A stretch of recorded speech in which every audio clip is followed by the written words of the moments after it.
at least on my end.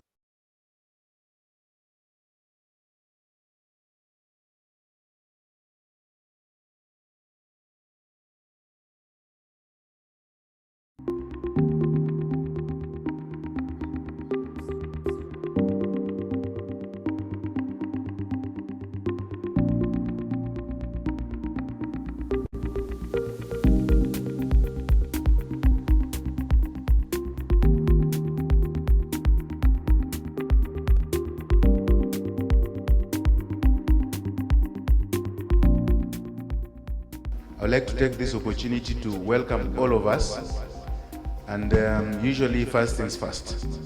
So we would like you to take this time to enjoy your breakfast, and the breakfast is right at the back of the room as we wait for the speakers to come.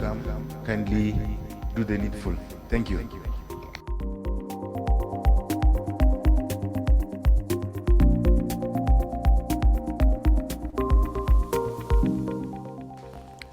Welcome for this event. Our topic today is waste management, efficiency in the built environment, and we'll be looking at the misses and the opportunities that comes along with this.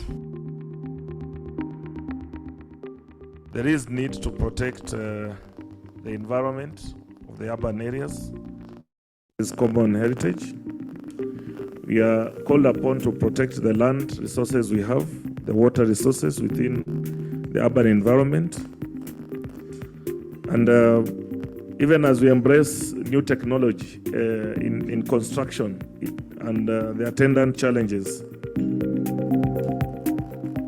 there are requirements that we also invest in ways that can enable us to protect the environment as we intensify construction within the city. So in this circular economy, you find that most of the construction waste that we have is actually recyclable. So there is need for comprehensive construction waste management in every site. Every personnel from the management to operational level should work for the goal of construction waste management. For these sustainability, it goes beyond the daily 3 R's, that is the recycle, reuse, and reducing. So we strive at having production and distribution practices that have the least negative impact to our environment. Sustainability means meeting our own needs without compromising the ability of future generations to meet their own needs. And it comes with a rider. It also involves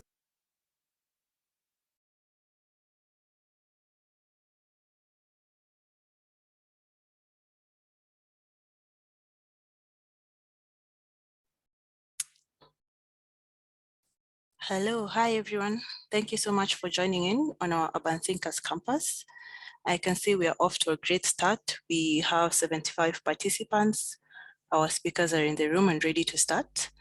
We're still experiencing some technical difficulties. We're trying to get our videos on, but before we get there, maybe we could try some icebreaker, try introduce ourselves, tell us where you're joining in from, use the chat box, introduce yourself, tell us where you're joining in from so that we can know how far and wide our UTC has reached. I can start. My name is Olo Adhiambo. I am the advocacy officer at AAK, that is the Architectural Association of Kenya, one of the hosts for the UTC. I am currently hosting the UTC from Nairobi, Kenya. So please use the chat, introduce yourself and tell us where you're participating in the UTC from as we wait for some of the technicalities to be sorted. All right.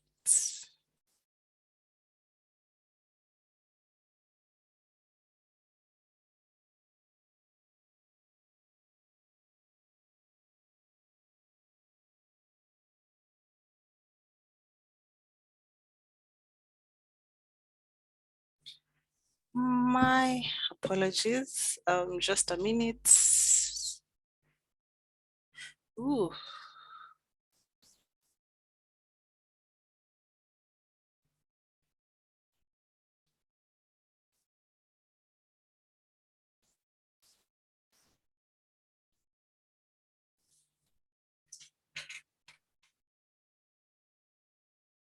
Hi, you guys just need to go to the chat settings and then just allow everyone to speak to everyone. I know that Zoom defaults often defaults and blocks it. So you just need to give permission for people to share video for the panelists and the chat. So it's in the settings there.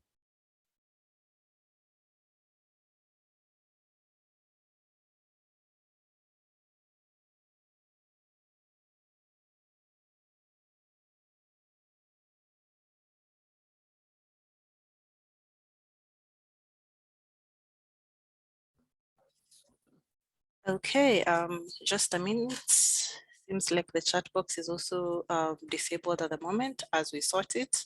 Just look around your area. Tell us if you were to look outside the window, what do you see? Once we sort the chat, you can just type it in. So tell us your name, where you're joining us from, and what you can see outside your window. Like I said, I am Olo Adhiambo, Advocacy Officer at EAK. And when I look outside the window, I can see buildings, buildings, buildings. All right, I'll alert you once the chat is open.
Hello? Hello, once again. This is Olo Adhiambo, as mentioned earlier, Advocacy Officer at EAK. Yes. Once more, thank you so much for joining our Urban Thinkers Campus 2022. Can you habilitate I me, can see please? great attendance just right off the bat. We have 94 participants. Can you habilitate? I will start by Yes.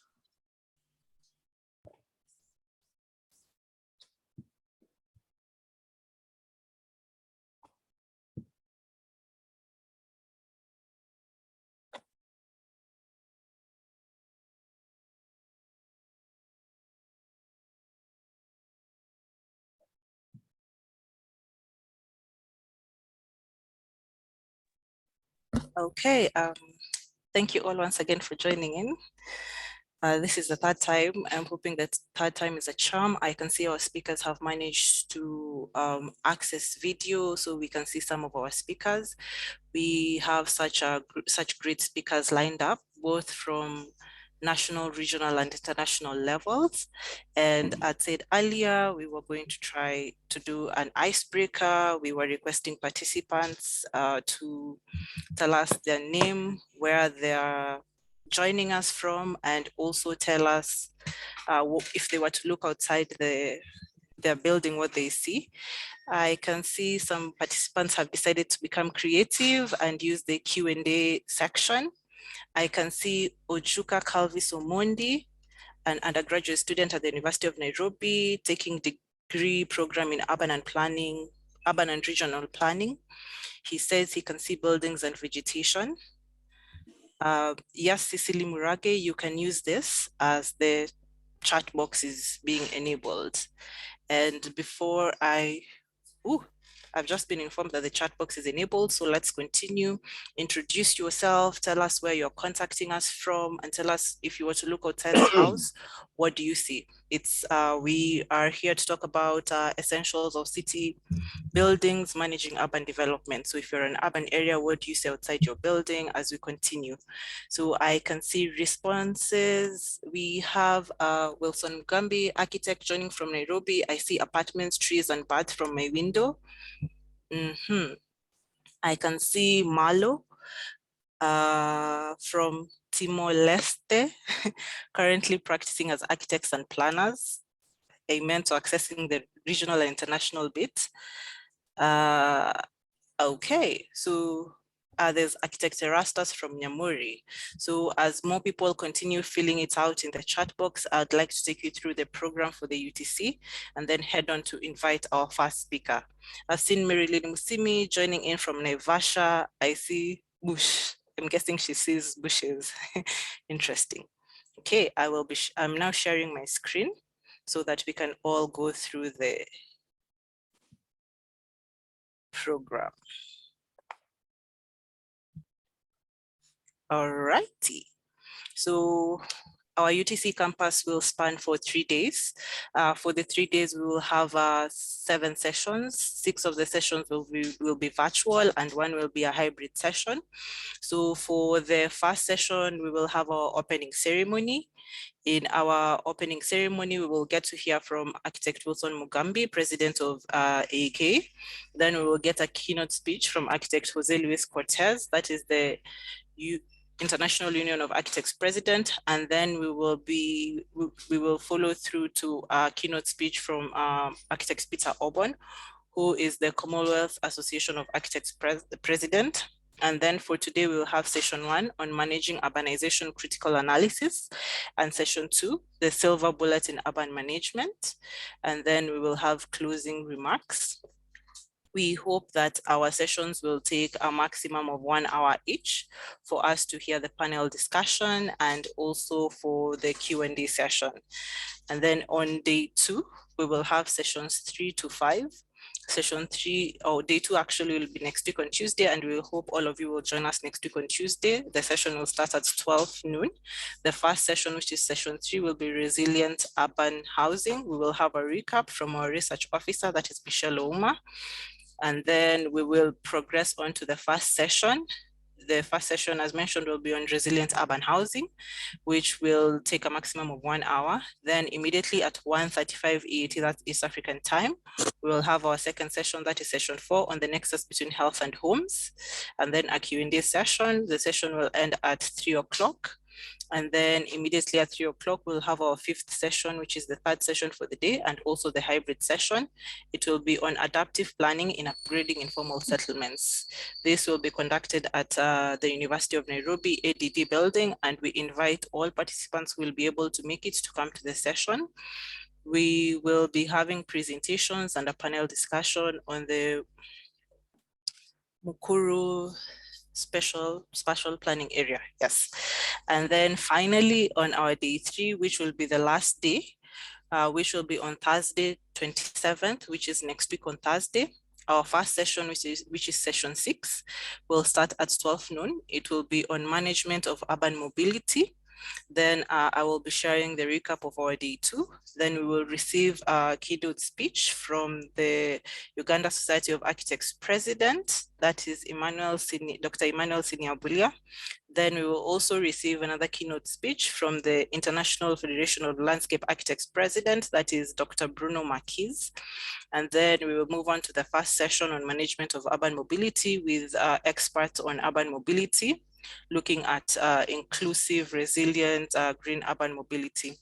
And then finally, our last session will be session 7, which will be on adoption and resilience in urban development. We have great speakers spanning various professions in the built industry, looking at green urban mobility, going green, our sector going green.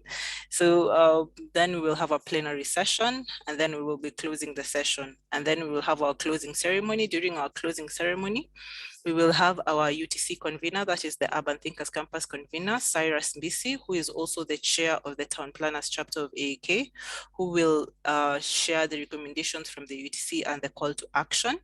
And then we will receive closing remarks and vote of thanks from our AAK CEO, who is Jacob Mwangi. So that's it. Let's see how many people have joined us. We have Elizabeth Wamushid, we have Fanny Vavili, Sinika Greece. Nice. They say they see 9 floors modernistic building and the port of Thessaloniki. We have Elizabeth Wamushiri, the doctor, planner, and lecturer at the Department of Urban and Regional Planning, University of Nairobi, construction site, and hardworking Kenyans at the site. We have Michael Madhenge, Current Suburbs, Kenya Shopping Complex.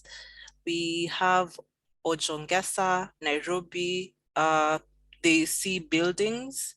We have Rosetta Kuria, Nairobi. I see the A104 and the Nairobi Expressway. We have Irene Agutu joining from Kilimani, Nairobi. They can see a monstrosity of an unplanned high-rise apartment building blocking light and ventilation from the neighboring buildings. Interesting way to capture this. We have graduate Helen from Dagoretti. Thank you all. We have joining from Jinja, Uganda, that is Joshua Asati. I see buildings, vegetation, and vehicles. Yes, so thank you all for joining in. Keep telling us where you're joining us from. Keep telling us what you see outside your window. It will be great towards the questions and also towards the discussion. When you look at your urban areas, what is lacking? What do you think should be done? What do you think should change? What should be done better and all that? Thank you all for listing the construction building, the expressways, all feeding into the topics we have about housing, urban mobility, and so on and so on. With that, I'd like to start us off and invite our first speaker, as mentioned earlier from the summary from the program. Our first speaker is architect Wilson Mugambi, who is also the president of AAK, that is the Architectural Association of Kenya. He will join in to give the open and welcoming remarks and also agenda set for the UTC. Karibu sana, Bwana Mugambi, the floor is yours. Thank you very much, Adhiambo. Ladies and gentlemen, professional colleagues, those joining us from across the various continents on this earth, I'd like to wish you a good afternoon, Kenyan time. It's very sunny and warm here. I'd like to welcome you to this year's UTC, Urban Thinkers Campus, which has been organized by AAK along with other co-organizers who would like to acknowledge.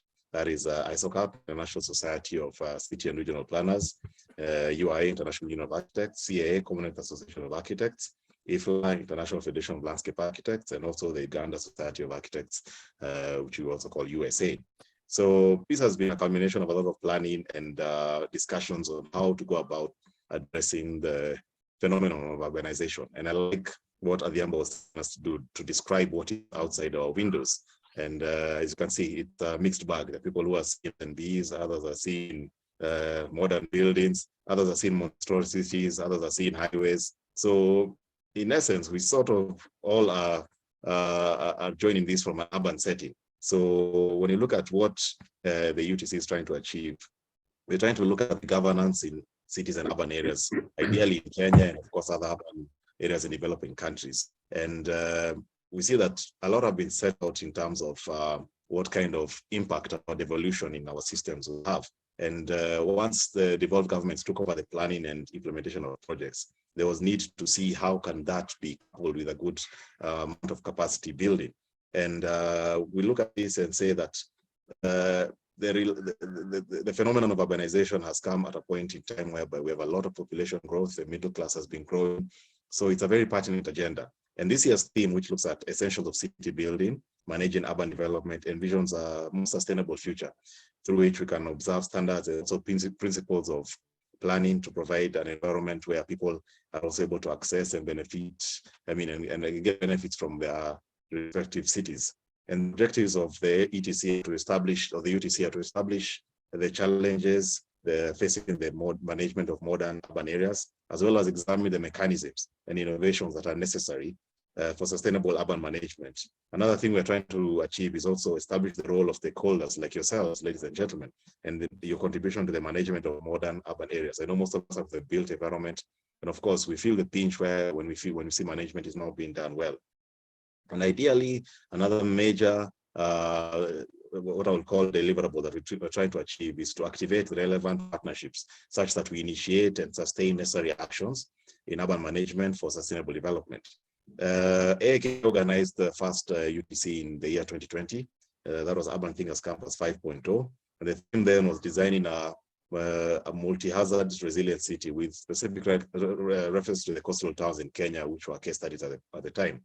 And we're able to engage diverse speakers and panelists. And we looked at challenges of sustainable and resilient urban development, and also strategies and ways of trying to achieve resilience in urban areas.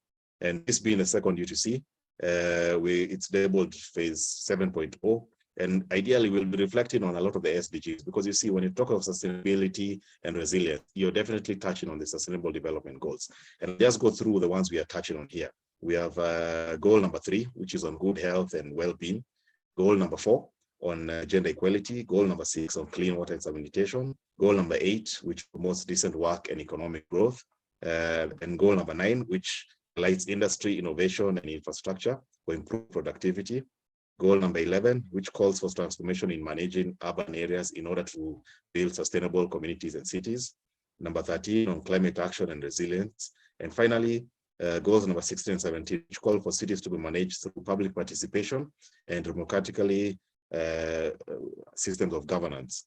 So, or rather democratic systems of governance. So ideally, when you look at this, it takes us to the next thing, which is the new urban agenda. And this represents a shared vision for a sustainable future, where if urbanization is well planned and well managed, it can be a powerful tool for sustainable development. And as AAK, we feel we are at the hub and at the center of ensuring that that is something that we're able to push our respective governments and municipalities to do. And urban management is thus very critical in ensuring that urbanization is matched by access to basic infrastructure, shelter, employment through policies, plans, programs, and practices. And the thing we look at next is the city we need now, CWNN. And urban management is captured in various aspects. We already see that our theme this year is tackled within 4 key drivers of the CWNN, and all these drivers are presented within all aspects of urban management. However, we also find that other drivers mentioned in the CWNN also correlate to various tasks or provisions that we've provided in urban management.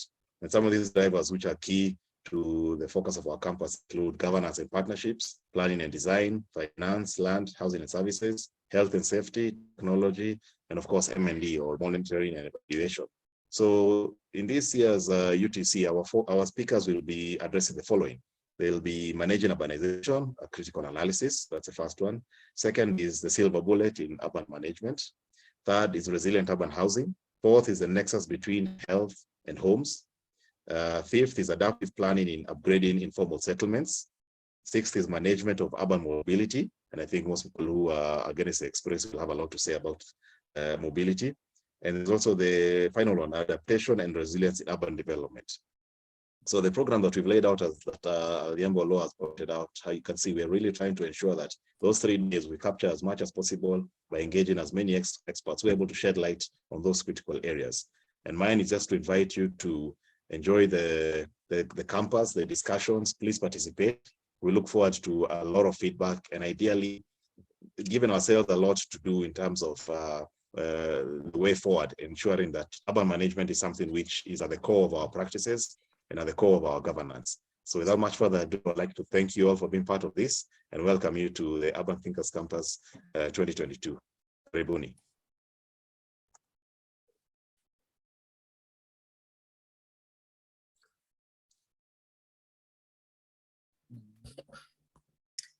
Thank you so much, Architect Mugambi. Thank you so much for that very eye-opening introduction and also shedding light on what the UTC is about and what we aim to achieve at the end of the UTC, and also the different areas that the UTC is going to cover, from urban planning to housing, which is one of the key issues affecting us at the moment, which is one of the key issues that should be addressed at the moment, looking at how, looking at urban mobility and also provision of green spaces and green buildings.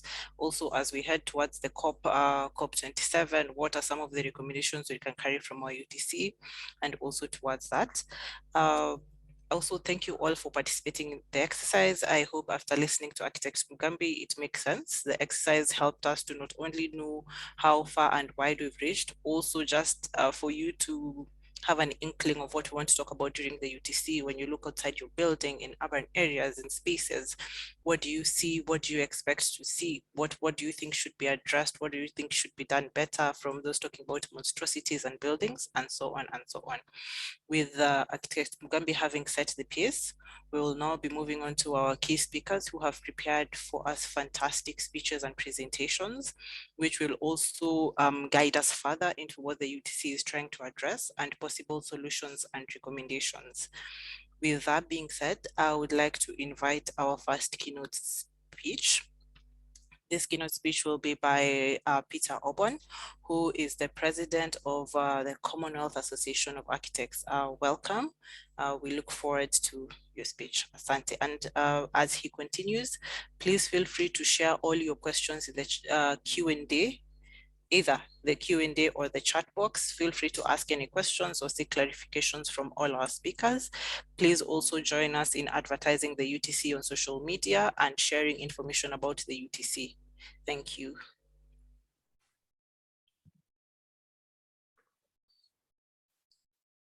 Now then, thank you very much. I'm just looking to see if I can share my screen, because for some reason it is not letting me share.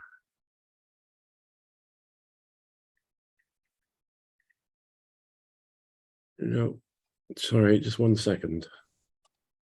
For some reason it's not letting me share my second monitor, which is what I'm trying to do. So just give me 2 seconds if you would. I'm sorry about this.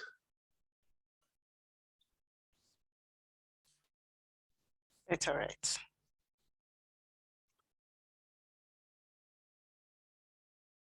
Okay, now I can see. Can you see that screen now?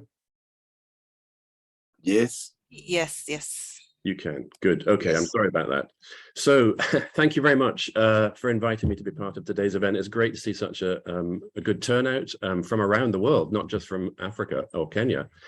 My name's Peter Oborn. As Olu said, I'm president of the Commonwealth Association of Architects, and I'm really pleased to have this opportunity to contribute to the opening session and maybe just talk about the wider context in which this conversation is taking place. And as Wilson said, obviously this conversation takes place in the context of the global goals, and I want to just mention briefly the decade of action, because we're now in year 2 of the 8 years remaining to deliver the global goals. So the pressure is on, and it's for us to deliver. And as we all know, the global goals are indivisible and interdependent. They apply equally to all nations. And SDG 11, again, as Wilson said, is the only goal that allows us to engage with all the others. So if we can get cities right, we can solve so many of the other problems that we face. And those of you that were in Mombasa in 2018 may recognize some of these slides, because I delivered some of these images at that meeting. But I think it just goes to show how much we've got to do that I'm showing some of the same slides again now, because the challenge we're facing is so significant.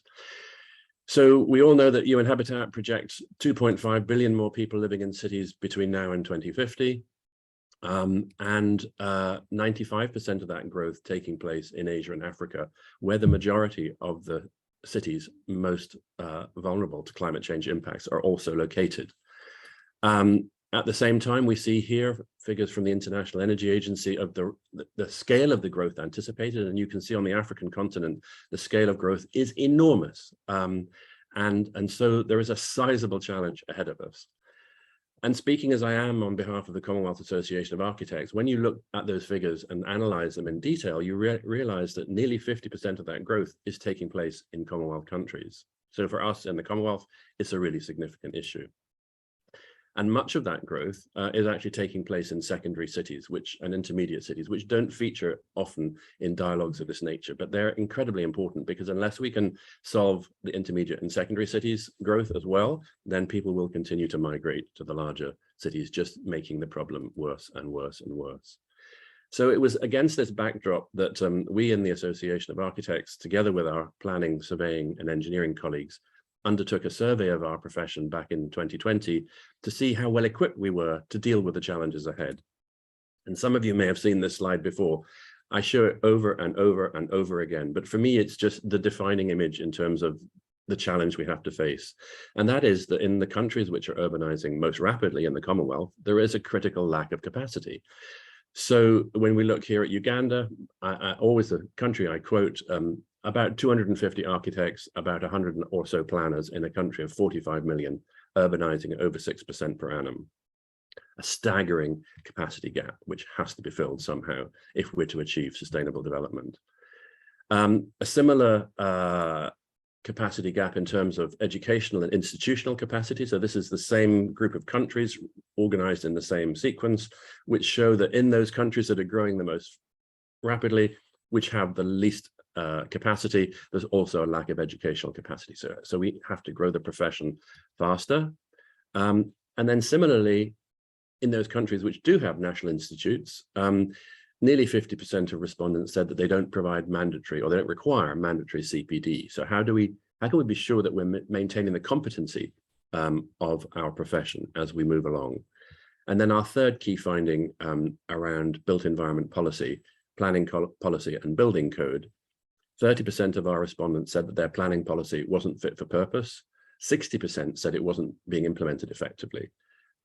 Even worse figures for building code. And I know from my own experience of traveling around the Commonwealth what this means in practice. And I'm sure these findings must resonate with you too.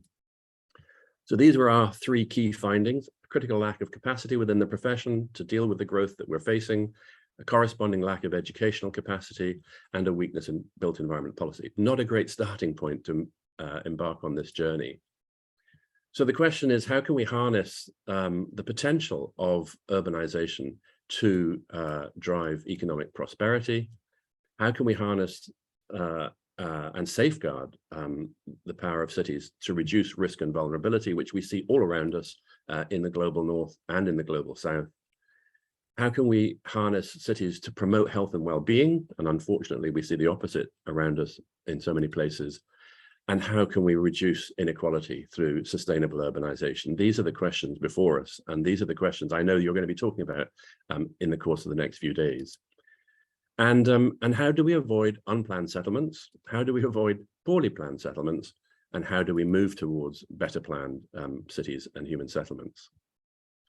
So on the back of the call to action, I think what we recognized as architects, engineers, surveyors and planners was the fact that we've got a big job of work to do, but we can't do it all on our own.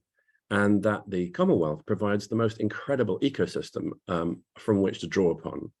So we came together with colleagues at the Association of Commonwealth Universities, 500 university members in the Commonwealth representing academia, the Commonwealth Local Government Forum, a very important player in this space, obviously, together with the support of the government of Rwanda, who at that point was the incoming chair in office of the Commonwealth, and the Prince's Foundation. And we launched this call to action to heads of government, Commonwealth heads of government, call to action on sustainable urbanization with three key objectives: to bring a greater focus to bear on sustainable urbanization in Commonwealth policymaking, to mobilize the power of the Commonwealth and this extraordinary network to work towards sustainable urbanization, and to develop a program of practical action to actually deliver sustainable urbanization in the Commonwealth.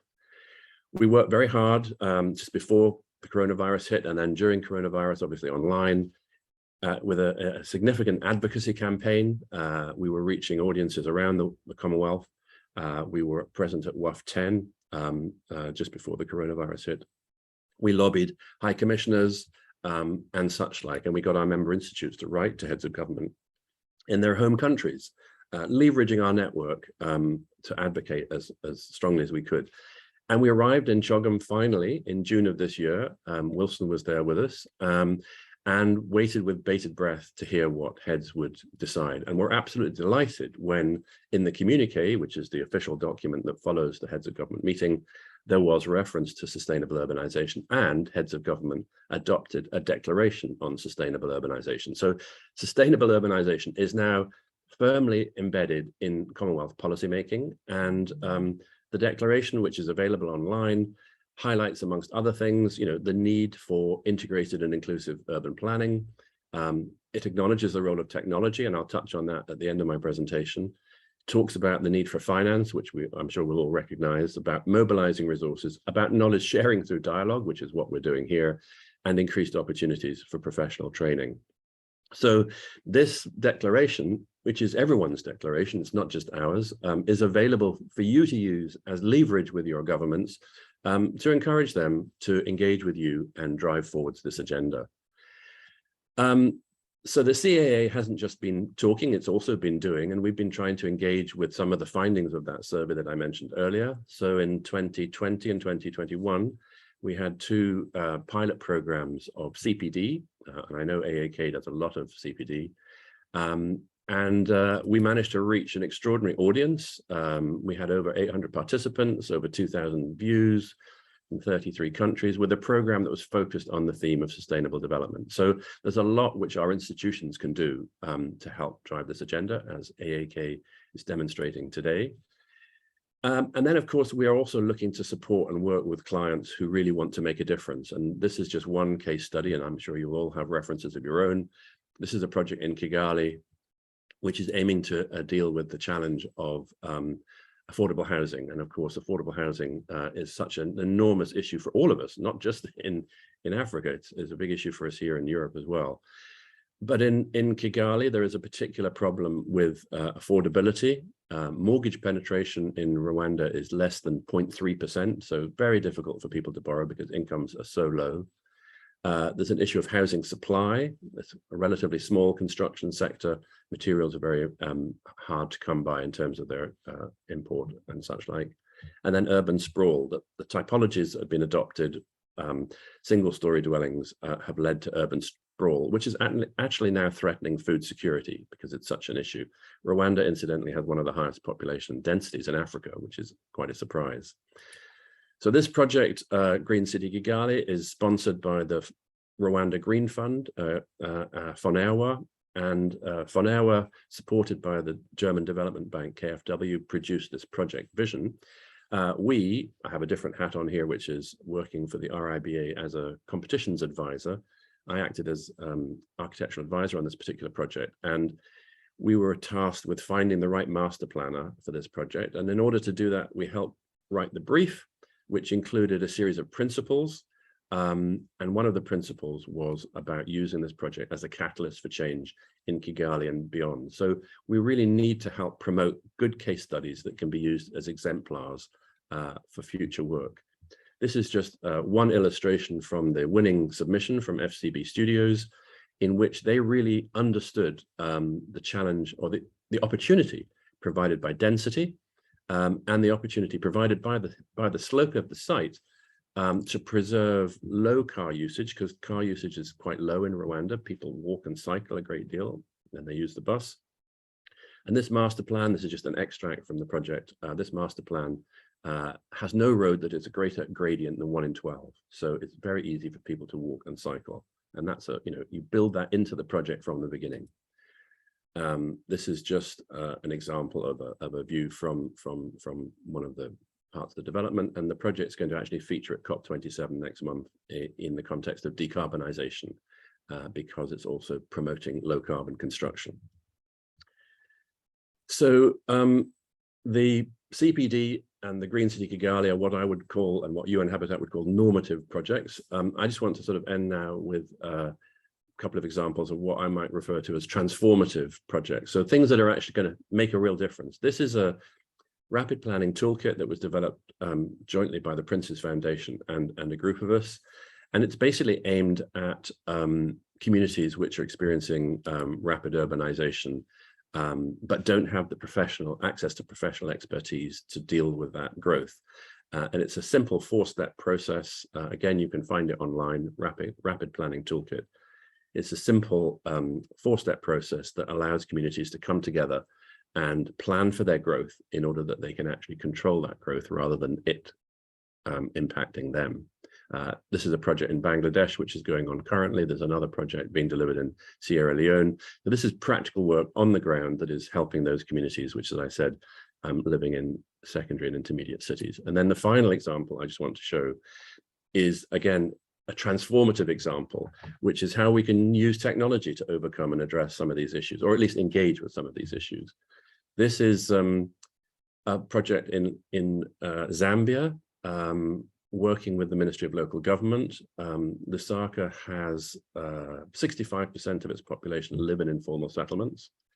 And this aerial photograph, which is so blurred, I don't expect you'll be able to see the kind of grain of it, but this project involved using technology. I'm going to see if I can open the live map here, and I can just very quickly demonstrate it. This project involved mapping Lusaka using machine learning and artificial intelligence, and it was done in 3 weeks. Oh, dear me. It was done in 3 weeks. I've completely screwed everything up now. Let's see what happens. Here we go. Mapped 400 square kilometers and 300,000 structures in 3 weeks. So this map now, proper professionally produced GIS map, now obviously allows for the upcoming census that's about to be undertaken for the first time in 10 years to be plotted on a map. It allows infrastructure to be managed and integrated more effectively, and it provides a kind of a backbone for future planning. So technology, I think, is a really important component and part of the transformative change that we need going forwards. My penultimate slide, another program that I worked on recently was the Global Future Cities program funded by the UK Foreign Office. And I wanted to just make the point here that when we talk about sustainable urbanization, we're not just talking about design, we're also talking about delivery, and we're also talking about the process of delivery. And urban management, I think, was mentioned in the introduction. And I just wanted to highlight 5 key lessons that came out of this program with the Foreign Office in the 19 cities that we worked with around the world, in South America, Sub-Saharan Africa, and Southeast Asia. So the 5 key lessons that came out of this program was the importance of integrated and urban planning, so linking economic, social, and spatial development, the important use of evidence-based design and the effective use of data.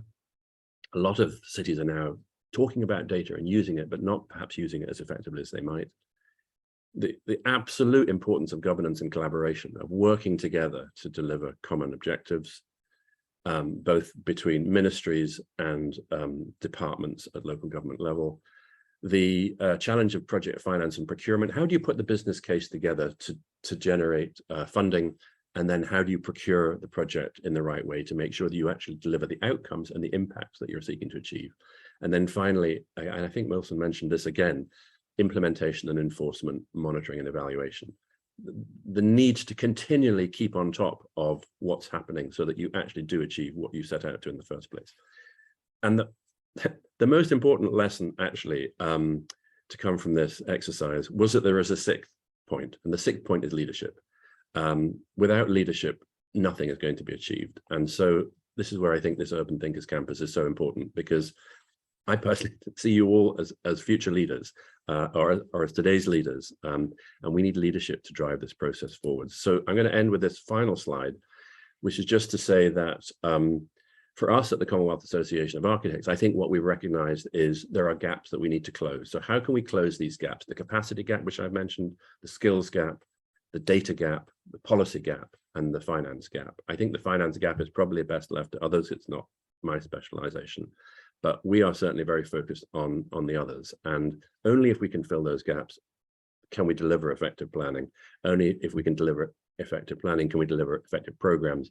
And only if we can deliver effective programs can we deliver greater impact. And that, I think, is what we're all here to do today. So I thank you for inviting me to contribute today, and I hand back to the chair. Thank you very much.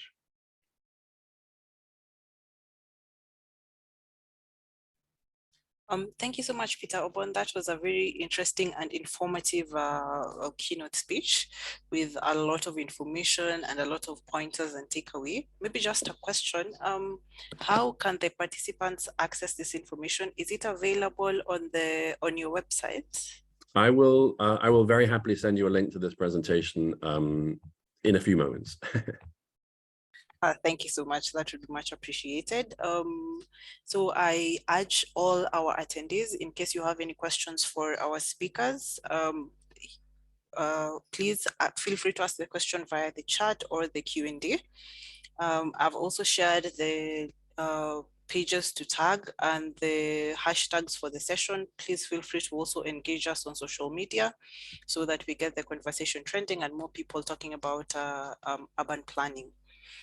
Thank you so much, Peter. In case of any questions, I'll let you know. And then I would then like to invite our next speaker. Our next speaker is the president of the International Union of Architects. That is José-Luis. Welcome. Please share with us your keynote speech. Thank you.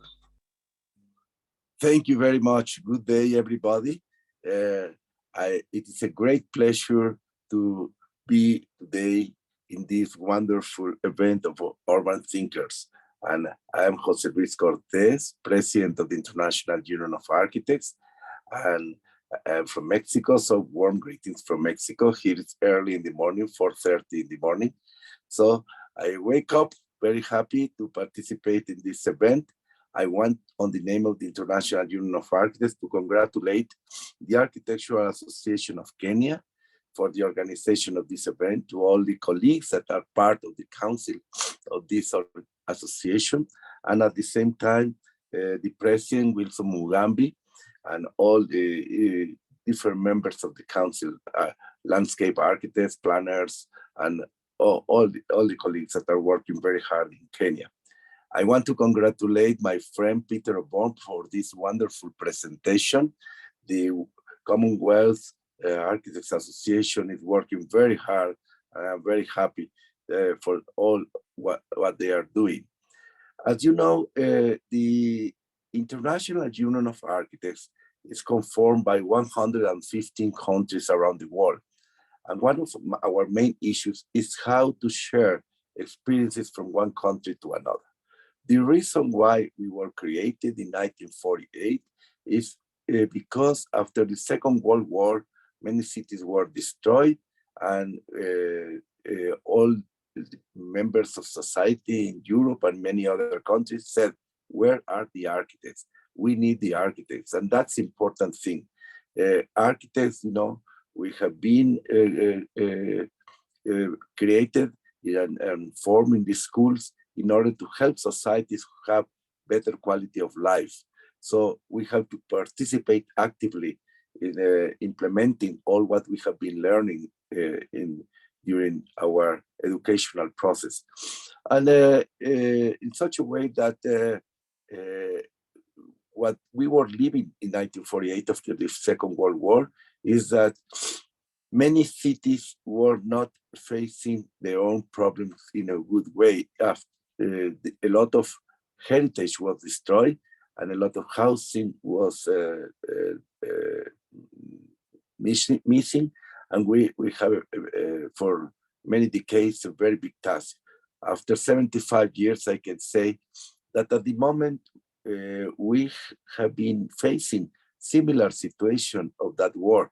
That was the COVID. After this pandemic, we have to define and be aware that the world was going in the wrong direction. So we were passing from a frugal society. Now, after the war, people lived with the minimum standards but after this frugal society during those times, we passed to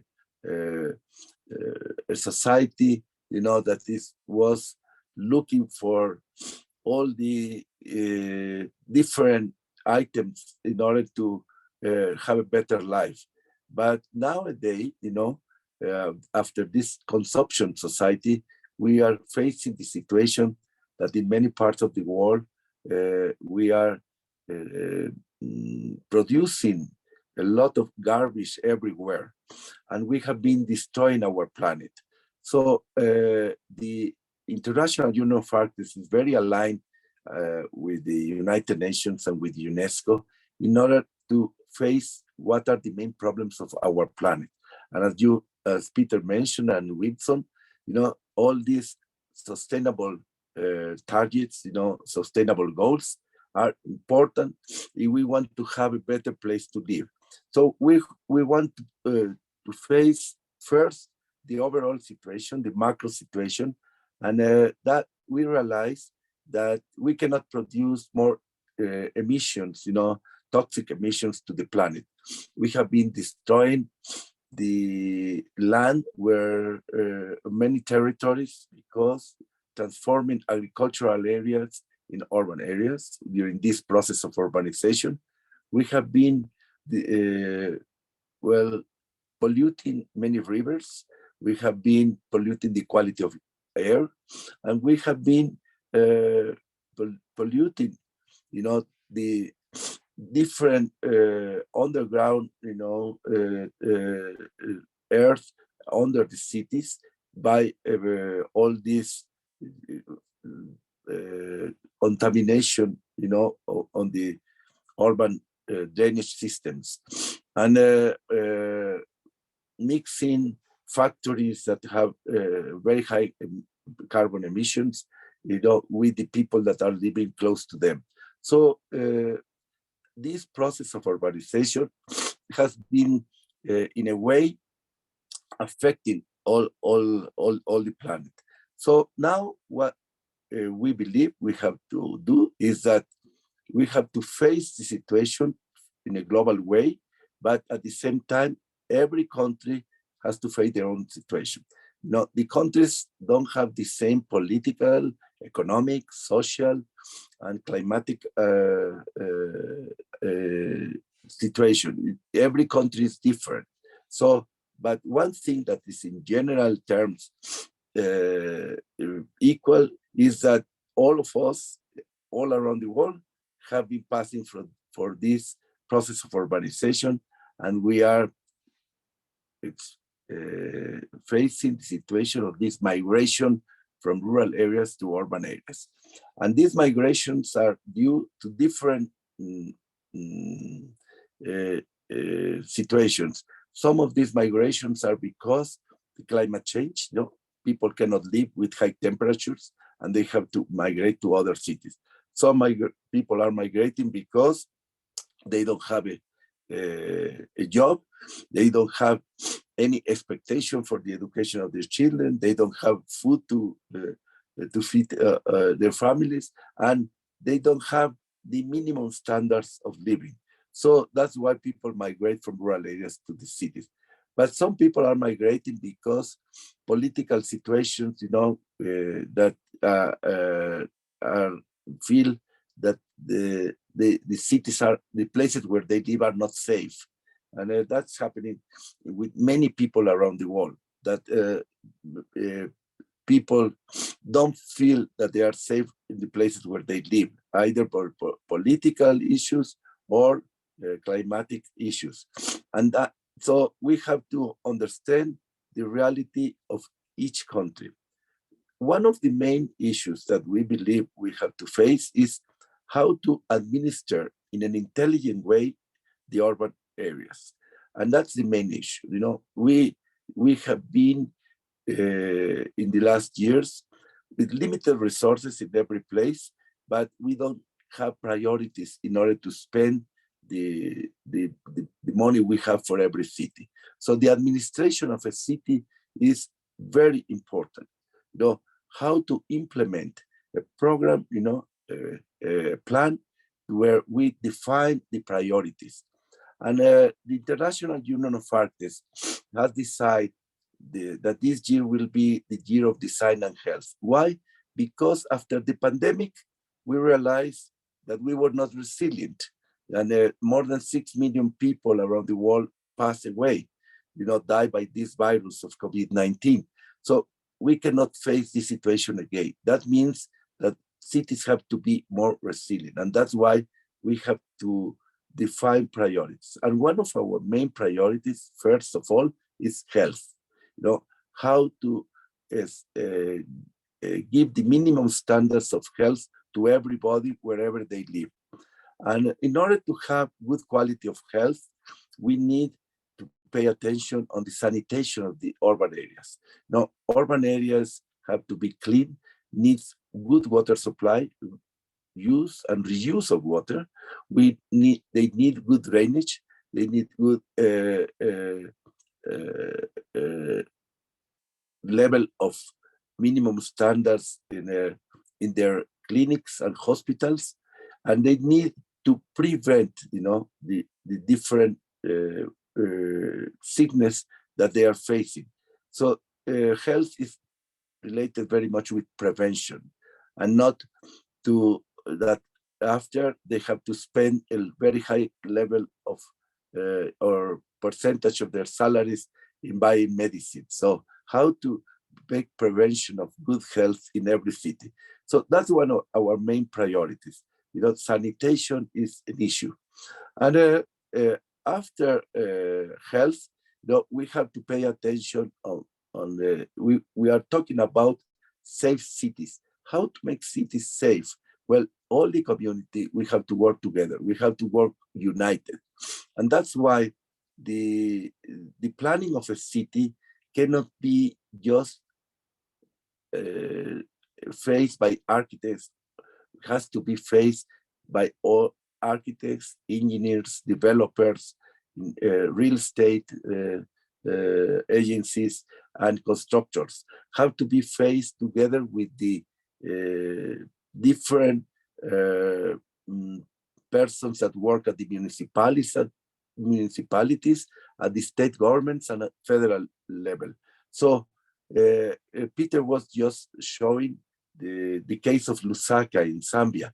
Well, I just participated recently in a Indaba reunion where all got together. If we don't cooperate in an holistic way all together, we cannot face the future of our cities and our territories. And as important are the cities as the territories, because all the territories that people are living in the back, migrating from beautiful natural areas to the cities, they are getting, getting in a very bad situation because the governments are not paying more attention to the rural areas. And I think rural areas are as important as the urban ones. So that's why we have to foresee the planning in an integrated way, all the territory of each country. But the only way to face it is in an holistic way. The other issue that we have to face in the cities is mobility. People are losing a lot of time to go from their houses to their employments, to their jobs. And sometimes they lose 2 hours daily, from their houses to the place where they work, and 2 hours back. We cannot lose 4 hours, of everyone just in moving around the city, and through many difficulties with different transportation systems. So mobility has become a very important issue. Many people talk about the 15-minute city, but 15-minute city means for everyone how to organize ourselves in order to have everything in a close, in a near place. So the best city is the one that have the job close to their houses, the ones that have the school close to the houses, or the clinic or the hospital close to your houses, the same the market and other minimum standards for the neighborhood. So I believe that when we talk about 15-minute city, that means that we have to be more efficient. And that's another priority, how to make cities more efficient, you know,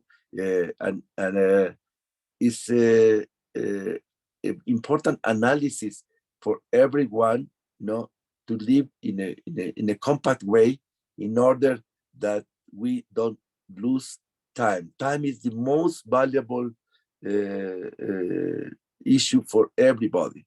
You know, if we appreciate our time, especially with the labor force, you know, we cannot lose time for anyone. So that's why the efficiency in the planning of a city is important. When you talk about administration of a city, the first thing is that you align the layout of the city together with the land use and together with the distribution of the transportation systems and all the different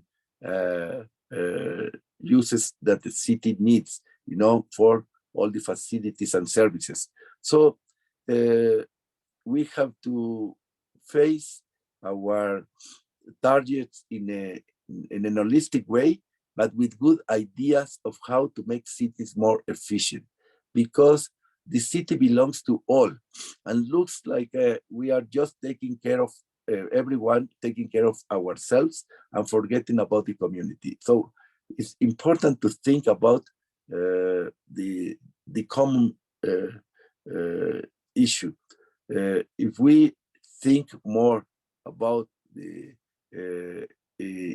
as a whole, you know, then the city will be better. But at the moment, we haven't create an atmosphere, we haven't stimulate people to love the cities and to work together for the benefit of the city and not the benefit of each one in their own houses or in their own buildings. So this important issue that of loving and the city for everyone is relevant. We have to teach these children to understand the city and to love their city and to cooperate with the city.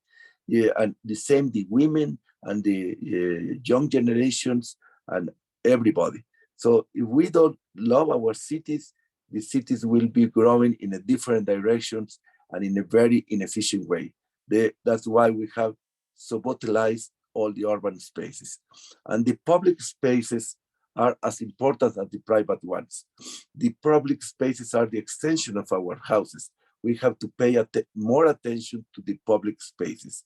And I think many cities, they are not paying attention in the public environments. So we are talking about, healthy cities. We are talking about safe cities, but the quality of the public spaces are not in a good shape. And that's why we cannot accomplish these issues. Besides that, we are talking about equitable cities. What means equitable cities? How do we accomplish equitable cities? That means that all the citizens around the urban areas must have the same possibilities for a public space, a plaza, a park, for the different levels of infrastructure, utilities and services. So equality is very important and inclusive as well. We talk about inclusivity, but we don't pay attention to the disabled people, to the old people. They cannot access to many buildings, and they cannot walk in the city. So we need city that is more human. And that's the main issue, to make cities human, to take care of the cars, to put them away in as much as possible in order to make cities more for pedestrians, to enjoy and walk around the city. So that's another issue that is important. That if we make cities more human, I think we are going on the right direction. And another thing as architects is to make cities more beautiful.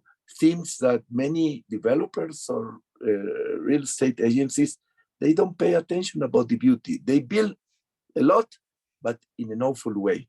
So architects, we have to help the other professionals to take care of the beauty. That's our profession issue, you know, how to make cities more beautiful.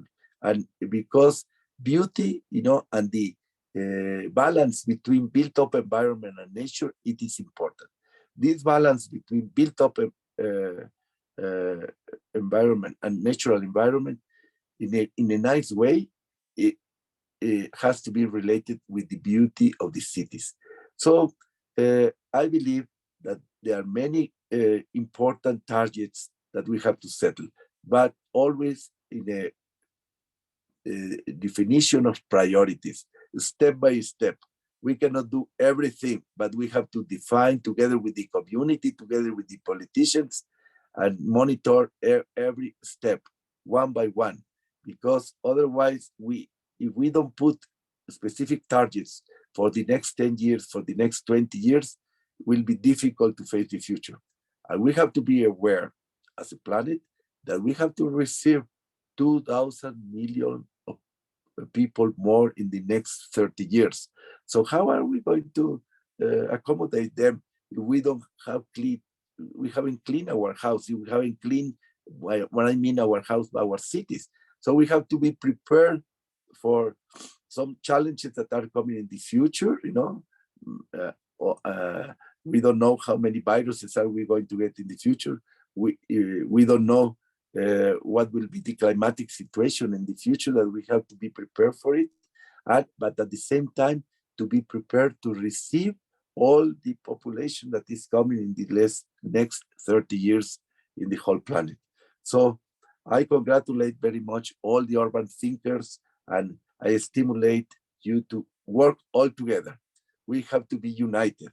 And that's why I'm very happy with the Architectural Association of Kenya in order to organize this great event. And my best wishes for all of you, and congratulations. Thank you very much.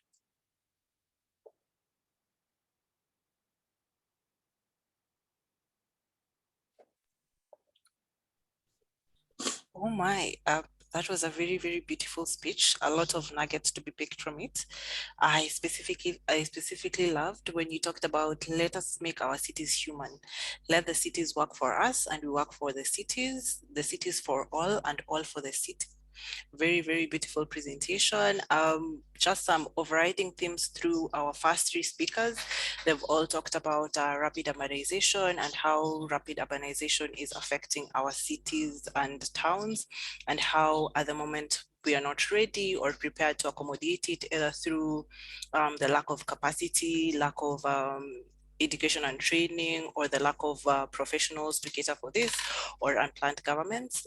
All three speakers have also talked about the importance of the interconnectedness of the Sustainable Development Goals, and also working towards achieving the Sustainable Development Goals. And all these are very important towards setting a base for our UTC. They have discussed urban mobility, which is something that should be considered and something that should be looked at as we plan our cities. Talks about affordable housing, talks about how rural urban migration, and how when we receive people from when people come to the cities for various reasons, how do we accommodate them? Very, very beautiful. Finally, just picking from all the speakers, they've talked about, let us make our cities resilient.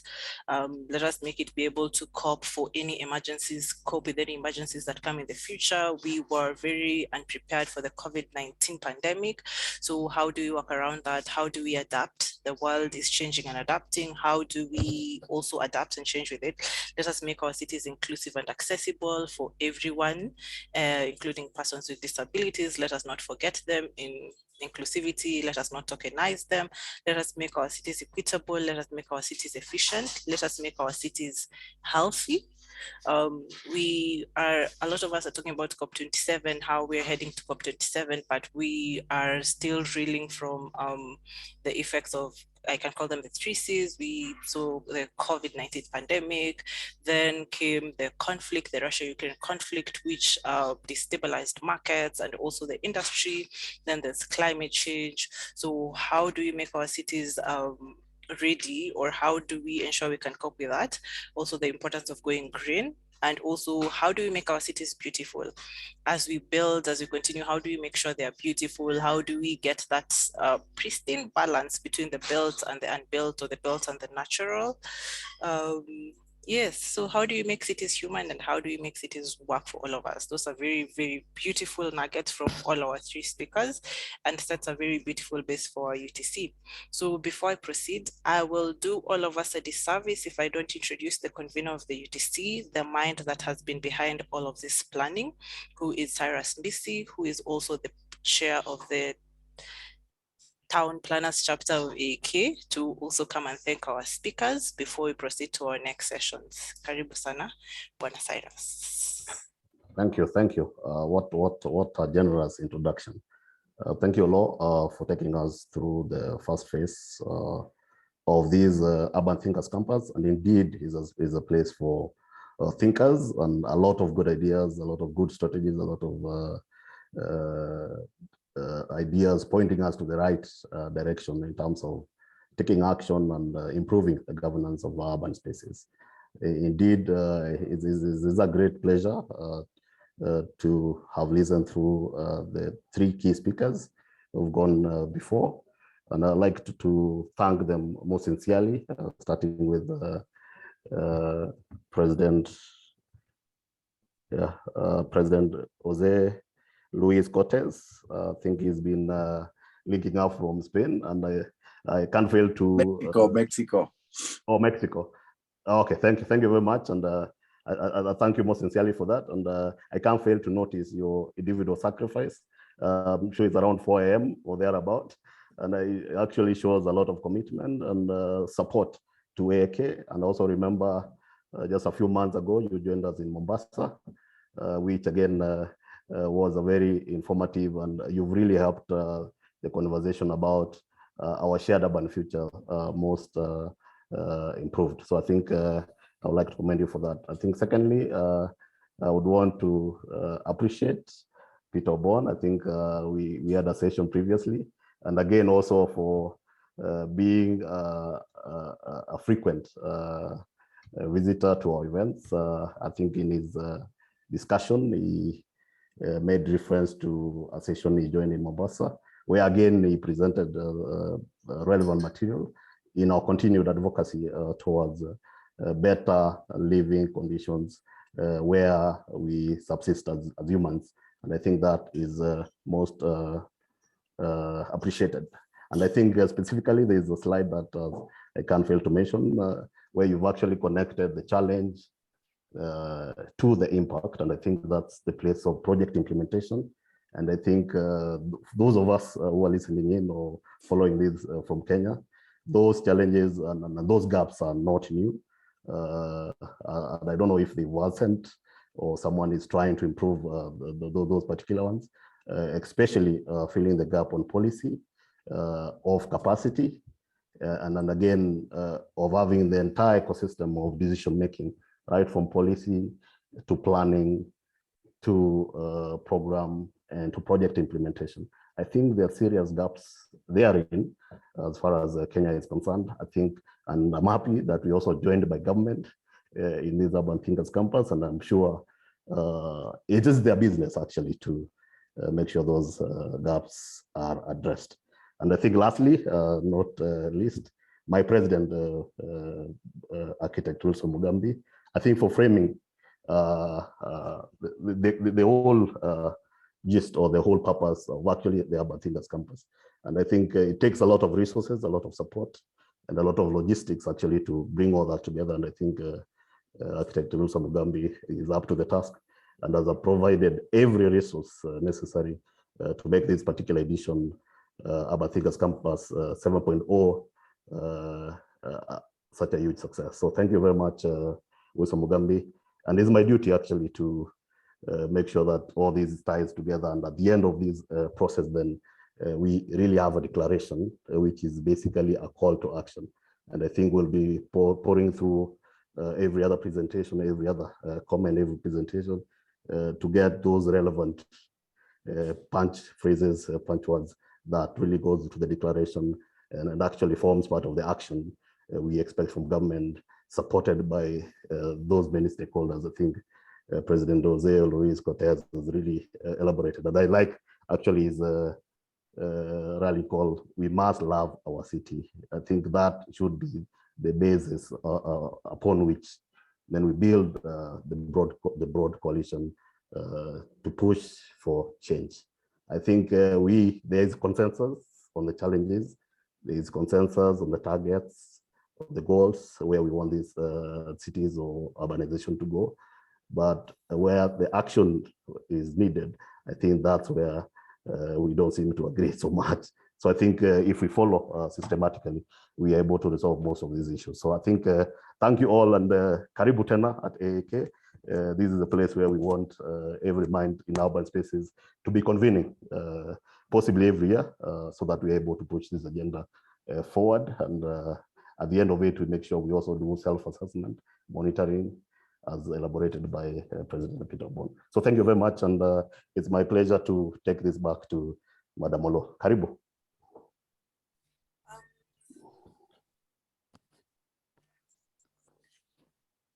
Thank you so much, Cyrus. Thank you so much for the intro and thanking them. Maybe just in 30 seconds, Architect Mugambi, please say something before we now move on to our next session. We have exciting things planned. To you, Architect Mugambi.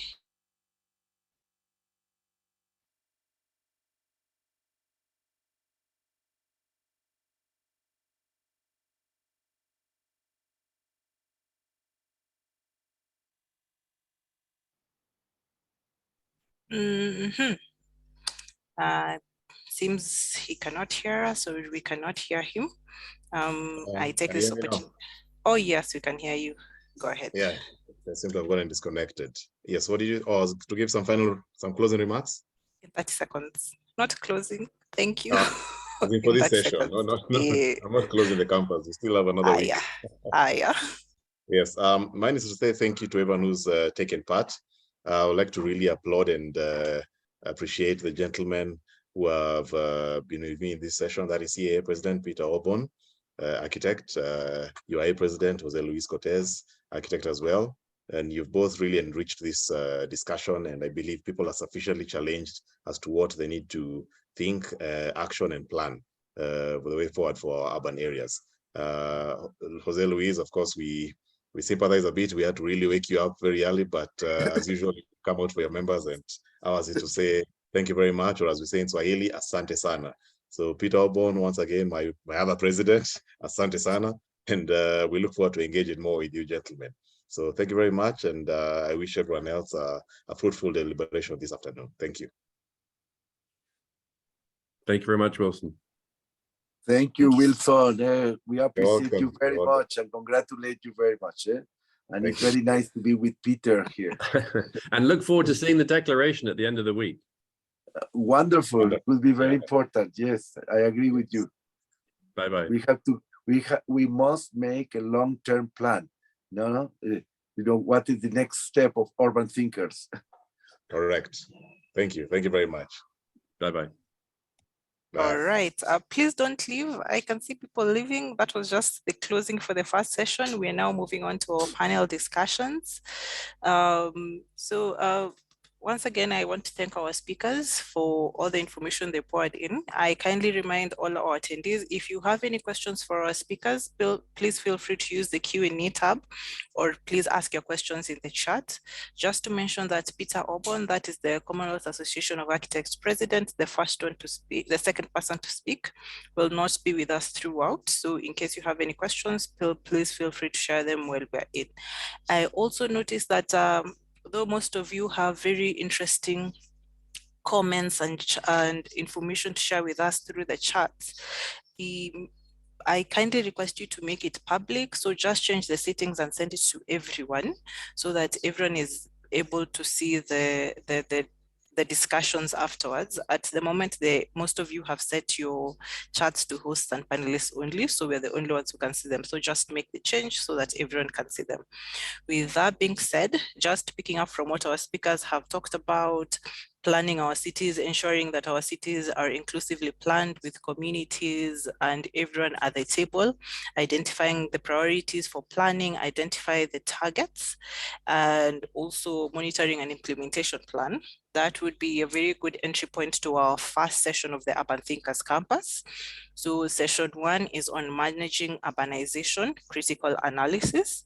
I will be inviting our moderator shortly. That is Julia Trita, who is the coordinator of the Africa Network for Walking and Cycling. But before I do, we want to make the UTC as interactive as possible, and we want to do this by also engaging the audience throughout. Therefore, I would like to show you a minor, I would say easy to use application where we invite all our participants to be able to share with us any comments or any thoughts they have. I will be sharing, just give me a minute to share the link in the chat. So the app is called Miro, and Miro enables you to interact with us live and share all the comments you have. I have just shared the link in the chat. Okay, changing settings to everyone. Yes, I've just shared the link in the chat, so you'll be able to access it. So I just want to do a short simulation of what you'd see once you open Miro. This is what you will see once you click on the link. So our topic is the first bit here, managing urbanization, the critical analysis. And in this, we would like to know, what is your opinion on the status of urban management in Kenya? We would also like to know, what are the challenges faced in urban management in Kenya? And then what are your recommendations and what are the relevant actors? Because as all our speakers have mentioned, is at the end of this UTC, we want to have a declaration, a call to action, and we want to have a plan, a sort of implementation plan. This is what you talked about at the UTC. This is how we are going about implementing them where possible, and who are the actors we need to work with.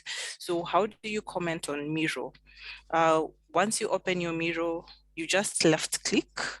Once you left click anywhere you want to comment, you go to add a sticky notes.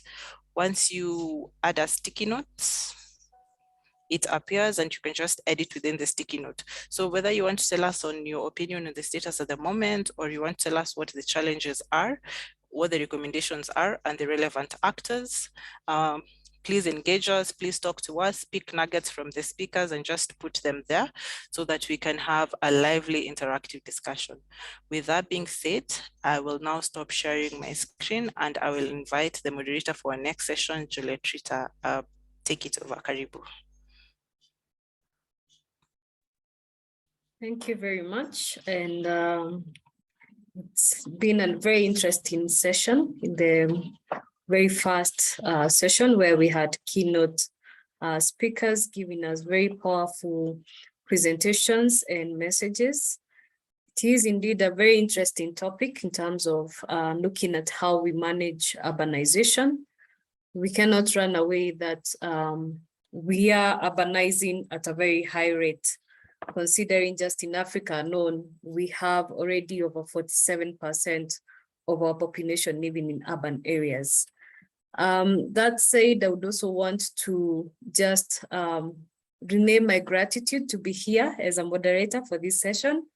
In the very first campus that we held at the AAK, I was then the chair of the Town Planners chapter, and I was the convener of this campus, the very first campus that we held at AAK.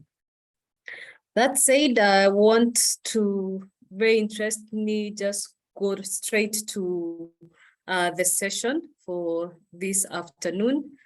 This comes at lunch hour for those in Kenya. So I am hoping that for those in Kenya and East Africa, that you still have energy to push on for the next few minutes, and then we can take a break before our last session for today.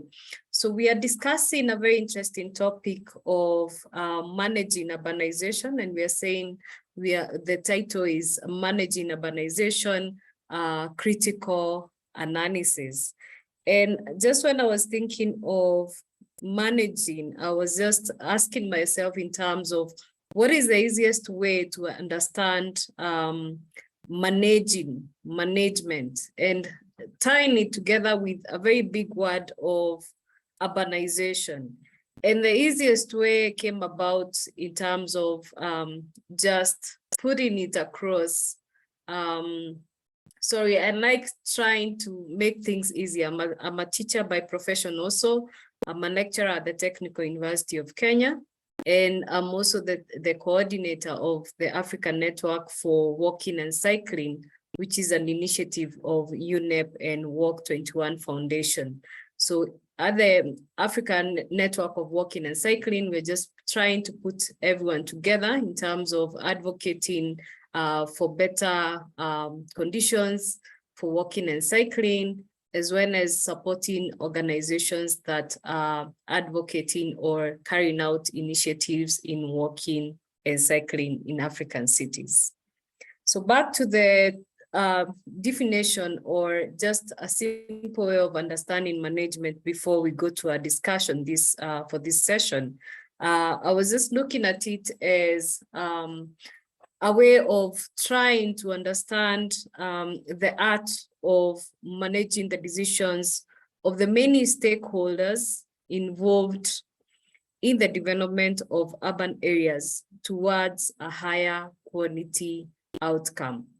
Because usually, and you will see from even our panelists, we have put together people from different sectors to bring in their perspectives and discuss basically how we carry out decisions, how you make sure that stakeholders are involved, because we have very many stakeholders when we look at an urban areas, and how we direct these decisions and how we direct the actions of the various stakeholders to ensure that we deliver high quality outcome.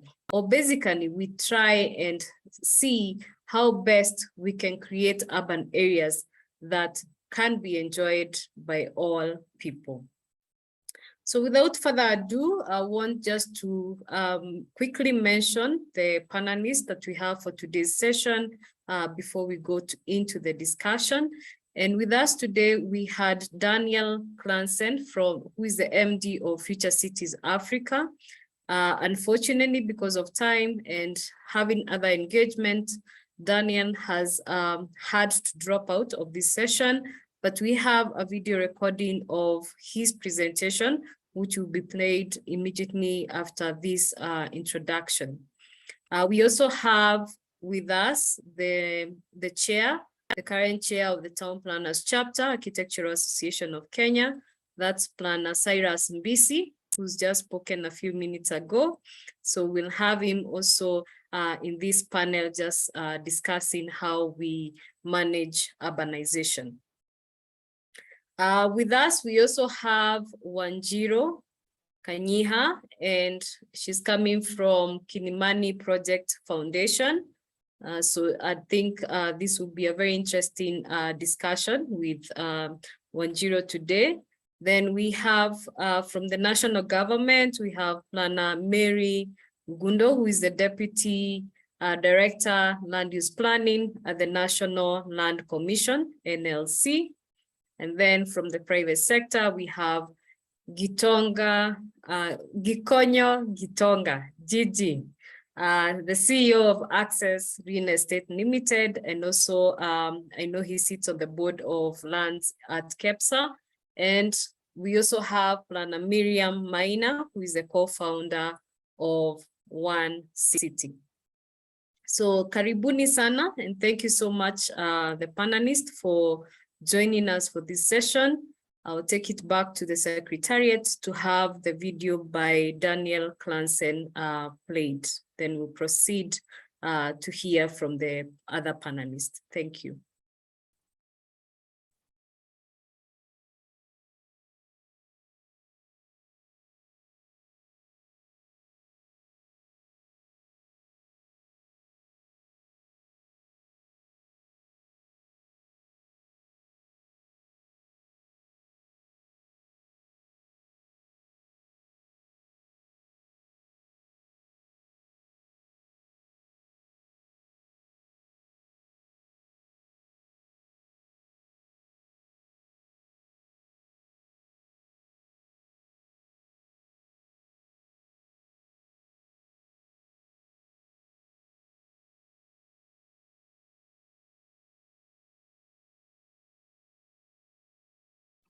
Let me know if we can just proceed with the panelists, if you have challenges playing the video.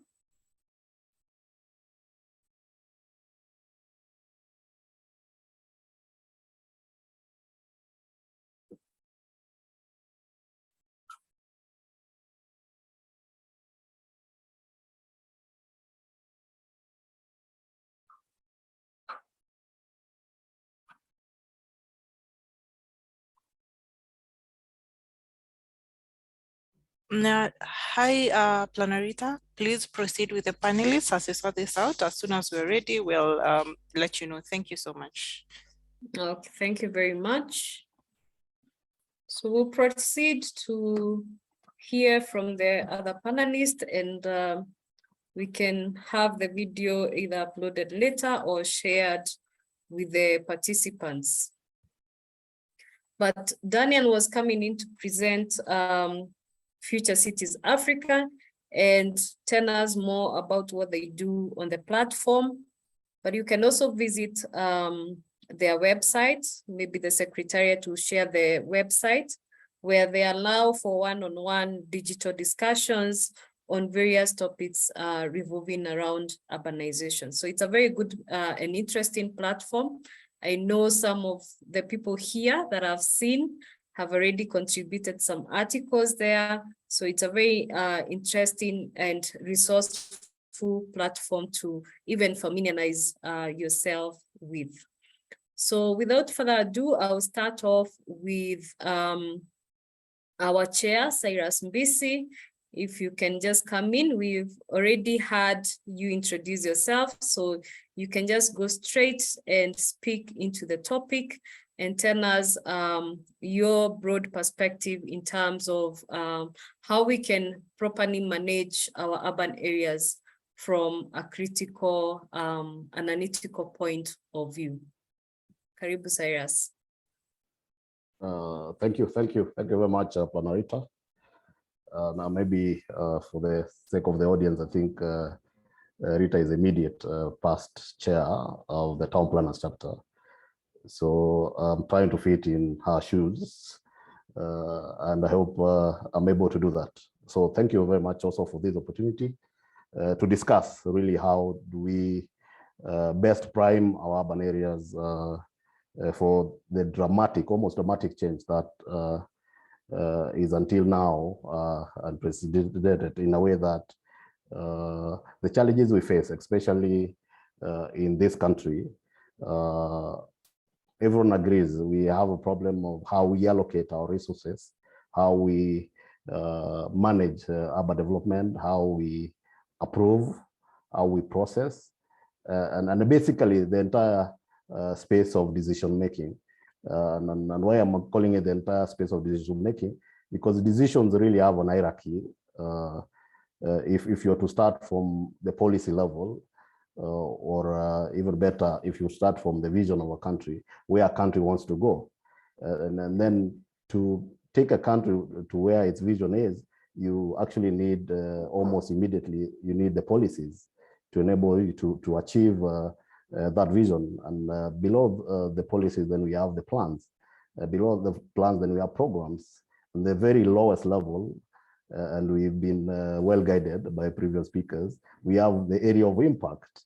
And actually that is the place where we implement projects.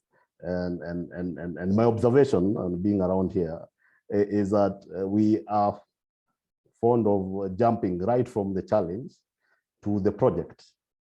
And we jump all these areas of policy formulation, plan making, and even the consolidating program. For example, urban mobility, for example, where now no one talks about the urban mobility of the entire city, but we talk about a section of a road, we talk about a section of an individual investment. But really the thinking of these individual projects, how we are implementing them, is actually contained in the plan. They are actually contained in an integrated framework.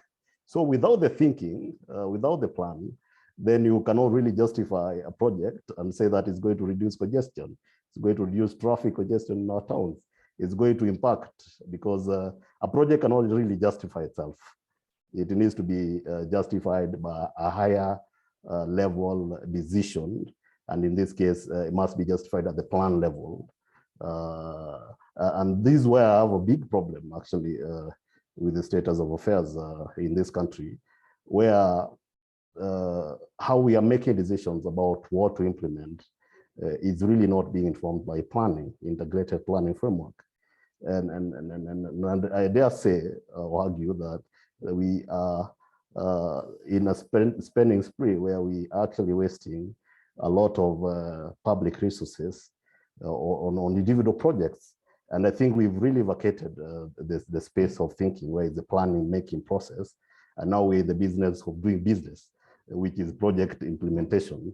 And then I think that is a place where we need to come together as the different stakeholders, people who have actually interest in what's happening at urban space, to really try to fix. And I think that's why even within the conceptualization of really the Urban Thinkers Campus this year, which is 7.0 2022, is actually how then do we bring the different stakeholders from government, private sector, academia, CSOs, resident associations, and really the public as the primary benefactor of most of these investments. And that's why really the purpose is really to help those in government. And you've clearly seen, actually, from previous speakers, that we have policy gaps. Policy gaps, indeed, we mean we have the vision, yes, 2030, we have the medium-term plans, we have, but the integrated framework existing at national level, where it mandates people who are in charge of making decisions about public financing of our projects, really are properly guided. And at that level, then we have a national spatial planning framework, and our towns, our counties, all the way to the local level, where actually we interact with the residents, then we should be guided by integrated framework. And I think the challenge here is, how do we then have government allocating resources to, one, come up with these tools for managing urban development?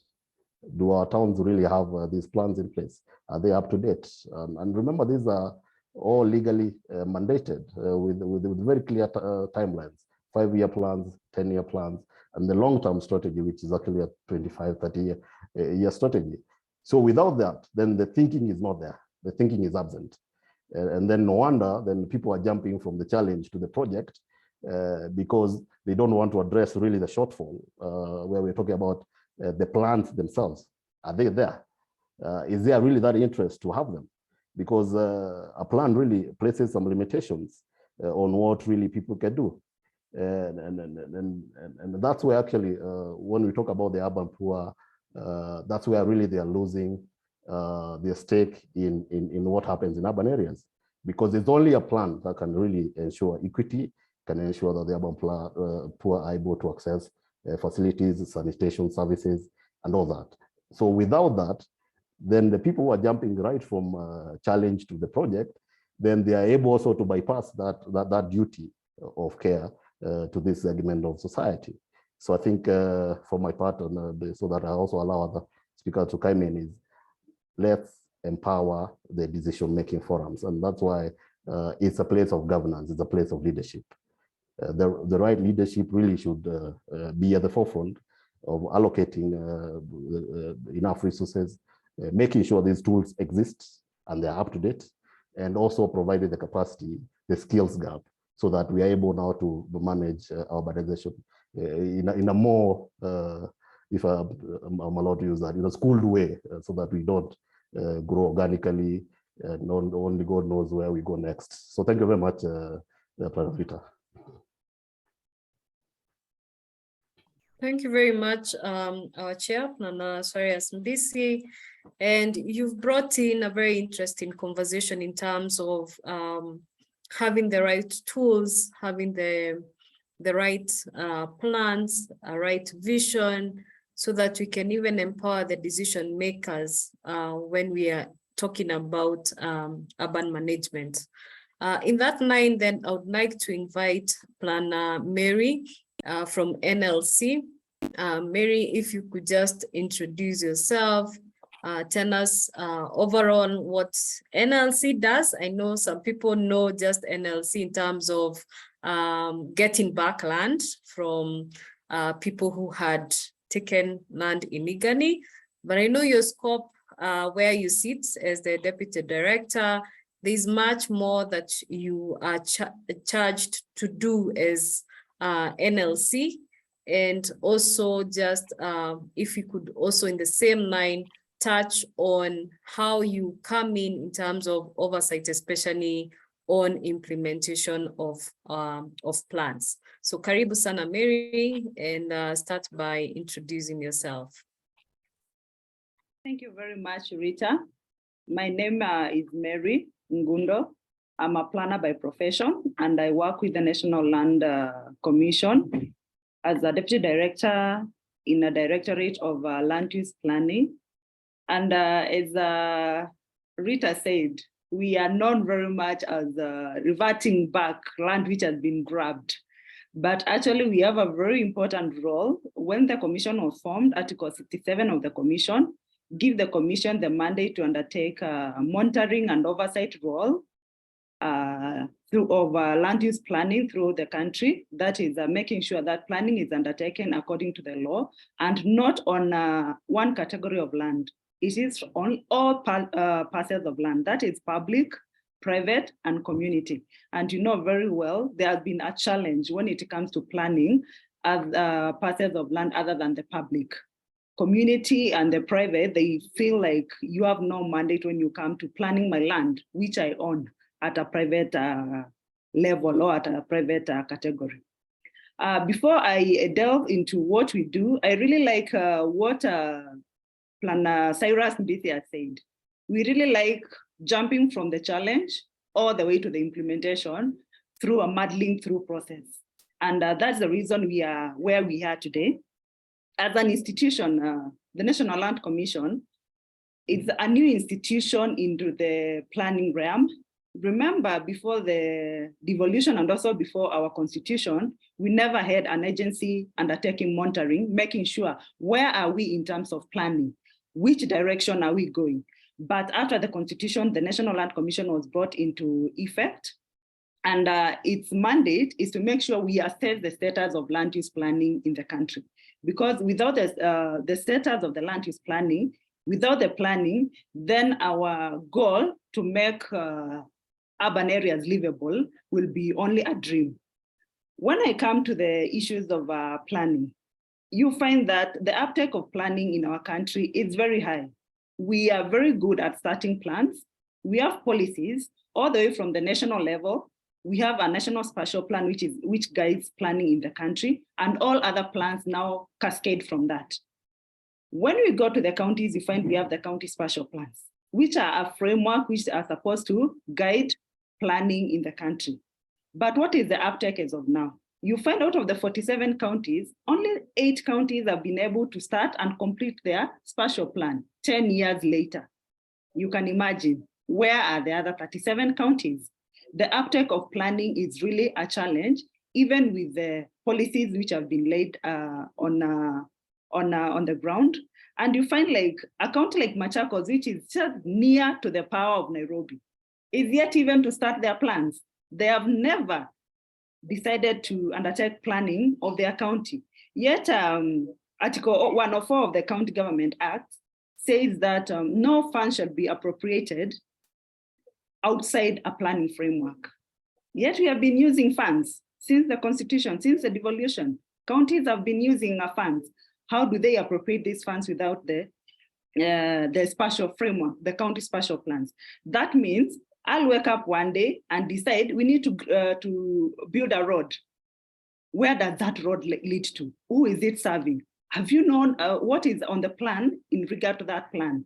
The common mwananchi does not feel the planning, the effects of planning on the ground, because we just decide from the political whim that these are the projects we are going to implement without, first of all, getting a spatial framework to guide you into the implementation of the projects which have been highlighted by the spatial framework.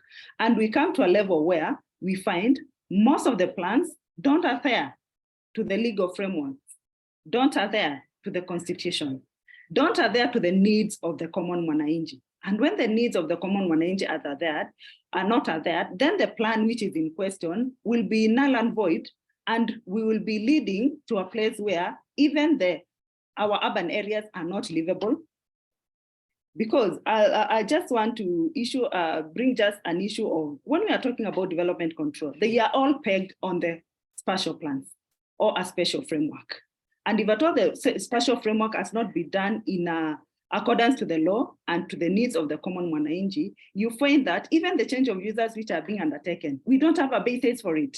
You just wake up in the morning, you find a change of user has been undertaken without the public participation. And if at all it's through a public participation, it is not accessible to the common mwananchi. We do the public participation through gazette notices. We are also told to put billboards on those on the developments we are undertaking. Most of the time, these billboards are never there. The gazette notices are there, but how many people get to understand or get to read newspapers every day? So we need to change the narrative of public participation when it comes to these planning issues. But all is not lost. We have the opportunities which are with us. We have an institution which is undertaking monitoring and evaluation and oversight of land use planning. And I think that is a plus. And we are able to monitor plans from the preparation all the way to the implementation, making sure whatever needs of the common mwananchi were picked up during plan preparation are implemented in. Another angle is when we come to implementation, previously before devolution, the preparers, the planning authorities were not the implementers. But now we have the planning authorities, which is at the national level is the Minister of Lands, at the county level is the county governments. And they are the same people who have been mandated to implement those plans.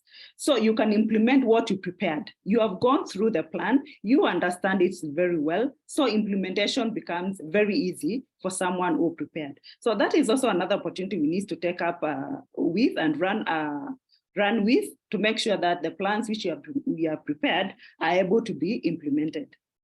Another issue, we have our professional bodies when it comes to planning. We have a role to go out there and sensitize the county governments in terms of the workmanship they are bringing in the departments of physical planning and land sector. Because you find the preparers of these plans are not professionals, they are not planners. And yet we have sat back to allow other institutions and professionalism to take up planning. It will be very hard for someone from a different profession to undertake planning and make sure that at the end of the day, the plan which has been prepared, it is implementable. So as professional bodies, we need to go out there, try to talk to the county governments and also to the other institutions so that the people we are bringing in, the capacity, the human resource is conversant to the planning profession so that even whatever the output we are getting in terms of the plans, it is professional. Last and not the least, it's also about the Public Finance and Management Act, which has really laid down that it is a must for every institution or the planning authority to have a spatial framework before you even start the implementation process. So probably it's also the high time that no funds are supposed to be released to be used before any spatial plan has been prepared and approved according to the needs of the common mwananchi. Thank you very much, Rita. Thank you very much, Planner Mary. It's I think most people now know NLC now broader beyond getting back land which has been grabbed. And you pointed out very interesting issues. First of all, just acknowledging that it is a shame that 10 years after we've gotten our constitution, we still have counties, majority, you say 37 counties don't have a county spatial plan. So in essence, then we don't have the tools, as Planner Mbisi pointed out, to really help us, even when we talk of managing our urban areas. So thank you for those enlightening points. We'll come back to you. For now, I want to go to Gikonyo Gitonga. And I want to invite you to introduce yourself and also speak related to what we have heard from Mary in terms of, she's pointed out on national planning, but I'm also hoping with your role at KEPS, I know we have worked closely on matters, policies, and laws, just in terms of where are we as a country in terms of getting the right policies, the right laws that would help us if we are talking about managing our urban areas better. Karibu sana.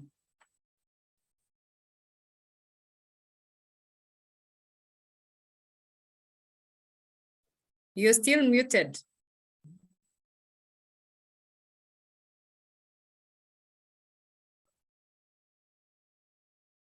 Gikonyo, if you could unmute yourself. Very much maneuver my, yeah, please ask the question again. I think I got distracted. Hello, can you hear me? Hello? Yes, you have a very powerful gadget. Yes, we can hear you. Okay. We can hear Okay, you. thank Let you. me just repeat my question. Yes. I hope you can hear me well now. Yes, I can. And we are losing you. I think I'm losing you. Yeah, I think I'll have to change the device. Just hold on, 3 devices. It's okay. What I'll do, I'll go to the next one, then come back to you so that you'll be well settled. So allow me to move to Miriam. Miriam Maina.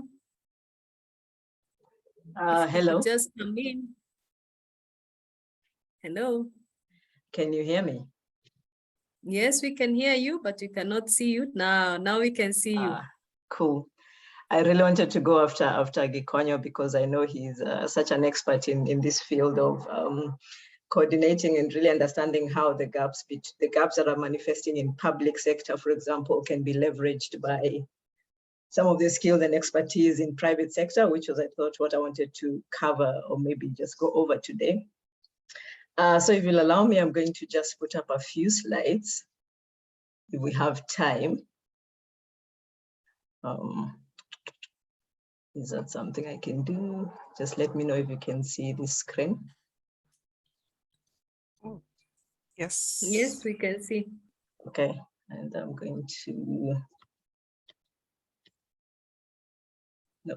Okay, anyway, I don't want to cover what was covered earlier, which is the idea of, for example, how urbanization in Kenya is really driven by small towns and urban centers, which was covered by one of the first presenters. But what I wanted to connect with was the point that Cyrus and Planner Mary were saying, which is that we will need to expand the planning capacity across especially some of the smaller towns in urban centers and counties that specifically do not have the capacity to do this planning that is needed for the next 5, 10, 15, 20 years of the country's urban development.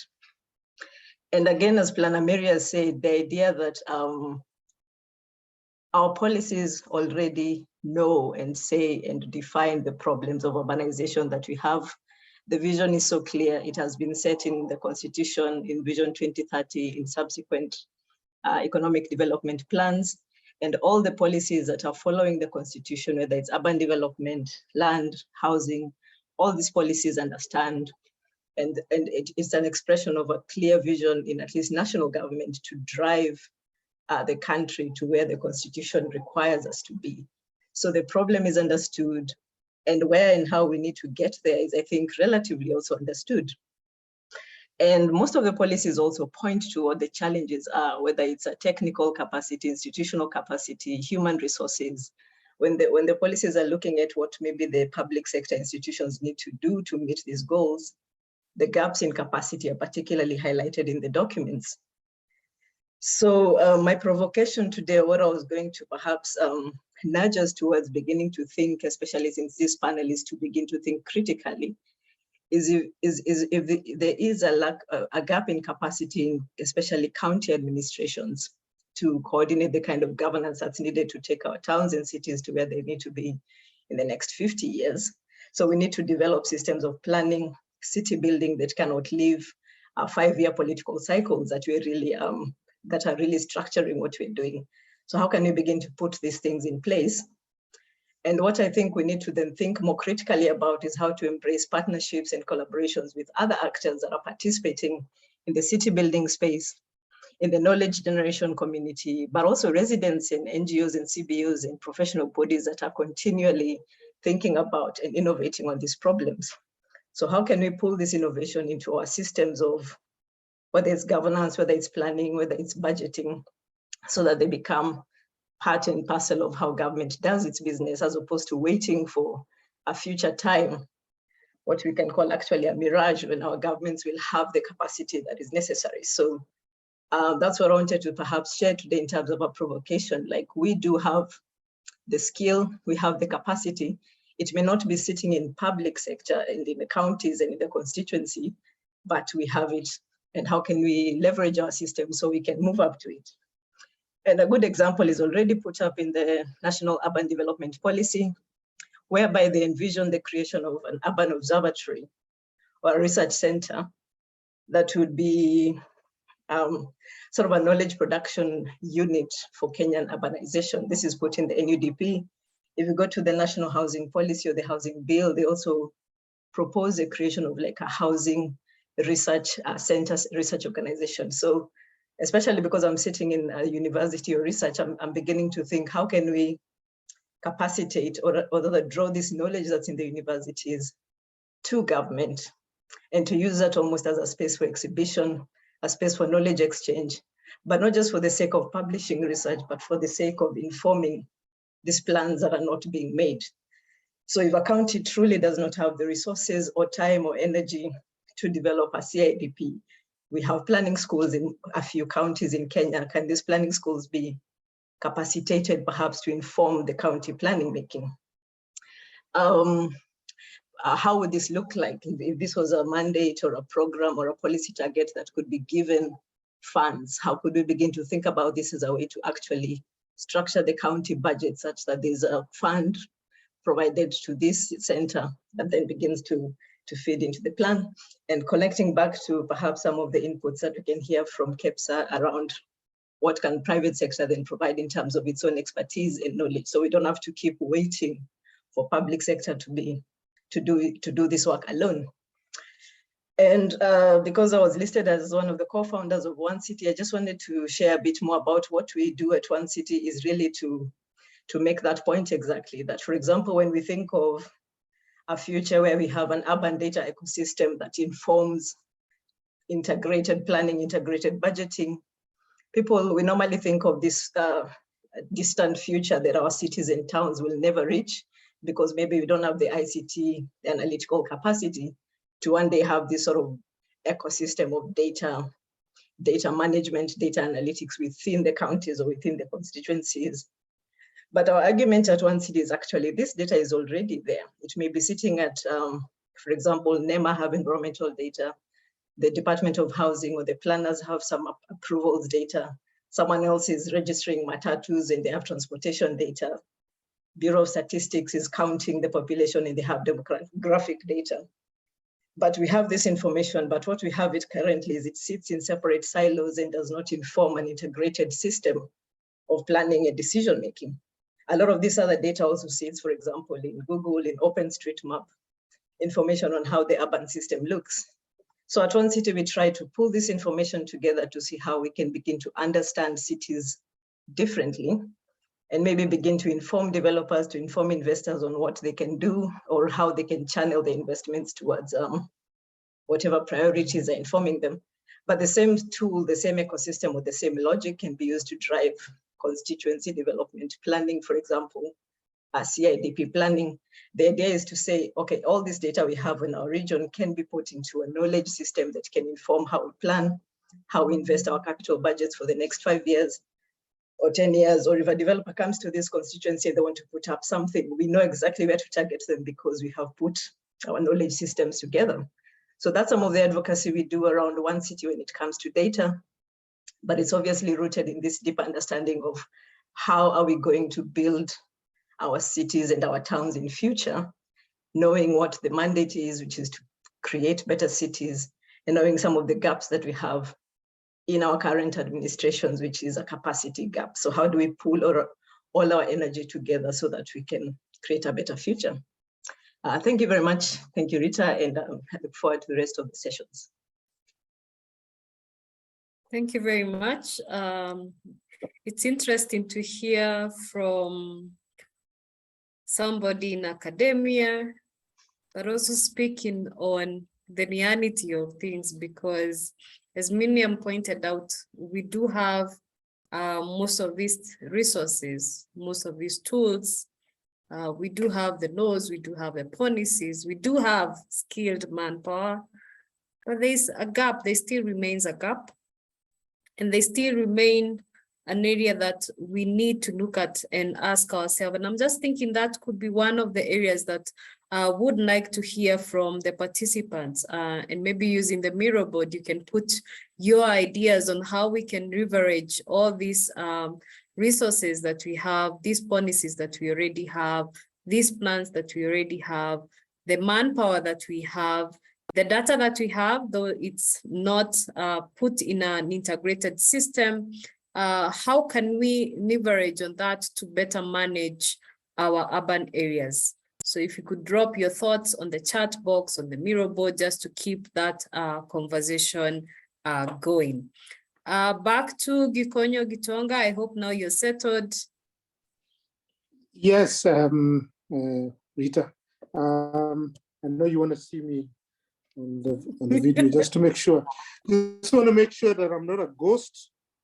You're not a ghost, but you have very big just to gadgets confirm there. Just to confirm that I am the one. I know you have not seen me for many years, but and just my advocacy has made me to get gray hair. So thank you very much for being. I'm sure we have been in the trenches with you before, so you know what I'm talking about. Yes, it's very interesting, this whole conversation about the role of the private sector in urbanization. I think the private sector has taken a bit long to get involved in the role of urbanization. Over the years, it has been left as a sort of the preserve of public policy players, and there has been very little involvement of the private sector. It is important for the private sector to become a key stakeholder in the urban development and economic development and urban governance, especially because they're a main contributor to the national economy, the national income. The creators are in business. It is important for us to be part of this conversation and not have a situation where everything has been driven by the public sector.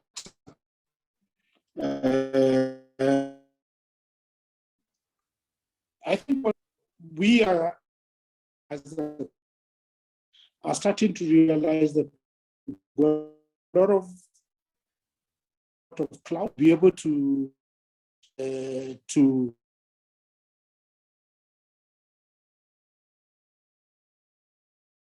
Oh, did we lose him? No, he's still there. You're muted. Gikonyo, you're muted. Yep. Yes, okay, we can sorry, hear you I now. got my sorry.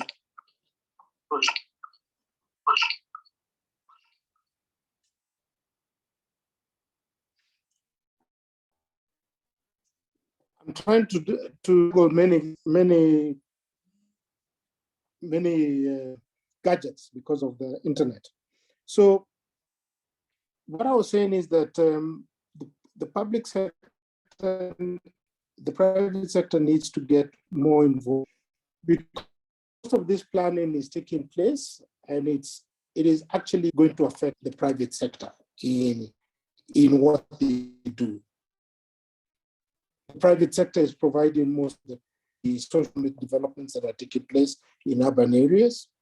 They are the ones who are going to fund infrastructure, they're going to fund solutions, and now they're going to become, the private sector is going to become a critical actor in dealing with climate change in the country. So I think one thing that maybe the public sector needs to understand is how to undertake inclusive participation in planning and development. As a player in the private sector, and in my advocacy role at KEPSA,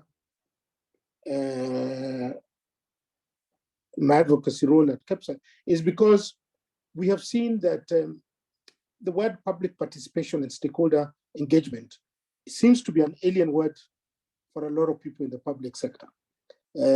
We've come from, after the 2010 constitution, there is a lot about what is stakeholder engagement. There is a lot about what is public participation.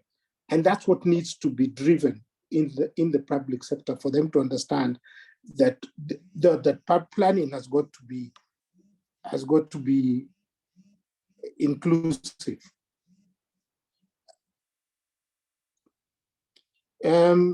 So I think that the role of public sector participation in strengthening urbanization, this obviously started way back in 2016 with Habitat 3. And I think even now as we go Habitat 3, when we go with such forums of developing the new urban agenda, developing COP, from COP21 to now COP27, which will be coming up in November, I think there's been now an appreciation of what the private sector role they can play. When I was listening to the presentation about resources in terms of planners, it is clear that even in Kenya that we don't have enough planners in the counties. Why is that? Maybe because the remuneration is not attractive to them.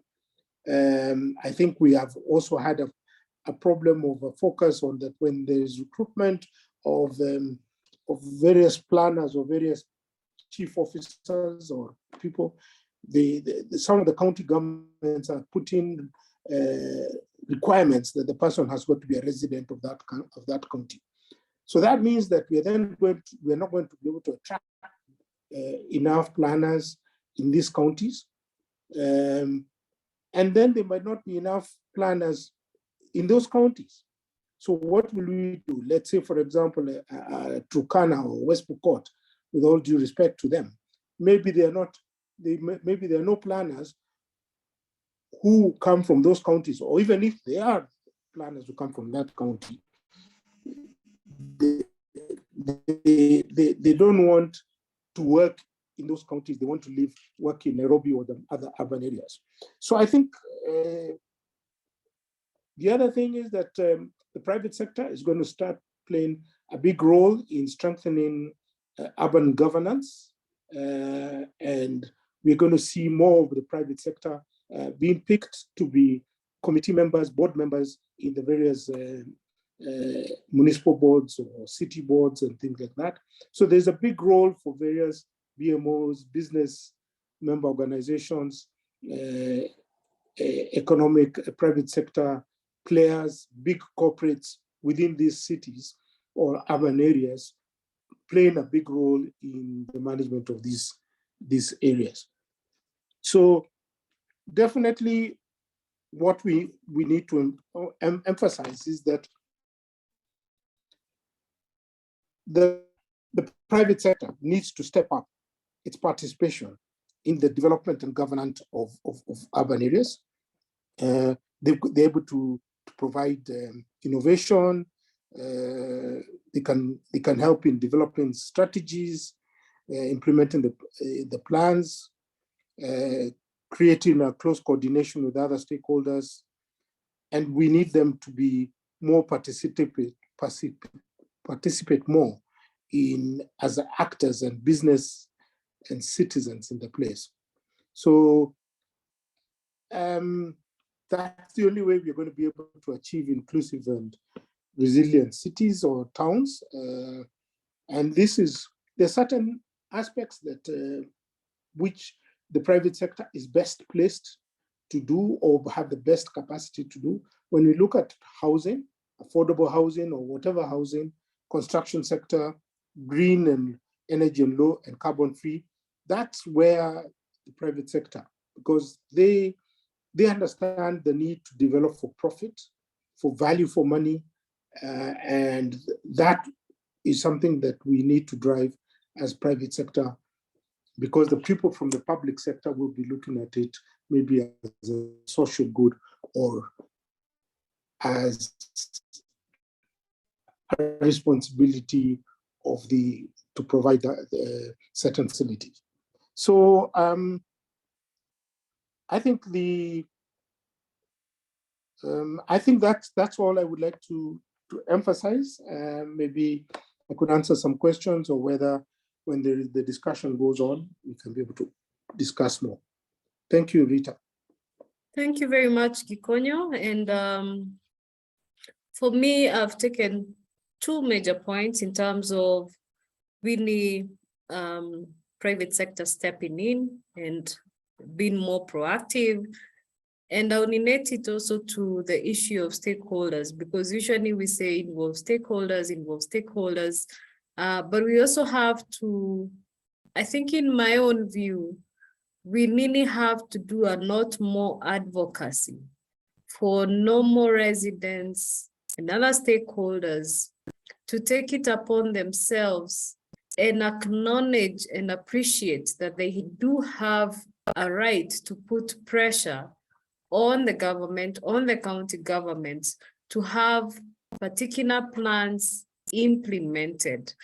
And the other way they can have that say voice is for them to really internalize and familiarize themselves with these processes and appreciate them when they're taking place, yeah?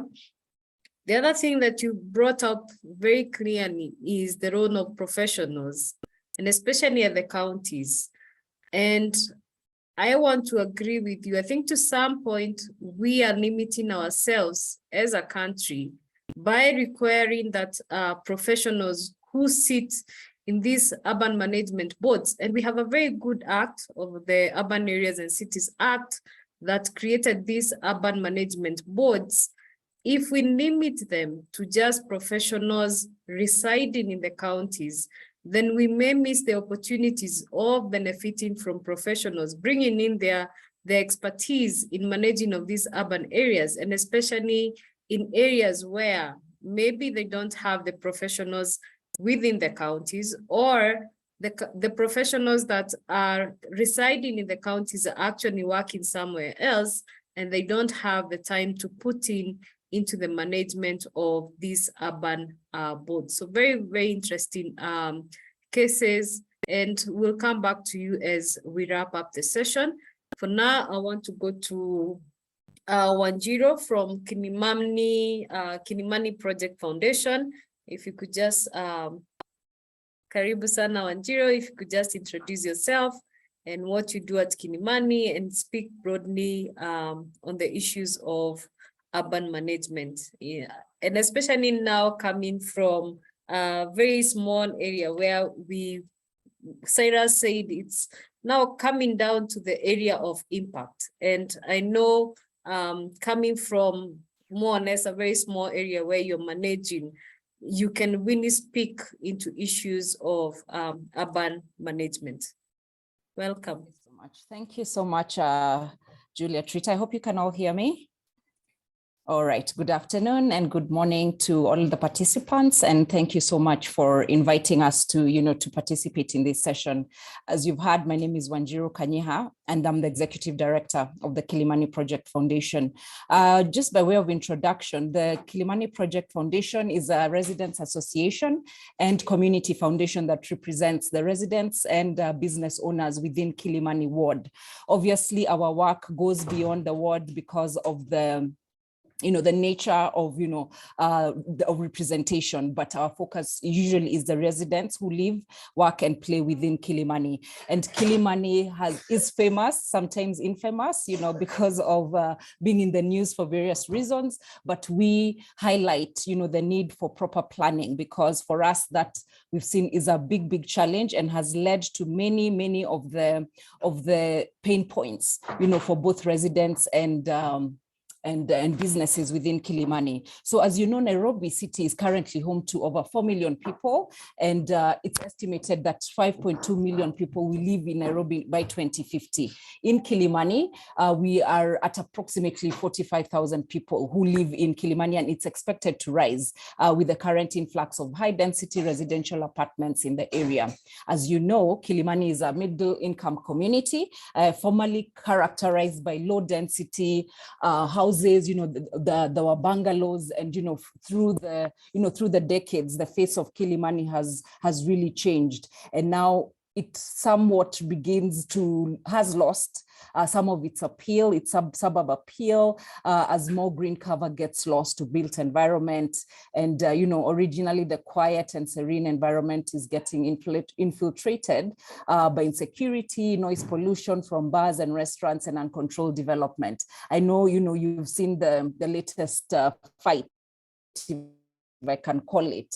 It's not new to us, around restaurants and bars that have set up in Kilimani and are causing a nuisance in terms of noise pollution and, other environmental, and ultimately this is a planning issue, right? Because, and I think the fellow panelists have alluded to it, because of the absence of the plans, right? Or the absence of enforcement of the plans, because for Kilimani specifically, there was an LPDP that was developed a few years ago, I think in 2016, but it was never gazetted. So what that means is then we are faced with, uncontrolled and unsustainable development, so the infrastructure, for example, cannot support, the 50-25 floors that we are currently seeing being put up within Kilimani. So we have experienced, that flawed breakdown of the system, so that the planning really does not encapsulate the needs of the community and how then it's developing. So we find ourselves in a situation where we are at the back end, or we are caught on the back foot of these planning processes. So, and we've not been spared really from the environmental degradation, the rising insecurity, inadequate social amenities, the urban sprawl, infiltration of the informality that, comes around, lack of proper planning. Right? And that has led to conflicting mixed land uses and dilapidating infrastructure. As I said, the infrastructure does not match the development that's coming up. So because of the sitting zoning guidelines, there's a gap there, and they've been outdated. So the future of Kilimani and similar neighborhoods is therefore uncertain as long as the city lacks up-to-date zoning guidelines and development approvals that continue to be guided based on what engineers, developers, and architects suggest without public participation. So our activities around urban governance, date back, over the last 10 years, where we have advocated and continue to advocate against noise pollution through various means and strategies, including legal action. We monitor public service providers, and we've created a public service delivery survey, which connects public service providers to residents, and residents are able to rate these public service service providers, including Nairobi Water, the chief, the police, Kura, and so on and so forth. And this feedback mechanism is beginning to work quite well, in the sense that we are able to provide a feedback loop, between the the state agents or agencies that provide these services and the residents that are the recipients of the services. We have also instituted legal action against irregular and unlawful developments, and we've petitioned several developments found to be flouting zoning regulations and other constitutional guidelines.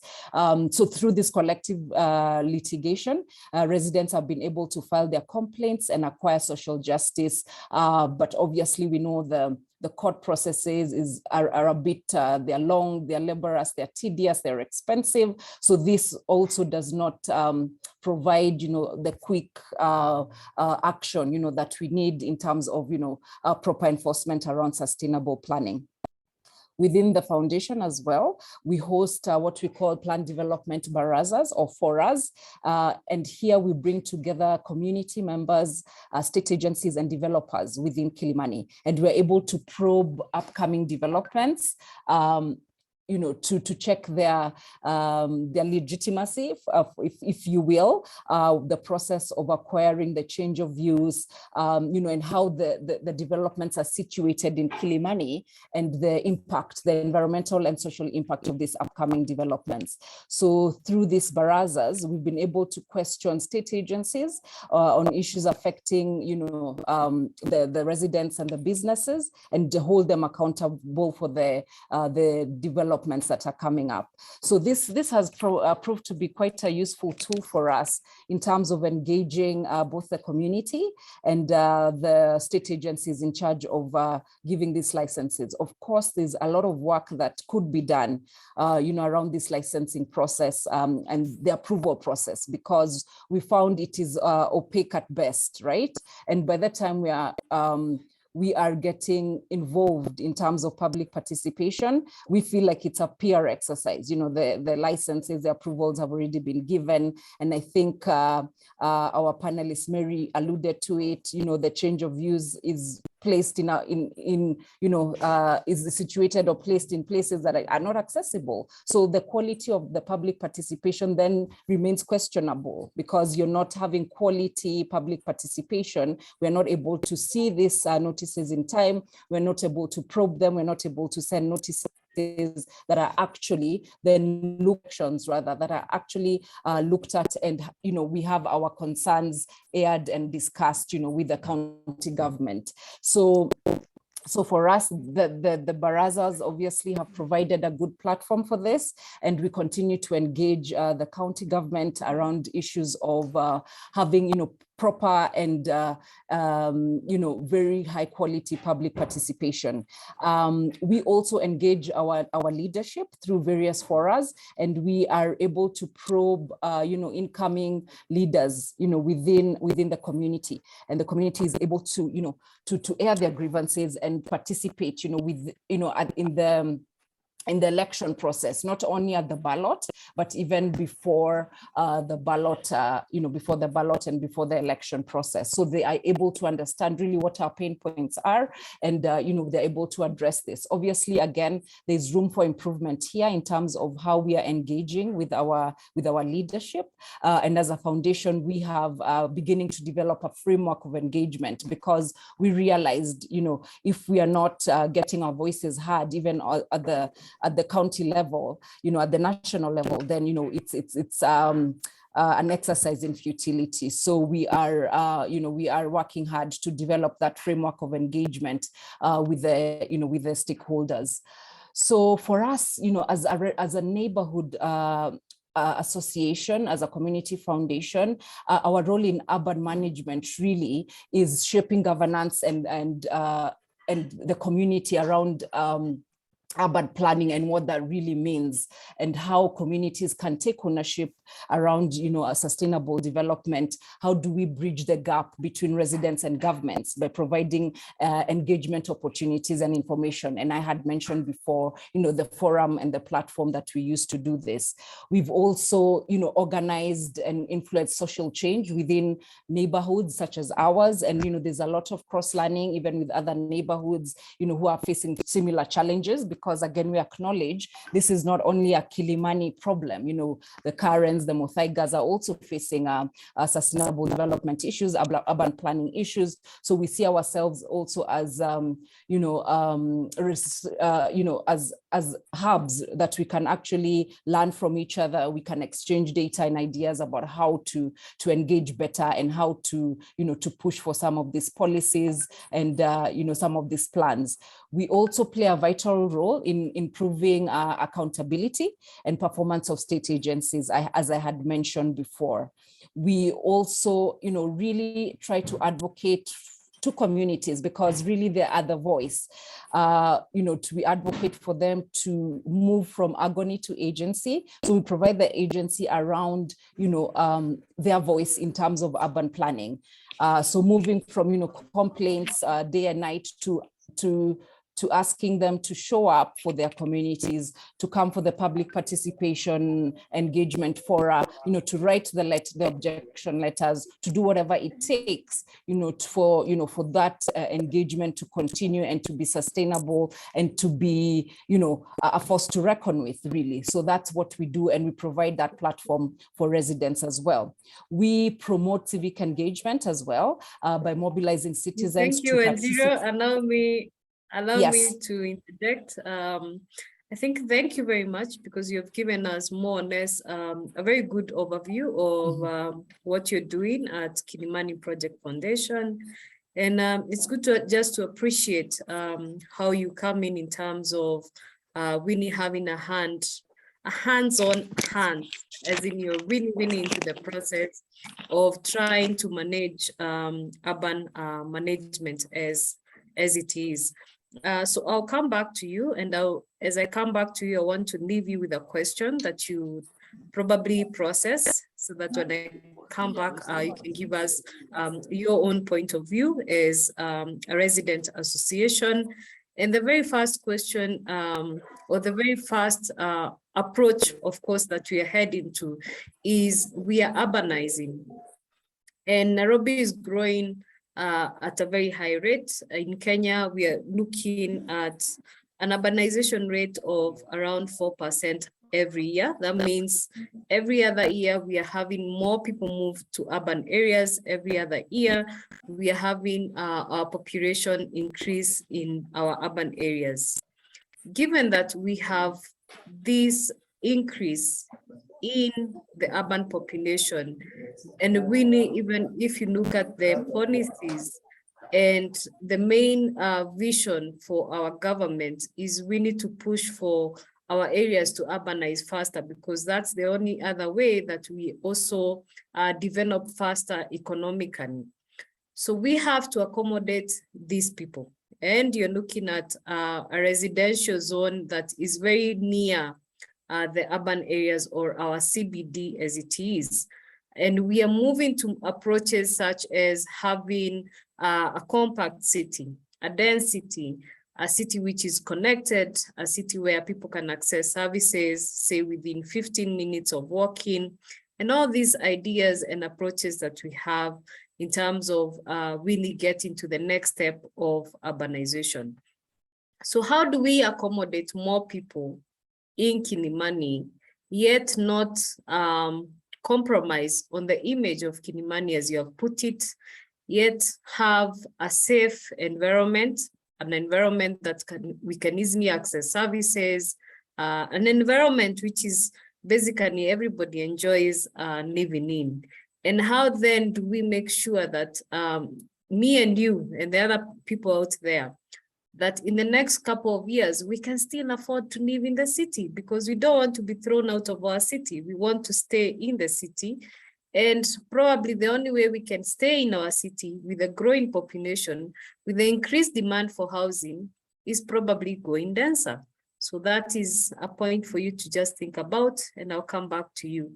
For now, I want to go back to Cyrus. And Cyrus, I want to throw in the same question, but for you to give us your perspective in terms of what approaches do we need to embrace to accommodate the growing demands that come with an urbanizing city like Nairobi, because we are a developing country.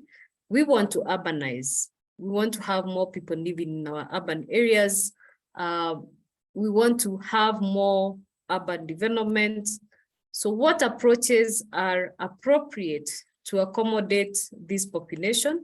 And I'm asking you, knowing very well that you have had very big involvement even in the new plan, in other plans that have been formulated for Nairobi, Mombasa, and other areas.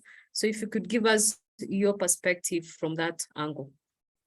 And also give us your final remarks, because I'll not come back to you. So you answer the question and wind up. Thank you.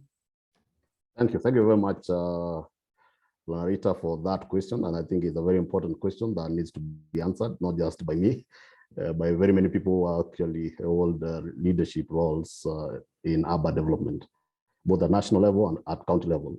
My answer is quite short in the sense that it's basically looking at the area of decision making. Who makes decisions? And those decisions actually see the light of day. Because there's the area of decision making that is really failing this country at all levels, national, county, municipal level, even local level, where the people who actually make decisions are tending to be informal. So we've created those caucuses for informal decision making and vacated the formal systems that will deliver us a sustainable city or sustainable community. And I think that is something we need to interrogate very deeply and actually come up with a way forward that enables us to build the capacity that's required for urban areas to be resilient and sustainable and be inclusive for everyone, not just those who can pay. Yeah, I use Mombasa Road and I can get to town in 20 minutes if I have some cash to spare. So we are building cities for people who have money, and forgetting that it's not just the people who have money, there are those people who want to have money, and they also need to be enabled to access the city in the same duration of time. Actually, the people who don't have money are the people actually who should be enabled to get to the city before everyone else. And I think that needs to be looked at very deeply. Again, secondly, can we just put the basic structure, the basic system, and it's contained in our legal framework, it's contained in the WACA, Urban Areas Cities Act, in the PLUPA, Physical Planning and Land Use Act, it's contained in County Government Act. Those pieces of legislation, which are emanating from new Constitution 2010, are calling us to build capacity at various levels, at national level, at county level, and now at that level, which my friend is here, David Gatimu, planner, he calls it that level of devolution. I think, can we just put the systems? Once we put the system, can we resolve those systems? Can we professionalize local authorities so that we fight informality in decision-making at all levels? Because it is that informality that is incentivizing a lot of urban sprawling. And I take urban sprawl as the greatest danger and risk to our urbanization process.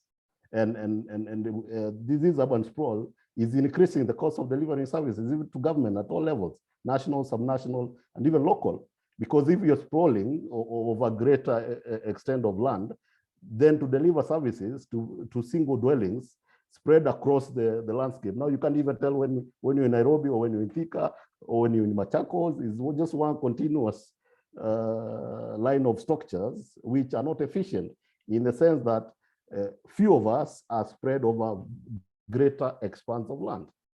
So when it comes to supplying those people with basic infrastructure, social and physical, you realize, and studies are shown, in sprawling neighborhoods, in sprawling cities, 6 times more expensive to supply basic infrastructure. So it's almost a national emergency.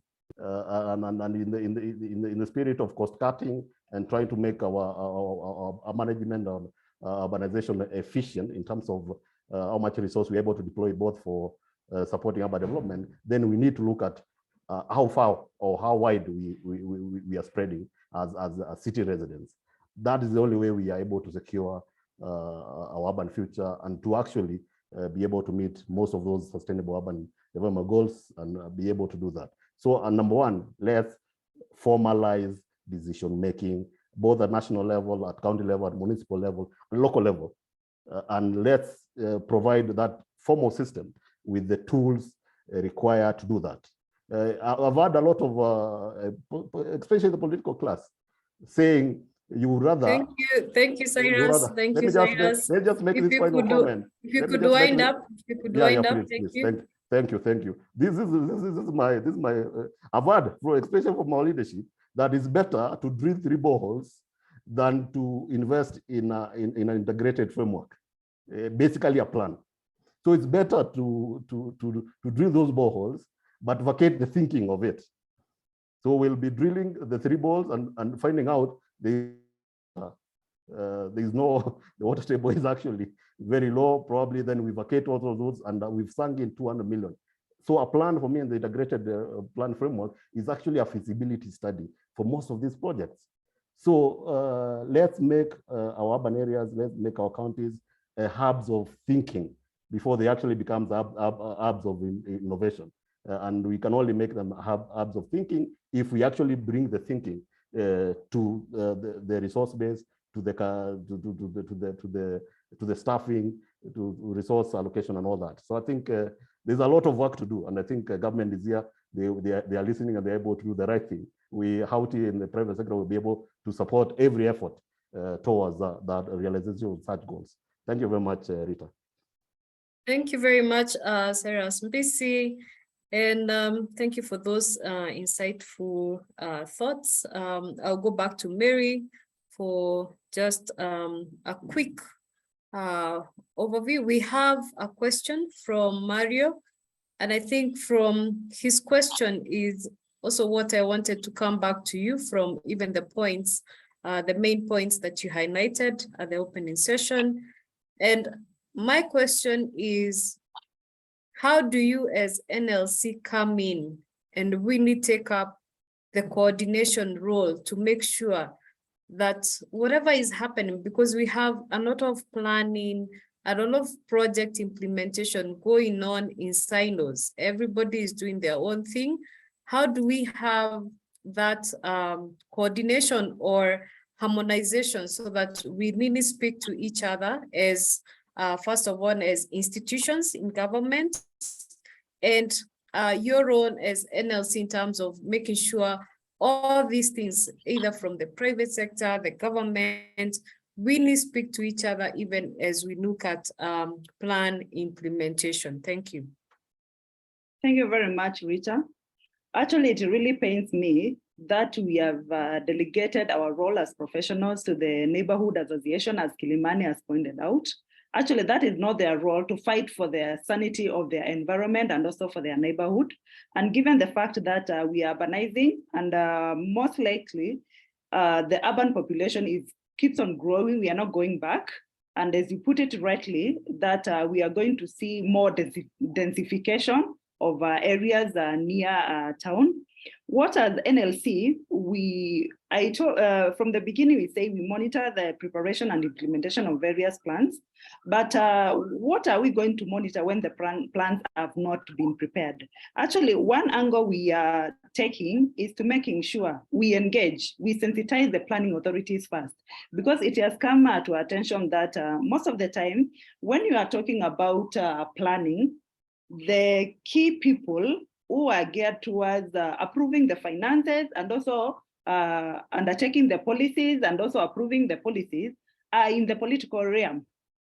And they are not geared towards professionalism, but more about the next political system where am I going to be elected back again into the office?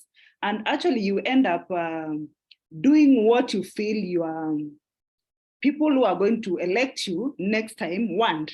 And whatever they want might not be the right one.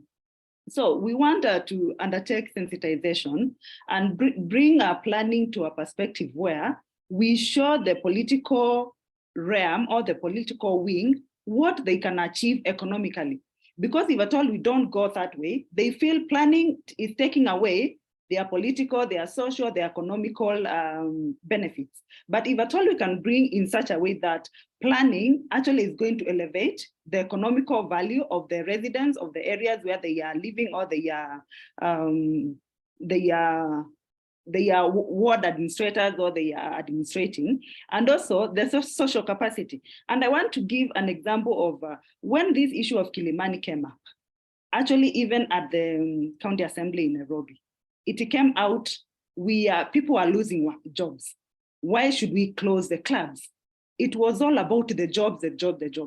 But we don't come to the other point and think about, we can still do good planning and implementation and at the same time create jobs, because urbanization comes with jobs. We have to create jobs for the urban population, which is growing day and day. But do we create jobs at the negativity of the residential or of the residential neighborhoods? Like the clubs which are being undertaken, they were approved by professionals. We have change of users for that, but we don't care about what the neighborhood says. We only care about the economic value. So we need to bring these actors onto the table and try and tell them, look, we can still have economical value in the areas designated for that particular use and still leave the neighborhoods institutions or the residential areas intact. So I think it's not about the implementation part of it. It's about let the planning authorities and also the policymakers understand and also get to know what is planning bringing on the table for me and in future. Lastly, it's also about we are trying to solve some problems and at the same time we are creating more problems.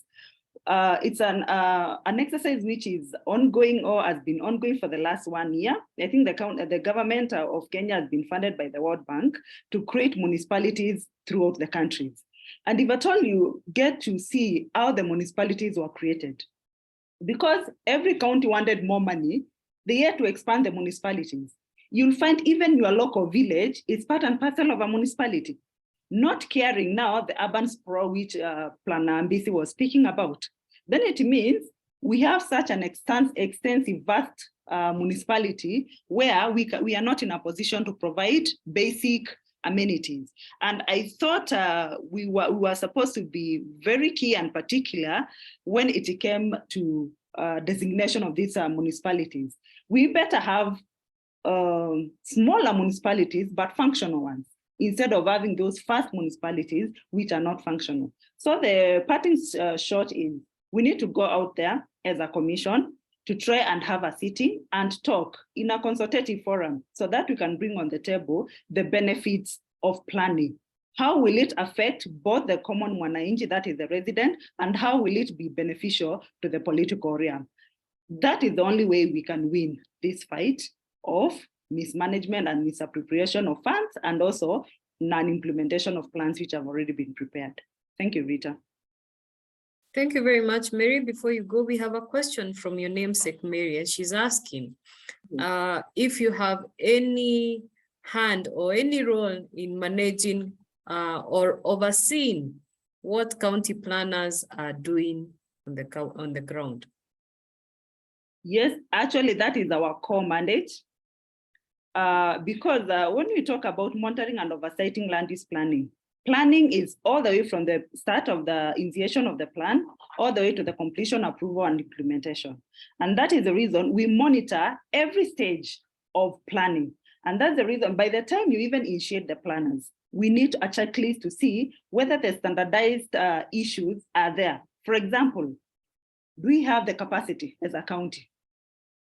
How many planners do you have to undertake that kind of planning?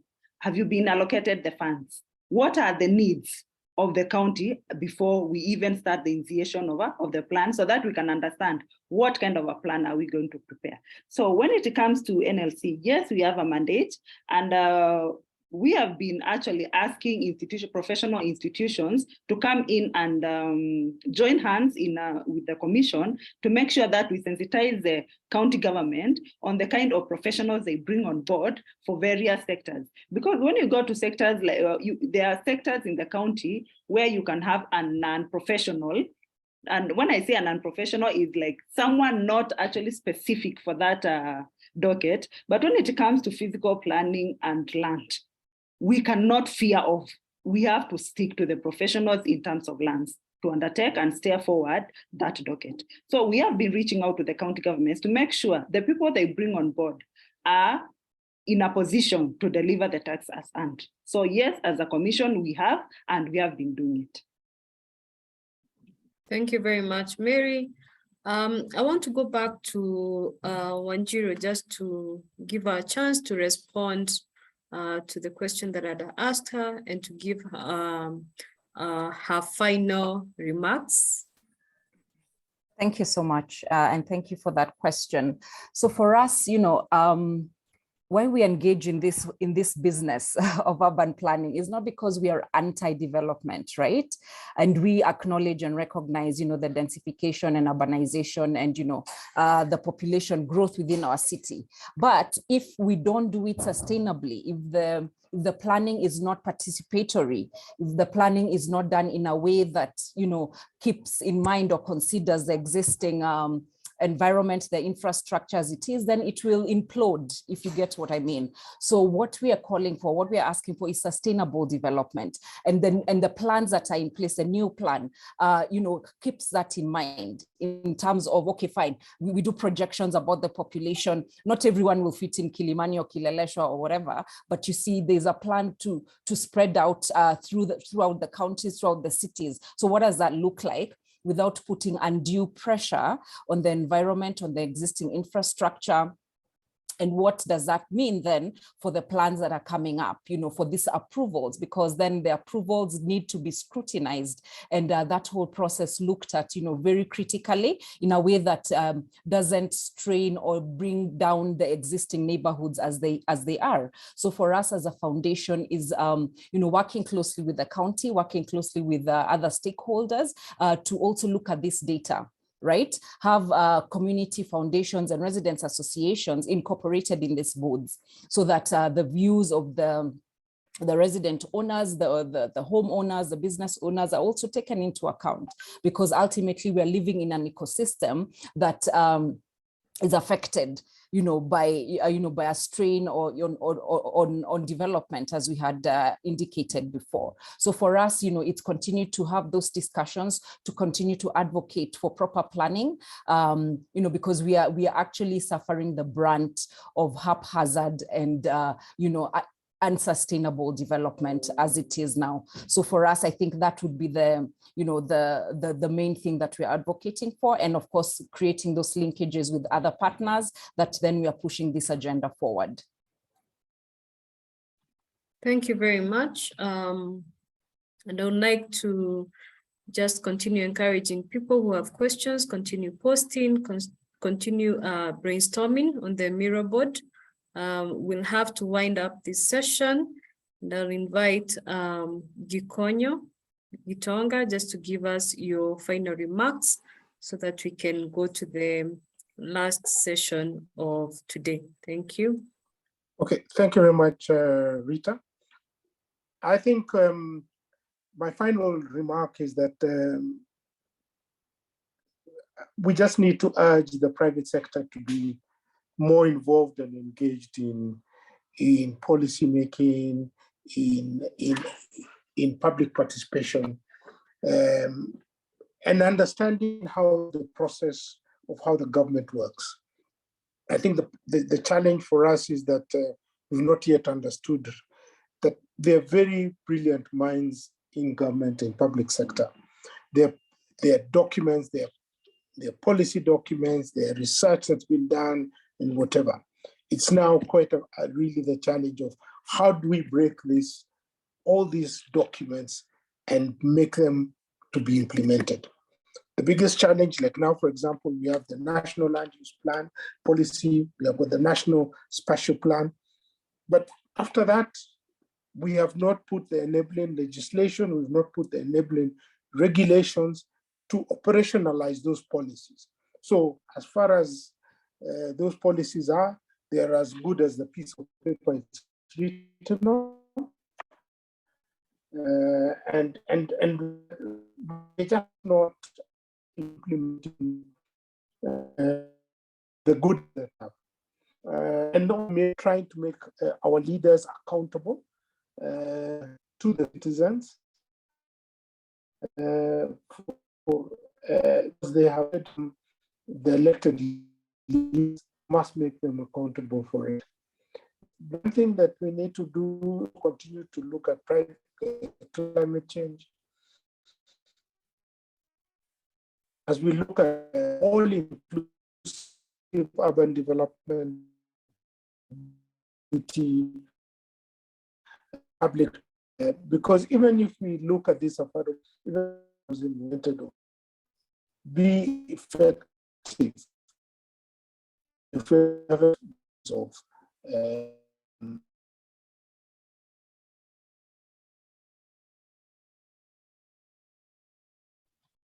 we are losing you, Gikonyo, but I think I got your main point in terms of really us stepping up.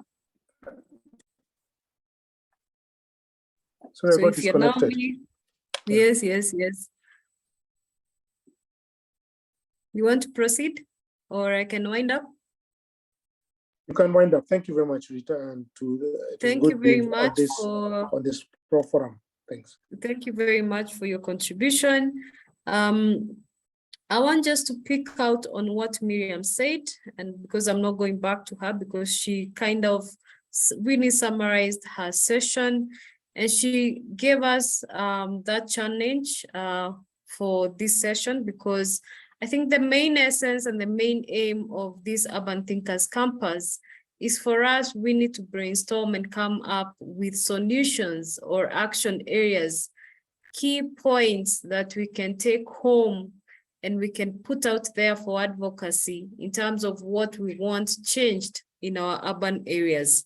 So I'm asking this question at the end of this session: how can we leverage on the resources that we have, the tools that we have for urban management, to really make our cities work better for us? So I know we have a lot of questions in terms of asking ourselves of then what can we do?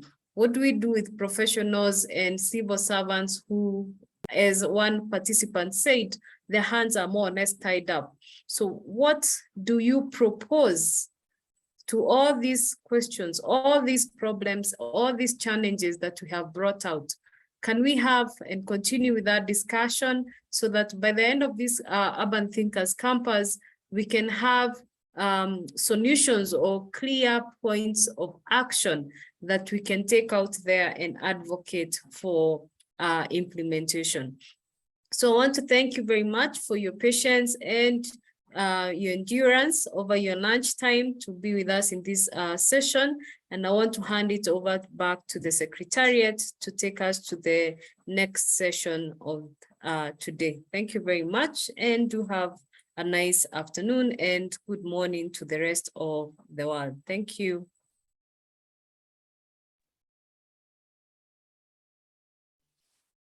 Thank you so much, Planner Juliet Rita. That was a very informative session with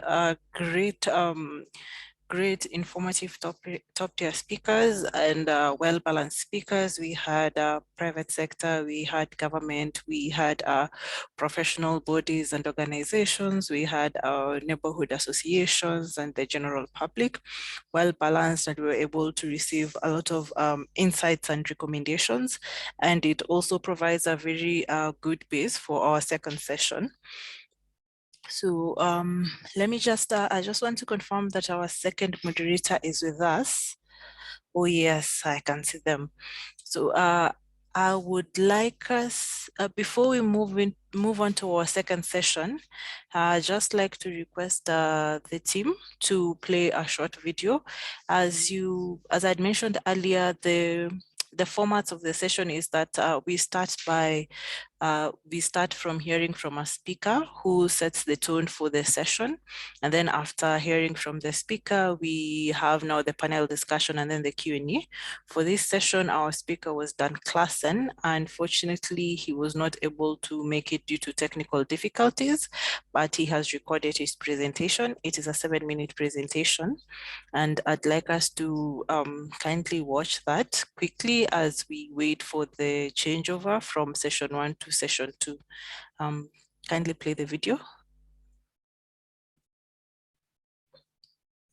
Okay, I hope you can all hear. Good day, everyone, and apologies for not being able to be there in person.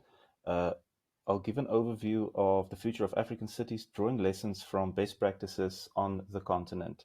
About Future Cities Africa, we have conversations about the future of cities. Our episodes with key industry thought leaders, mayors, CEOs, executive directors, youth thought leaders, and more has over the last 2 years reached over 300,000 downloads or views, with over 150 or 15,000, hours of content consumed. It is clear from these conversations that not one industry alone can solve all our challenges. That's why we talk about the built environment, the green economy, smart cities, finance and investment, and much more. I'll aim to highlight some insights gained, but it is clear that the future is determined by what we do today. Looking at some trends, Africa is one of the fastest urbanizing continents in the world. This brings with it a lot of opportunities, but also a lot of challenges and uncertainties. One of these trends are megacities. So even more megacities are being predicted. That's cities with a population of at least 10 million people, with Lagos projected to become the world's most populous city by 2100. The rise of secondary cities and intermediate cities. The pandemic and post-pandemic has accelerated semigration in many African countries, and it's likely a trend that will continue. The ability for many to work from anywhere and to escape the hustle of city life, as it is known in larger cities. It can enhance economic activity within these smaller towns, can improve the lives of citizens, but it brings with it a large amount of challenges with regards to infrastructure development, service delivery, and more. Urban areas based on a vision of the future that creates cities that are resilient, sustainable, and livable are those smarter cities that you've been hearing about. And although the definition of a smart city is different for different areas on the continent, what is clear is that although driven by technology, it's mainly accepted that technology alone cannot solve all our problems, but can be an enabler to do so. Simple definition of a charter city is that there are new cities with new rules. Charter cities are seen as a mechanism to get the deep governance reforms that is necessary to transition many countries from a place with predominantly poor rules to a place with better ones. In Africa, 3 charter cities are currently under development: Nyimba and Talent cities in Nigeria and Nkwashi city in Zambia. On private cities, they refer to residential precincts that are set up by private organizations within which there exists a whole host of amenities. These private cities are in many cases driven by dissatisfaction with crime and poor government service delivery. Some examples: Eco Atlantic in Lagos, Tatu City, Nairobi, Hope City in Accra, and Waterfall City in South Africa. On the metaverse or extended realities, which includes augmented reality and virtual reality, will play a major role in the future cities and how we do things.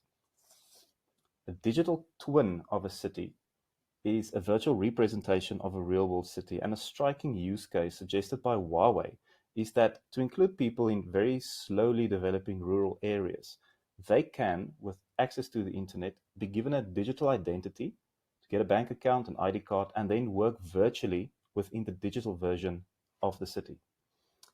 But what are the cities that people actually want? And can be summarized in short that people want functional cities that respond to their needs, easy access to their daily needs, to education, healthcare, work, and social opportunities. They want to feel included, they want to feel heard, and they want to feel safe.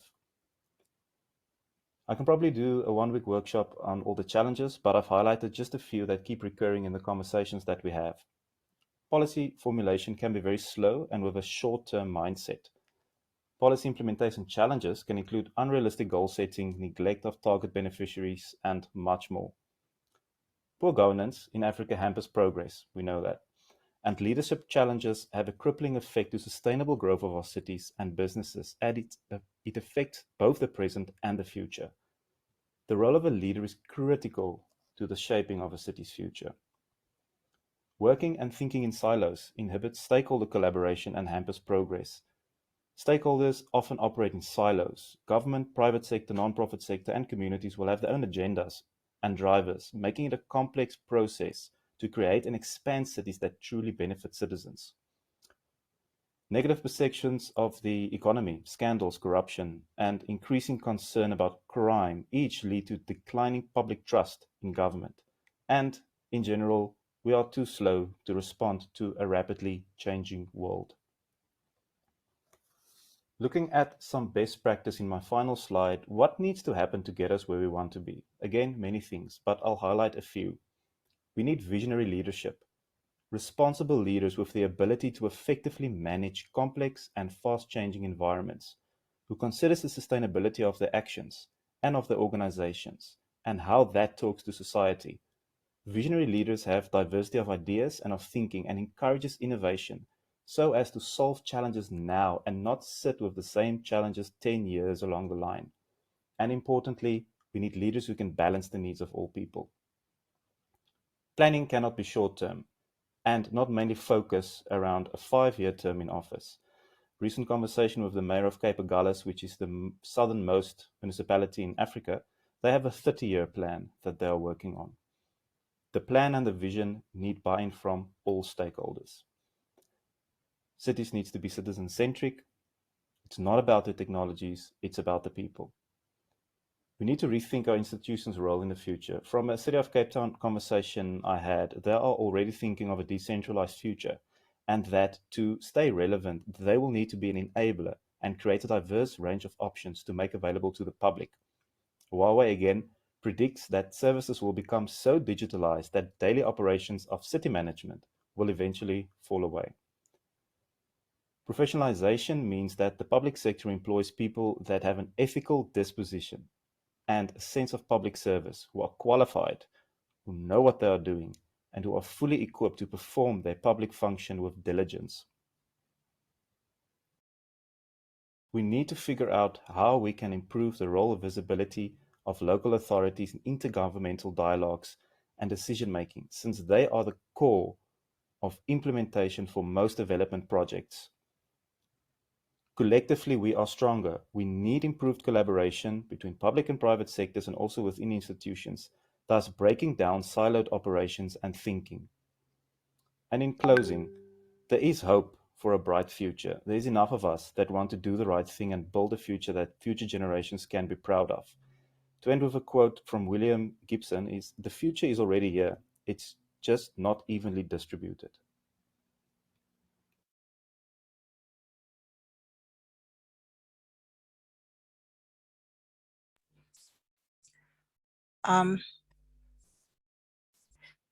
Thank you. Thank you to all the speakers for our first session, for making it a very engaging session, for being with us till the end of the session. Unfortunately, we had to cut you short so that we can move to our next session. But good thing is that your session has set the base for the next session, where we'll be discussing the silver bullets in urban management.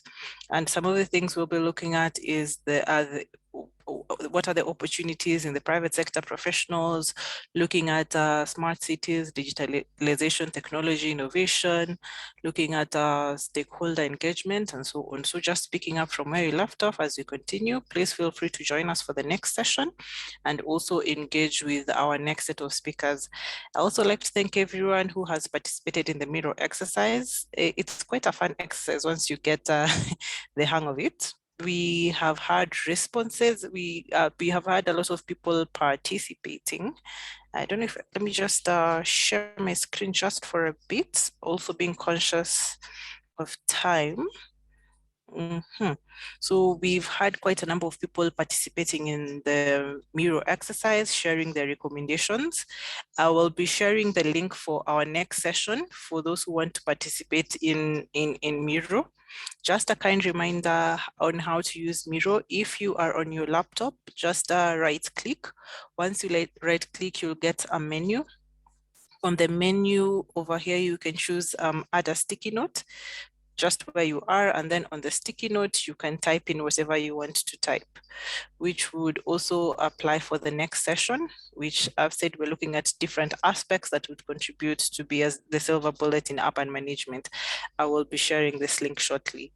All the recommendations we get, we will look for a way to collate them and add them to our final declaration, our call to action, and also looking at preparing a monitoring and evaluation plan, just picking up what have we learned from this UTC, what are the recommendations, what are the necessary actions, who are the actors, and how can we follow up, and how can we use this to be able to make our UTCs effective as we progress through the year, so that we are not just hosting the UTCs for the sake of hosting them, but from the UTCs, we actually have recommendations and resolutions that we can actually carry forward.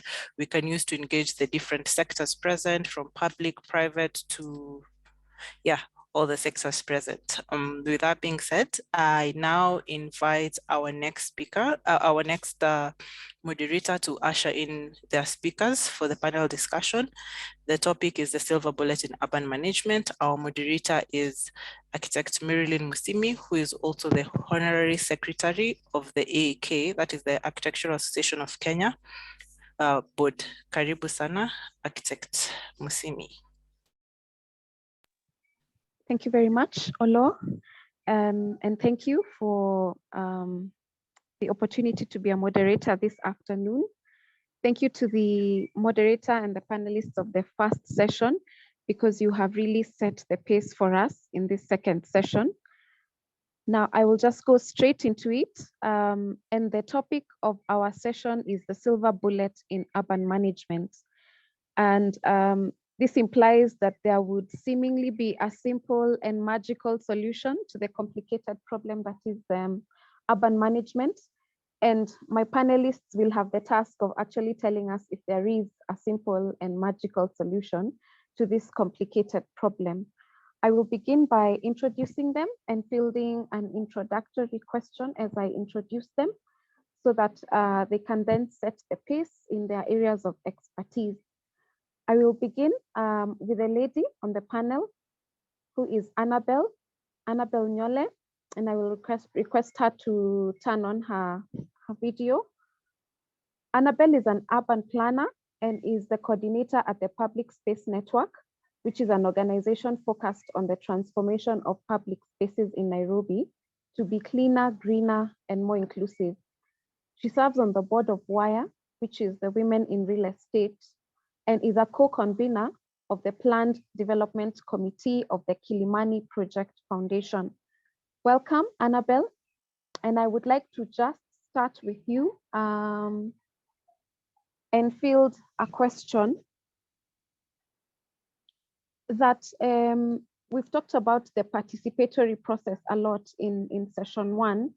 And what I'd like you to tell us is to set the pace and explain what is the role of participatory processes in urban management.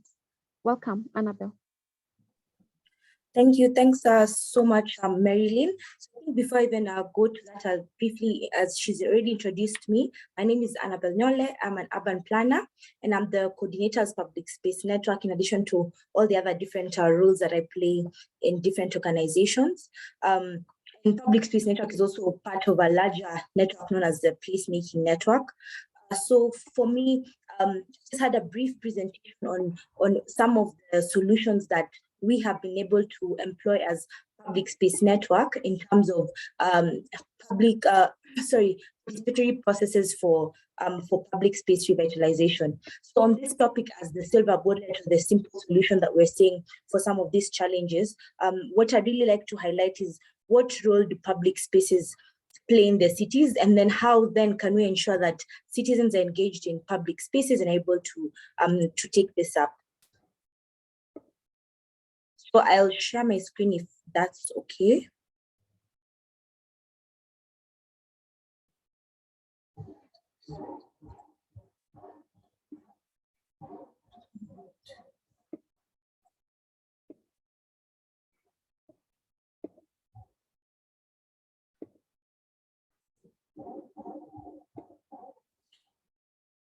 Great. Yeah, so just to start also a bit about what we do as Public Space Network. Like they said, we transform public spaces, and we've been doing this for the past 8 years, since 2014, and we've been able to transform over 200 spaces across Nairobi, especially working with informal settlements, impacting around 200,000 people across Nairobi, and working with over 3,000 youth groups to create this change. And as an organization, we really believe that the fastest and easiest way to help our community, to improve someone's quality of life, is through improving the public spaces around them. So just to jump right into it, I'll also look at what are public spaces. When we hear public space, some of us might assume it's something obvious and something that we all know, but that may not be the case. So public spaces are all spaces that are accessible to everyone without a condition. So it's a space you shouldn't have a condition for you to access a public space. And some of the questions that raises now is in terms of our public spaces in our city, such as Nairobi, having to pay for a public space or having to go through certain scrutiny before you can access a space, ceases to make the space public and accessible to all. And it should also contribute to the quality of urban life. So close to public space is one word that also is always mentioned a lot in the public space arena, which is placemaking. And placemaking is a critical role to some of the issues that we face in urban management, because what placemaking can be described as is a collaborative process that can really shape public spaces. So that means that communities come together, or communities actually take action, they bring up their ideas, they share their assets, and they create these public spaces that really benefit them in terms of health, well-being, security, and so many other benefits. So placemaking really makes it easy to create these public spaces. And I think one of the statistics also as we looked at is that as public spaces, or for cities to work, that you need to actually have around 50% of the area, 50% of the service area of a city dedicated to public space. And I think for Nairobi, based on the studies that we've shown, that we don't even attain the 15%, which is basic, should be a basic requirement for what makes a city work in terms of the percentages that a public space should cover. So placemaking basically looks at how we can make a place from just being a space to become a place, because you can just have a space that's an open space, but how do you change this the space from a space to a place? And also, how do we change spaces from just being livable or something that you need to attain to something that's really lovable, or something that you can actually enjoy being at? And this is the critical role that public spaces play to really define what the character of a city is. If you look at some of the most famous cities in the world, they're actually known for the public spaces that they have, because it really helps to define. When you visit a city, the first thing you do, you go to a public space, you take a photo in a public space, and that's sort of sometimes the memory that brings, and it also influences where people come together and socialize within the city. And also it really helps in terms of the economic activities. When you have a productive public space somewhere, then the economic activities around the space are able to thrive and to go on well. So I think also a critical thing is that quality public spaces can really help to meet the challenges of the rapidly urbanizing world, because through these public spaces, then we're able to address some of the fundamental planning issues that we have. And one of the biggest concerns that we normally have is that public space is a blind spot when you're doing a lot of our urban planning, and even within urban management and design, it's not considered as one of the top priorities, yet it can be a priority to help solve so many other issues that are there within the city and affects very different aspects of the city. So that just covers what the elements of a successful public space should be, because we can talk about a public space and we can also talk about what a successful public space can be. And what a successful public space is a space that is designed for the users, by the users, and that's where the participatory process is coming in. And we'll go a bit in depth in the next slide and look at how exactly we take on this participatory space, how we ensure that the community is engaged, and how we ensure that that the process from beginning to end, people talk a lot about bottom-up approach, but really seeing it in a physical sense, I think takes it to another level. And I hope even with having the government officials here as well, we can be able to see where there can be collaborations or effectiveness in how we can ensure our processes are participatory and actually effective. And so they should also be accessible to everyone. Then this really helps promote a vibrant social life. And the other thing is also to reduce the impact of climate change and have a positive influence on the environment. So through the public spaces, those are some of the issues that we're already talking about as through urbanization, is issues such as climate change. Already we can see how public spaces can benefit this. And the economy is a critical part of any city, and this is one of the also some of the roles that it plays. And there's also the point of mental and physical wellness. And this I think was a huge issue. I always remember during the time that we had COVID and there was the lockdown, most of us didn't have maybe a space where we could go and just enjoy and just take in some fresh air, and we were cooped up in our houses. And what we imagine also public spaces to be is they are the living rooms of our cities. They're the places where you can just go and get some fresh air and relax. And I think that's also a critical thing to our mental and our physical wellness. And the other thing that's also important is safety and security, which also are critical aspects of cities. And we already see how public spaces can contribute to this and really help solve some of the issues. Then now going into the process. So how do we ensure that there's effective participation when we're creating public spaces, effective participation, and this can also be applied in our planning processes. How can we ensure that all this is a round process, that from the beginning to the end, we are able to get an output that is for the community and by the community?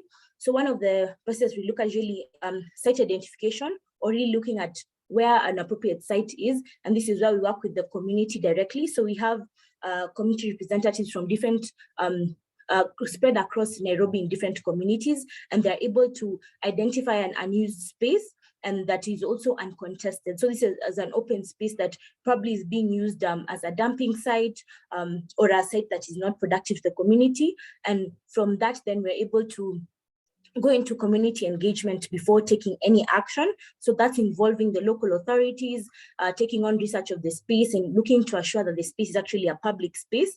And then from then we actually go into more in-depth discussion. So this includes workshops with the communities, stakeholder meetings with the different stakeholders, and really a comprehensive process, starting with dealing with the local authorities to see who are the important stakeholders who need to be engaged, and then going now and organizing meetings with these stakeholders, the individual stakeholders, and then holding larger community sessions where we're able to deal with any contestations or concerns that are there within the space.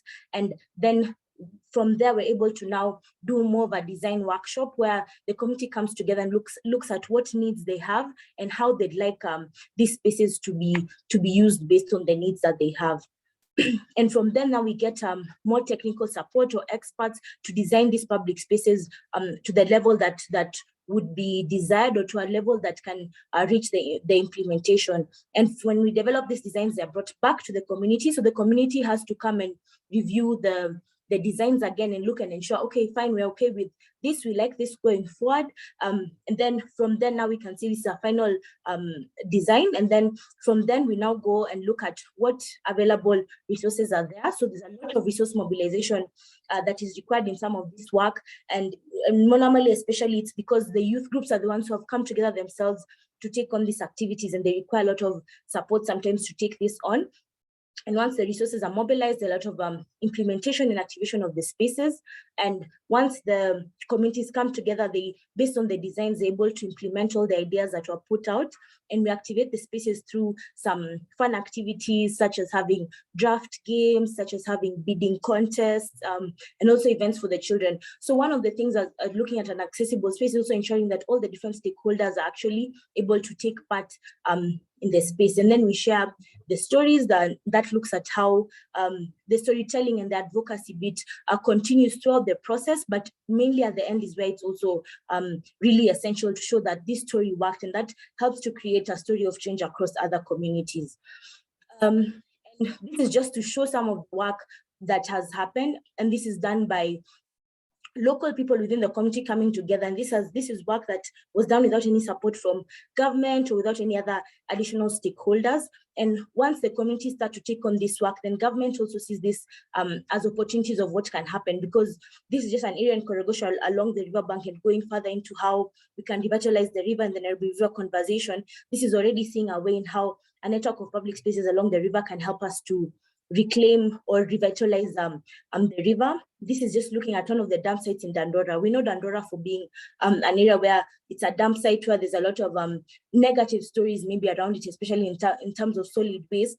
But look at the potential or the possibilities that are there when the community comes together and they're able to create these spaces within the courts for them to be able to enjoy. And it's not just a narrative of having the dump site there.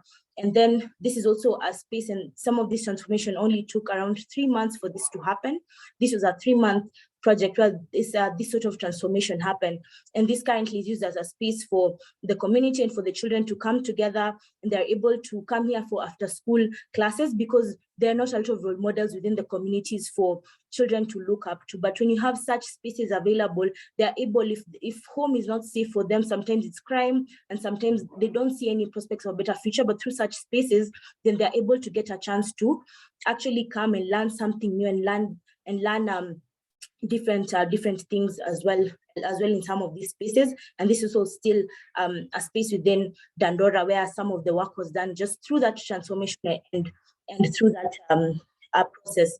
I think from my end, what I would say the role in urban management that we play is in promoting the revitalization of public spaces through mobilization of youth groups and effective public participation. When the people have already bought into idea and into the project, and they take ownership of what these spaces need to be, then creating these changes is quite easy. And once people have access to some of these public spaces, it generally improves their quality of life, and it also creates income for some of these youth groups, which are in these settlements. And once people have that idea or that mindset of this is how life should be, then it's now easy to deal with some of the other urban issues that are there. If we're looking at developing the roads better, if we're looking at dealing with solid waste management, dealing with water, dealing with different issues, it starts with a sort of mind transformation and showing that there's a better reality for people. And I think also for us in the communities, we work with communities from less fortunate communities, I would say, or underprivileged communities within Nairobi. But now within ourselves, even in the different places like Kilimani, where I serve, us coming together and coming up and saying we can utilize this space for our children to play, for us to get access to something, that has been quite a challenge. So imagine if we were able to also come together and realize the benefits that this has, and that how that theory of change, starting with us as urban professionals, could also help us to take it to the next level and prioritize public spaces as we take on all our urban planning projects and our different priorities. And that could essentially help us to deal with some of the issues that are affecting the entire urban management spectrum. I see Marilyn is back. I don't know if my time is up. Yes, I wanted us to also bring on board the other panelists so that we can have a bit of engagement and just throw our ideas around and see how that goes. So I will come back to you, Annabelle. Thank you for setting the pace and telling us how public spaces come together, the process of participation and the importance of public spaces. Now I will introduce our next panelist, who is James Odongo. James has a background in urban planning and project management and is the CEO of the Kenya National Chamber of Commerce, Nairobi chapter. He has designed, implemented various advocacy projects and has experience on donor-funded projects. Now, donor-funded projects. I want to bring you in on the money aspect, James. Annabelle has told us the importance of public spaces, and public spaces may be the silver bullet, but might funding actually be the silver bullet?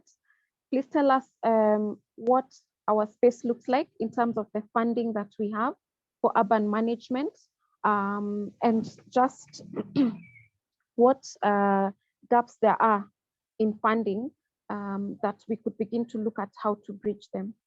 Welcome. Okay, thank you very much, Marilyn. It was my senior, and it's a bit overwhelming now being in this space of urban management experts. But really back to your question, and of course, my extension and regards to or rather KAK for hosting this event. Yes, you've mentioned something critical, and that is the role of funding in urban development and really the whole aspect of urban management. And by all standards, we'd want to appreciate and recognize that at no point will we ever be having sufficient funds to fund our urban management practices and initiatives. But really, there exists a number of opportunities that would also double up as gaps. So the current arrangement where we have, and of course, through the devolved governance structure in Kenya, we have county governments now being the sole, or rather the primary owners of the urban areas in our country, of course, through the Urban Areas and Cities Act and the County Government Act, as well as other legal provisions. And beyond the whole aspect of management, county governments and the related urban agencies are required to generate revenue to be able to fund their respective infrastructure, of course, beyond relying on the national government remission to the respective counties. But then, despite the county governments being empowered by the Article 212 of the Constitution to be able to generate their own source revenue, a review and, of course, reports from the budget office shows that the respective county governments have not been able to meet their targets and their potential. So, against a potential of around 174 billion in terms of collection of their own revenue, the average, looking at the financial years for 2017, 2018, 2019, revealed an average of around 30 to 35 billion in terms of collections. And so you see that is quite a huge discrepancy in terms of how the ability of the counties to finance their own urban development projects and initiatives. And so in terms of the gaps and say, what are the opportunities?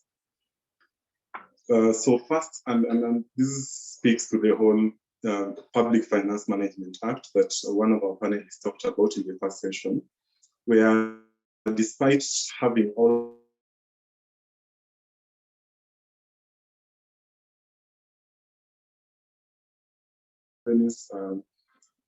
despite however much we put efforts to optimize, say, collection of the OSRs, the implementation and the management of these finances would also be critical in ensuring that we have proper implementation of the said urban project. So first, we need to streamline the existing financial management policies and really sort of challenge ourselves to enter into a social contract that we don't have to deal with issues of corruption when it comes to finances for urban infrastructure and related finances. And then another existing opportunity I see, and especially for county governments, is embracing the issue of innovative financing. So, of course, we need to appreciate that the traditional models of funding for development of urban infrastructure are becoming exhausted as we go by. We can no longer rely on grants, and then, of course, the whole idea of loans are increasingly becoming unsustainable. So when we talk about innovative financing, counties are enabled to work through the existing, or rather through the legal frameworks of public-private partnerships. There's also the need to embrace the offers or opportunities that will exist in the capital markets, of course, through infrastructure investment funds. Recently, the new governor for Nairobi, Governor Sakaja, mentioned that they will be reaching out to NSC to see whether they'd be able to sort of get some sort of, or rather float green bonds to be able to finance the infrastructure projects. And so maybe just, of course, in the interest of time, I'll also try and be brief. Something I was also forgetting, and maybe we also need to challenge ourselves as planners, as urban managers, and really as stakeholders within the urban ecosystem, is the issue of innovative tax policies that would help also realize enough funding for the urban infrastructure model. So Take, for instance, the whole land value capture system. Urban planners will talk about it every other day and all the other stakeholders within the urban ecosystem. But it is very surprising that within our country, we don't necessarily have a land value capture policy in place to help counties raise revenue through such models. I think only Nairobi has made attempts through the NMS, but now that the continuity of NMS is not guaranteed, we wonder how that would work. And then really lastly, the whole idea of having a political goodwill and just appreciating that the masses are the people who are at the center of the urban management initiative. So, and then as Gikonya alluded to during session 1, the idea of public participation remains a mirage, especially for implementation of the respective urban initiatives. So you hear that a public participation forum was done for the CIDP, or somebody alleges that they did enough public participation before implementing the Nairobi Expressway review. So it's also a challenge to our leaders and the political class to embrace the actual implementation of the public participation provisions of the law and ensure that we involve the urban residences in prioritizing development needs and urban infrastructure needs, as it were. Otherwise, thank you, and back to you. Thank you very much, James. You have given us the gaps, but also a lot of the opportunities that are available to bridge those gaps. And I think a central theme that is coming up is public participation. And I will introduce the next panelist and then just flow with that conversation of public participation. Our next panelist is Peter Karanja Geshe. He is an engineer and also a mheshimiwa. He's a partner at Green Universe Ventures Limited, a mediator who is judiciary accredited, and a part-time lecturer. He has worked in the private sector worldwide, and he has extensive community service experience and political leadership, having been the MCA for Kahawa Sukari Ward in Kiambu County. And I know, Engineer, you have been involved in a lot of initiatives to just bring the community together as a way of public participation. And that is the question I'd like to bring you in with. We've heard before that, maybe neighborhood associations are the best platform for the participatory process. We've heard how the participatory processes that we have currently are a bit questionable. So the question I want to put to you is, in your experience, having put together, a neighborhood association, having been a political leader and represented people, what is your take on this stakeholder engagement and the form that it has taken in our country? How do you think we could make it better? What are the gaps in our current stakeholder engagement, our participatory processes, and how do you think we could make it better? Welcome, Engineer.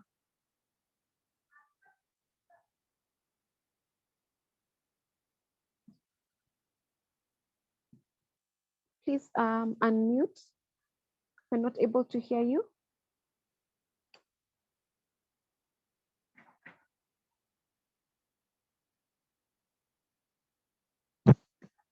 Engineer, please unmute.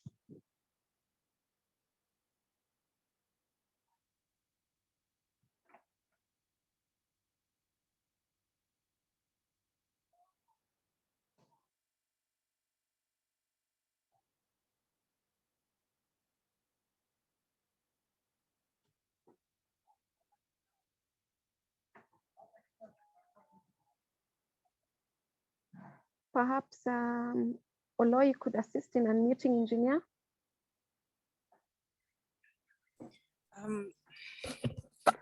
Hi, Marilyn. I can see that he's unmuted. We're trying to figure out what the issue is. Okay. I think he's trying to solve it. Let us just follow up with a phone call. All right. All right. In the meantime, because I see Planner Gatimo has turned on his video, I will introduce him next and field a question to him. So Planner Getimo is a planner with over 25 years experience in public service. He has served in Kiambu County Government, the defunct City Council of Nairobi, and the Ministry of Lands and Physical Planning, Task Forces 1 and Task Forces 2.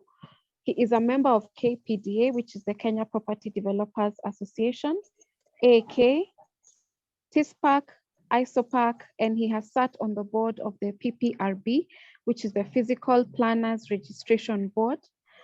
He is the founder and CEO of Salute Spatial Solutions and carries out assignments with the UN Habitat on urban development and management. Planner Getimo has a wealth of experience, and to him, I would like to field the question of professionalism.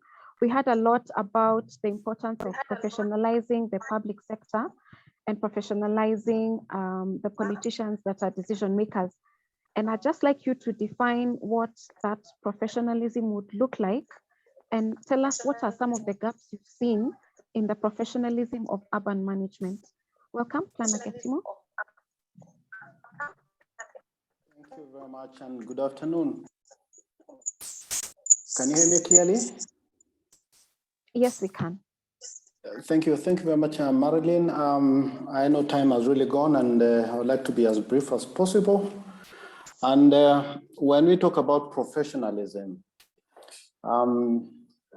we need to look at various aspects of how we manage our public affairs. And as the common adage says that those who do not learn from history are doomed to repeat it. We can just look very quickly into where we've come from in terms of the planning identity. And this is something that had been put across when we were invited to be panelists, where we were asked to look into the past, the present, and the future of planning. The planning identity has been constant, but it has been changing in the sense that people are urbanizing. So it means we need to put more focus into serving more people as they get into the urban areas. And as the previous presenters have alluded, a lot has happened in Kenya, but it appears that we've not been able to get it right in terms of professionalizing our urban governance. And this, if you're able to reflect clearly from where we've come from in terms of the planning identity and how we respond to it, we can divide this into two very clear scenarios. The first scenario is which I would call the local authorities scenario that is between 1963 and 2010. And that section, you can also divide it again into three, whereby at the very beginning, the urban planning identity in the early 60s when we became a republic was more of socio-political in nature, where urbanization or the urban challenges that were there then were focused on the settler community. And as they left, so many people came into urban areas and we didn't have a localized kind of approach on how to handle it. The second phase, I would say, happened more during 1971 to 1990, where we had a lot of people within our urban environments, within our urban areas, and the challenges of housing and services was becoming out of this, was really shooting through the ceiling. And this translated into socioeconomic interventions that required provision of more services, housing. And for housing, we had where we had the focus of the site and service schemes and so on and so forth. And this didn't stop there. It continued to an extent where the majority of the urban slums that we know today started coming up, and today they're still with us.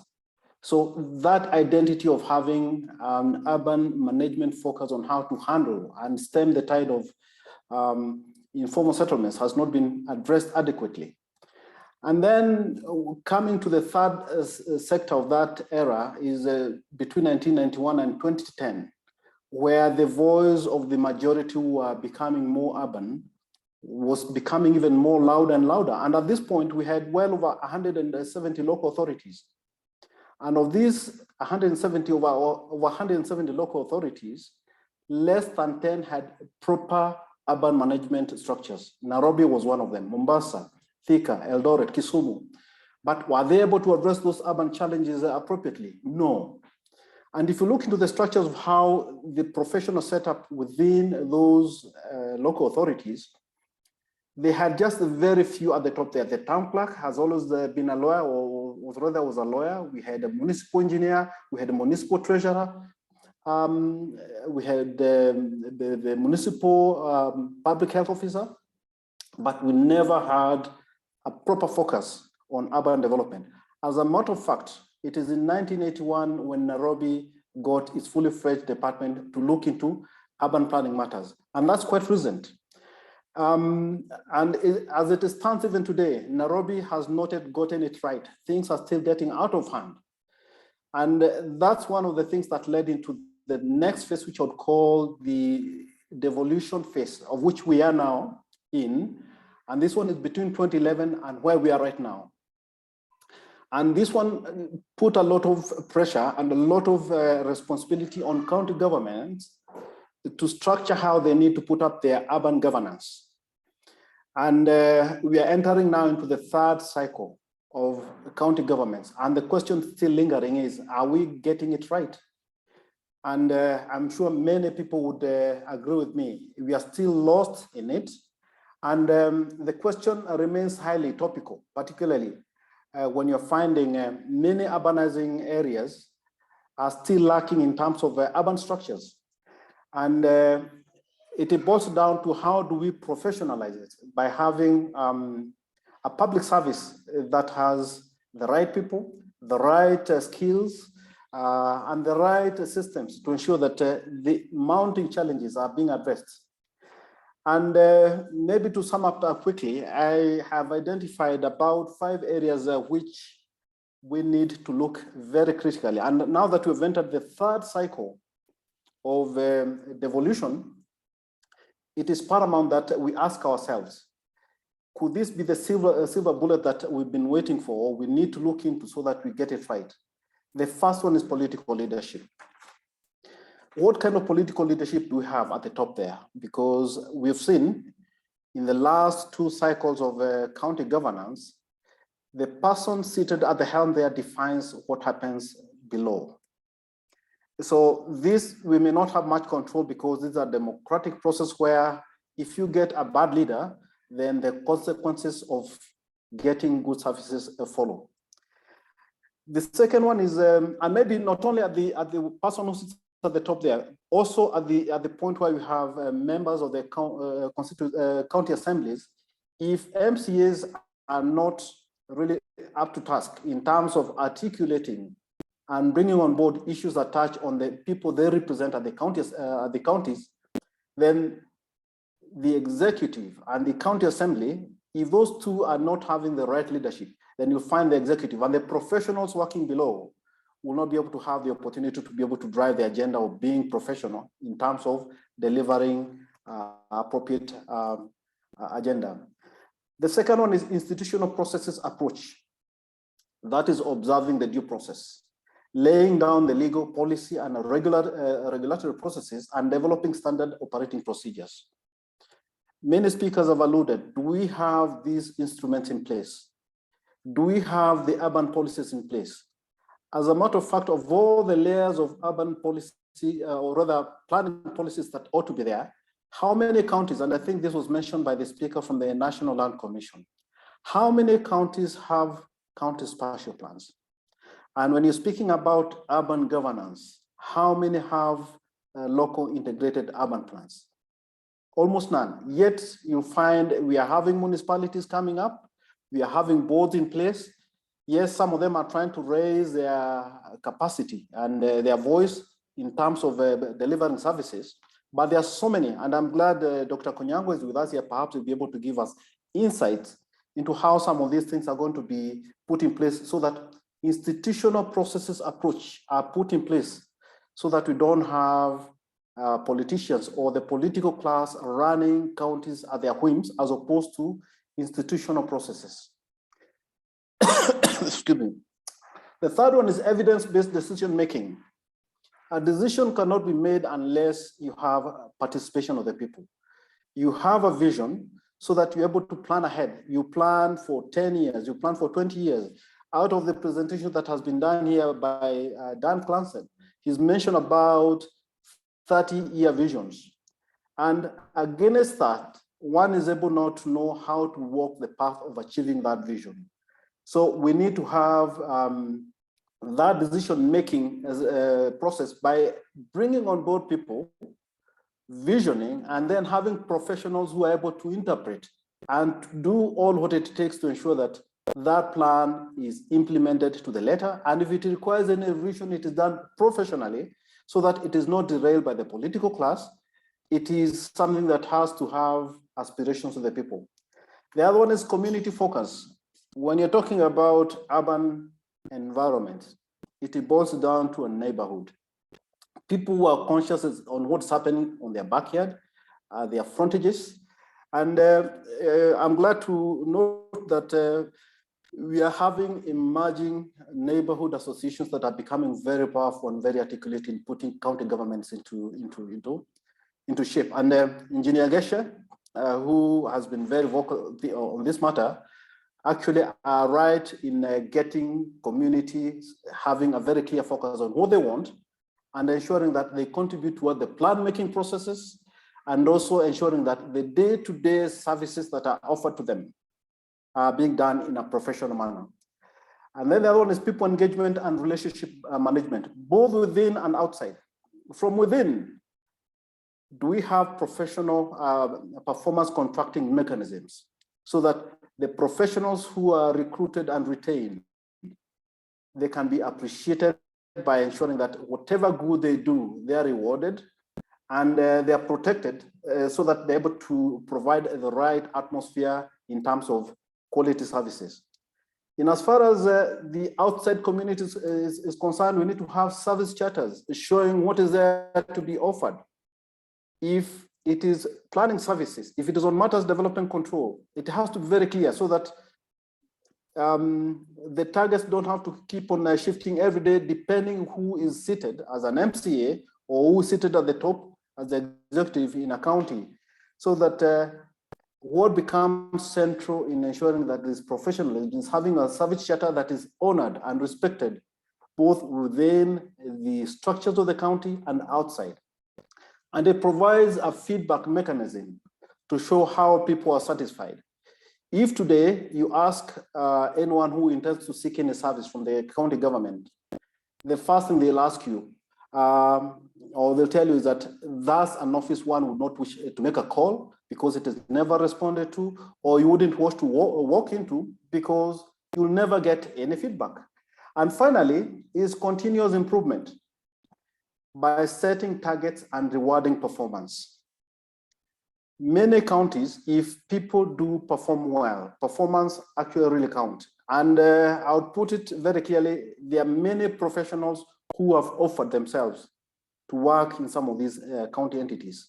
But arising out of lack of safeguards, they fear presenting themselves because of that kind of mediocre kind of protection to ensure that reward systems and being strict in as far as institutional processes are concerned are well observed.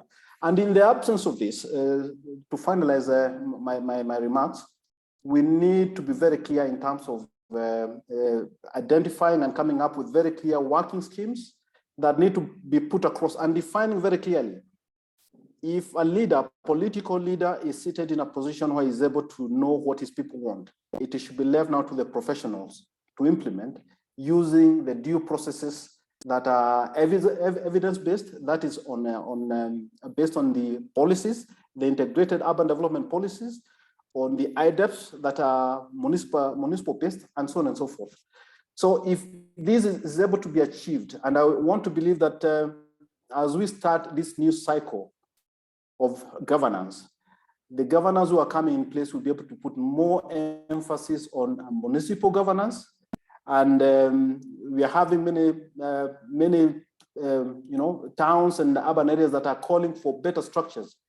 We have Nakuru that has come to join the fray of the city status. We have so many municipalities. I think I've lost count. Dr. Konyango will be able to guide us how many so far we are having. There are so many lower level urban level management, that is 10,000 population threshold that are all over. If you're able to address those ones and have them populated with professionals while observing those 6 parameters I've been able to mention, then we have a long way to go. So it's a question of us now trying to ensure that as professional bodies, as professionals who have a stake as individuals, we need to have right leaders, and I believe you're able to elect right leaders, then we can be able to have all the other ones flowing smoothly, and we can be able to have better governance in our country. Thank you. Thank you very much, Planner Gatimo. Professionalism, from your take, is both about the people that are in office, but also about the processes that we adopt in order to ensure that professionalism.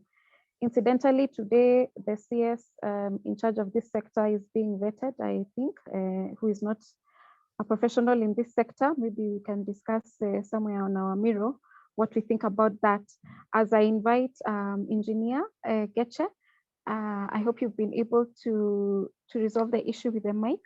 And I wanted to just pose that question again about stakeholder engagement and what is the importance of engaging stakeholders in urban management that you have found through your experiences, both as a community leader, but also as an elected political leader. Welcome, Engineer.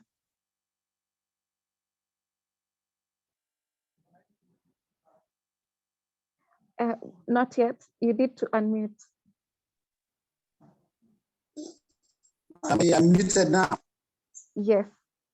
Hello? Yes. You can hear me now? Yes, we can hear you.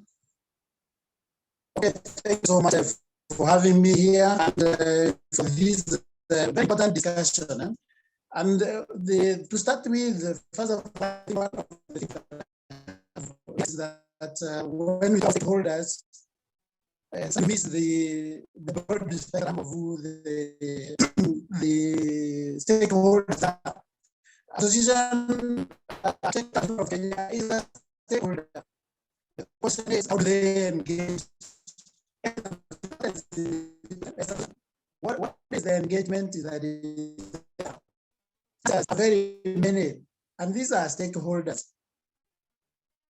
The surveyors of Kenya, the engineers, and all these are stakeholders, communities like churches, and the citizens, residents, and or neighborhood association. And I think when we talk about stakeholder engagement, sometimes we fall to that area. But it's also good because in that area, every person to capture every developer, the architects, and everybody, and including the leaders, even the leadership that we talk about are in these areas. But I think one of the challenges that we have is that disconnect of that engagement and experience has that materials, if you are not affected, then you keep distance because you are okay within your small residential areas, within not even a residential area, within your area, within your home. And an example given, a good plan city requires 50% to be open space. But in fact, I give for where I live. Now, one of the reasons I engage myself into was because of this challenge. The feeling that I am not living a normal life within my neighborhood.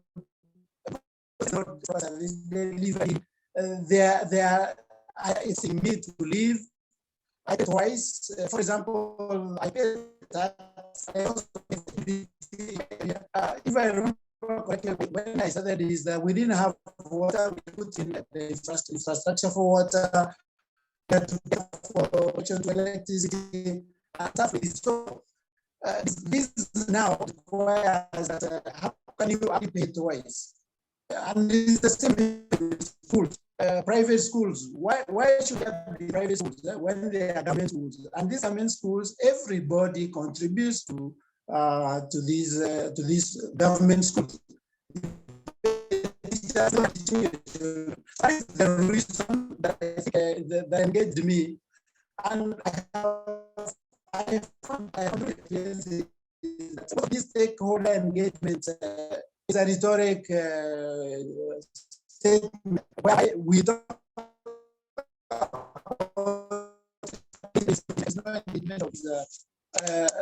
these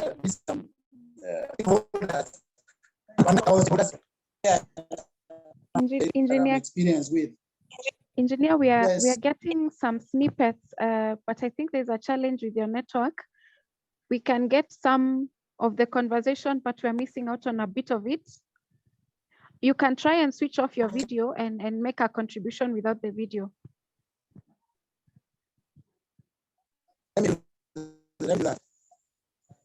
Okay, go ahead. So let me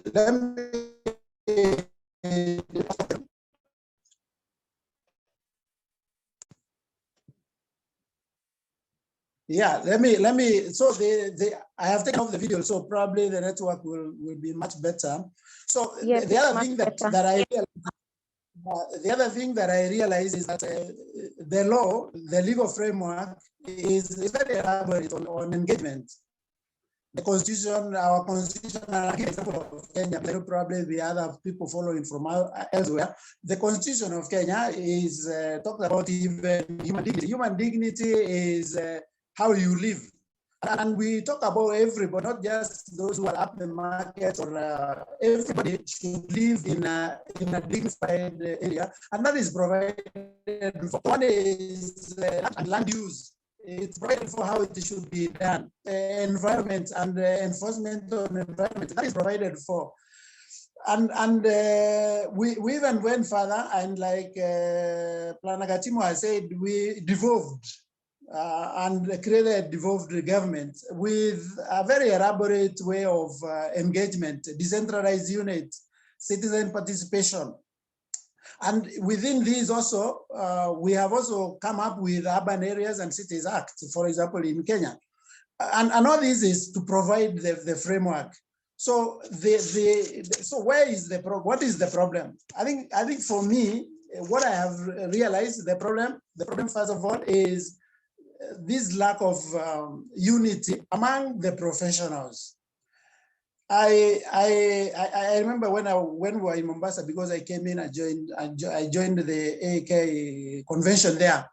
I challenged us. I am an engineer, but how many times do I participate in that engagement at my local level? Because if I don't, then obviously nothing will improve. If there is, for example, we had from Kilimani, sometimes it is viewed as if those who are vocal there are anti-development. But where are the planners who live there? Where are the people that live there, other than the few that are in the voices? So when we don't come together, then the problem becomes bigger, because the few who talk are seen as anti-development, while everybody should be there. The second one is the duty bearers, the government does not act as a partner in development, or an enabler, or a co-host, whereby they should look at it as their partners in this. And I have said this before. In every development, in every urban area, the investment by the government is hardly 15% of what is invested there. So, which means the stakeholders have higher stake, really, they have higher stake. And in any case, even where the government is, it is money from the same stakeholders, because government doesn't have money. It collects from the people. So, but we find, and I think this is probably the best bullet. I know there are many silver bullets that we are talking about, but this one of and acknowledging that the government is just an enabler, is a partner in management of urban areas, that will be the solution. Why? Because they will engage the community-led approach in managing or in dealing with urban areas, in managing urban areas. For example, effectiveness. How many people are within the areas that they are thinking about or planning about that have the knowledge and local experience?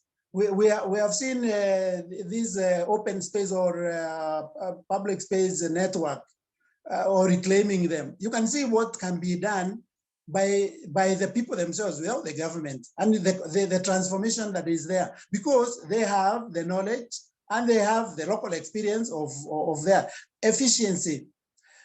I feel horrible because when I look at the infrastructures, the roads that we do in many of these urban areas, after a short while, they are useless. They're not very useless, but they are not maintained. But who can maintain them? If there is an engagement, the people there, everybody taps on the range of resources that is there. That's when people are engaged, so it becomes efficient, and the cost of maintenance, the cost of sustainability is reduced.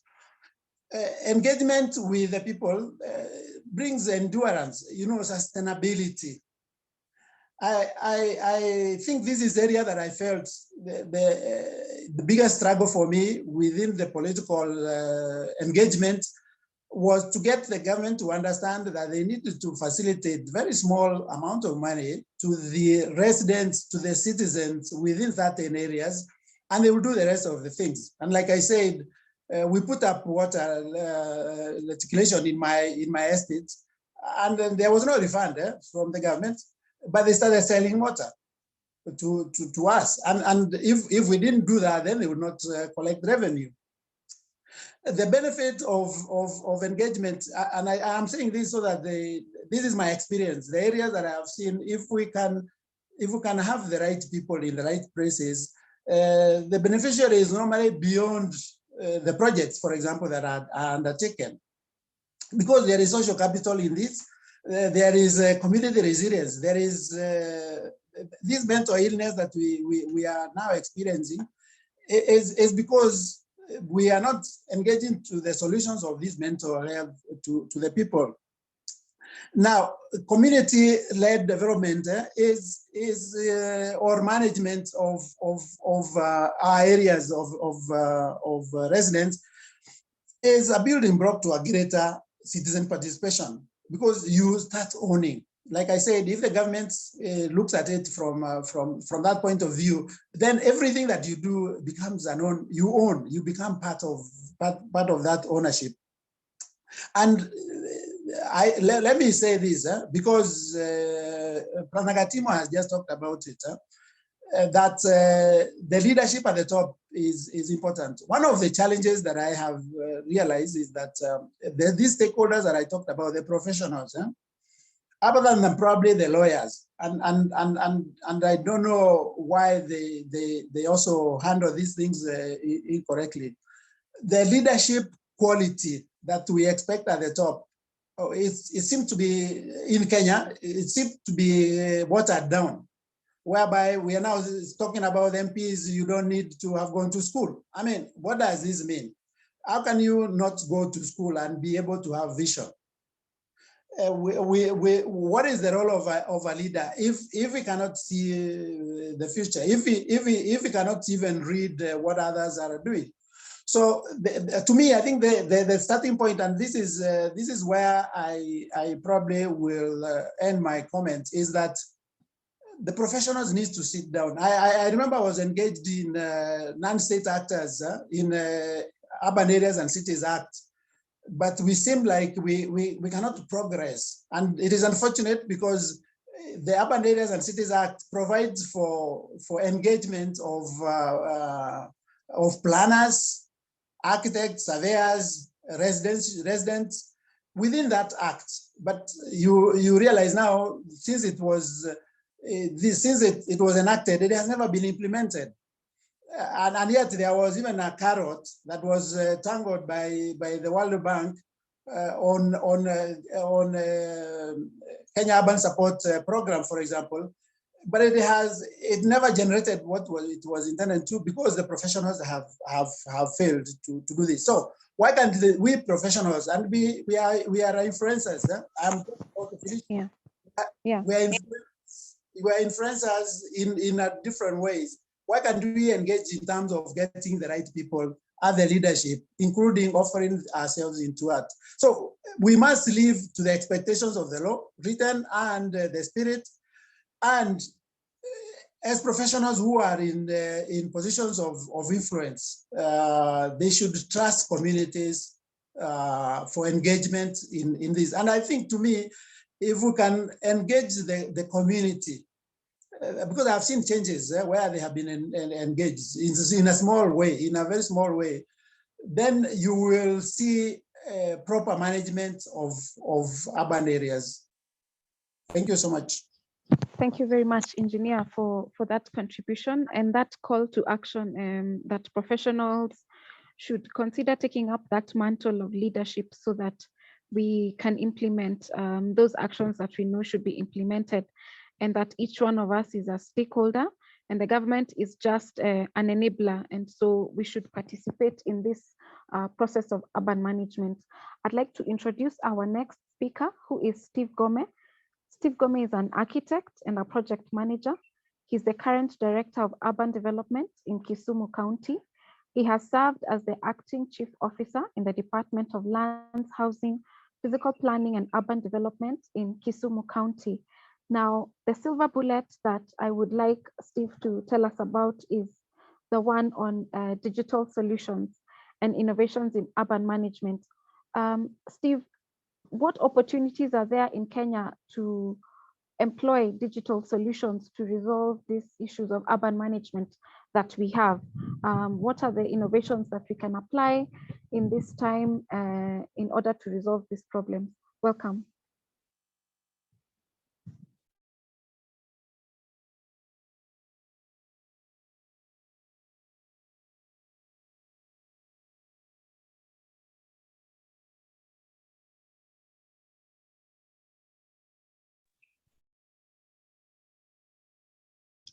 Sorry about that. I was just introducing myself, saying that I'm Steve Gome, the Director of Urban Development, Kisumu County. And I'll gladly handle the topic on digital solutions or innovations in urban areas. And it's widely accepted, I mean, in major urban areas and even in today's global world, that digital transformation is running almost all sectors of our development and economy. And urban areas are not left behind. Unfortunately, or would say for us in the developing countries, and especially Kenya, I think we are still taking very baby steps. Our steps are very elementary in terms of adopting digital solutions in our development and in our operations. And more so for even the urban areas, what we've seen so far that's happening is that we have really taken the really elementary elements of e-governance without really going very high tech, even though we also know that there are urban areas or setups that have been proposed in Kenya, like the Konza city, that was really supposed to be a full technopolis, fully with everything IT, operated and all that. But for our urban areas that are already established, like the municipalities and cities, all that we have today that has been sufficiently provided stops at e-governance and basic communication between units in the municipalities. And it has not gone much towards also in issues of planning, in terms of data collection and all that. And even the e-governance that the counties have picked up, it's quite fragmented, such that you find whatever is happening in the Department of Finance is not known to what is happening in environment, is not known to what's happening anywhere else in the public health. And so each and every department have got their fragmented, solution in digital solution. But then the ideal situation would be, even if, in as much as we are still at a very elementary stage, we've not been very proactive or even very confident to take the lead to go fully digital in all aspects. Whatever we've taken up should really be something that is integrated so that all departments can share information, and also across governments between counties and the national government, because you find that that link is not there, so that the information that is there at the counties cannot be accessed at the national level, probably at the click of a button. And even more so, even in a single unit like the county, what is done at the urban development or physical planning is not known to health people and all that. So we are still at baby steps at e-governance, but we know that there are other ways. The future is really smart, that all aspects of urban management are really going to be digitized. I think we were beginning this also with the introduction of smart cities, where also the West or the most developed countries are really advanced, but the developing countries, I think, are taking baby steps. And in terms of doing the basic things, like street addressing, parcels addressing, putting their all physical information on geophysical, infrastructure, like the GIS and all that. And for us in Kisumu County specifically, we are really partnering with very many other people in terms of doing street addressing that's happening right now. The county has partnered with Google, and we are doing class codes for all developments within the city. We are targeting around 10,000 premises to be fully put on the digital system to ease in e-commerce, and also in terms of locations and all that. Other towns elsewhere, I think, are at even the most basic levels of installing streetlights, even traffic lights at the roundabouts and all that, and also probably also doing their digital models for their cities, so that we can have our digital models for the city to help us in the issues of urban development, or even observing development control and all that. We are at basic levels, but there are very many other things, like other people have gone into virtual reality. We just heard about digital twinning, all that, as things that we can actually adopt in our urban areas to help us digitize some of the operations and give opportunity for the municipalities and even the cities to catch up with already what's happening in the world today. Thank you. Thank you very much, Steve. So I hear that partnership with digital providers could be one way that we can take advantage of that space that is coming up, so that we can go into things such as digital modeling. And it's good to know that Kisumu County has set the pace, and that the other counties can then see how to adopt some of these measures. I'd like to now introduce our next panelist, who is Richard Mareri. And Richard Mareri is the Deputy Director, Urban Development in the State Department of Housing and Urban Development. He has worked as the County Executive Committee member, Physical Planning and Urban Development in Nyamira County. He has also worked within NMS, the Ministry of Lands and Physical Planning, and the Ministry of Housing. He's a member of the Kenya Institute of Planners, and he's registered with PPRB, which is the Physical Planners Registration Board. Now, policy has been talked about a lot, and just the role that it plays in enabling urban management.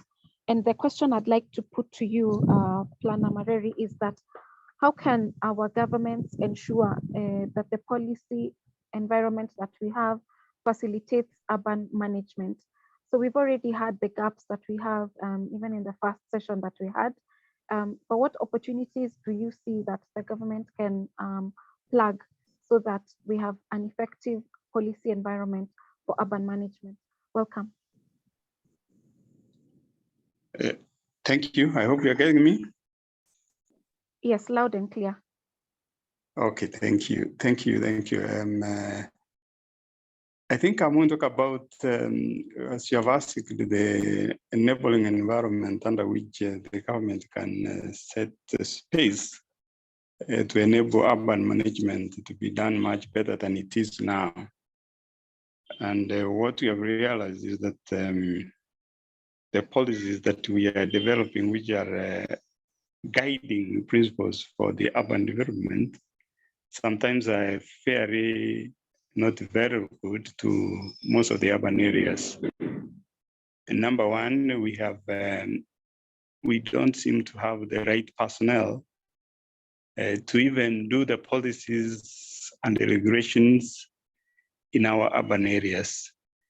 If you look at the human resource that we are employing in our urban areas, they are quite wanting. You will find there's only one expertise in these urban areas, and it could be a very good environment if the counties now, they are the ones who are doing urban management, to employ the right experts. What I mean is the urban managers with the right qualifications, with the right training, the urban planners. Most counties do not employ enough planners in our cities. Sorry, an example is like Kisumu up to recently, they didn't have enough planners. You go through all these counties, you'll find that the number of planners are very few.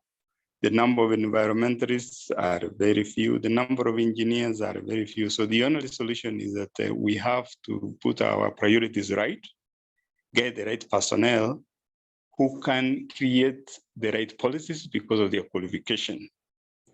And number two, we need the financial resource. How much do we set aside for urban management? Do we set aside enough money?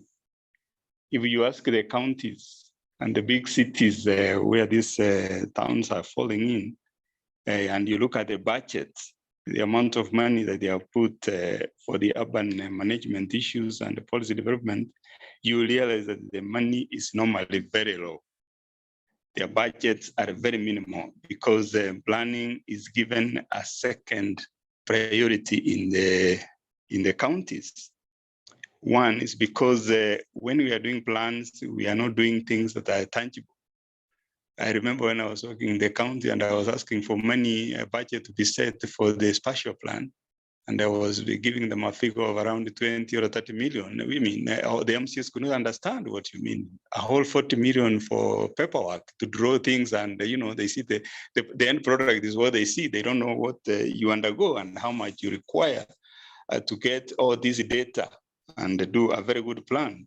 So they don't give enough resources. They don't allocate enough resources for urban planning, for engineering and all this. The money they set aside basically is for services that they can see, schools or hospitals, maybe roads, but something called planning, it's treated as a secondary kind of priority.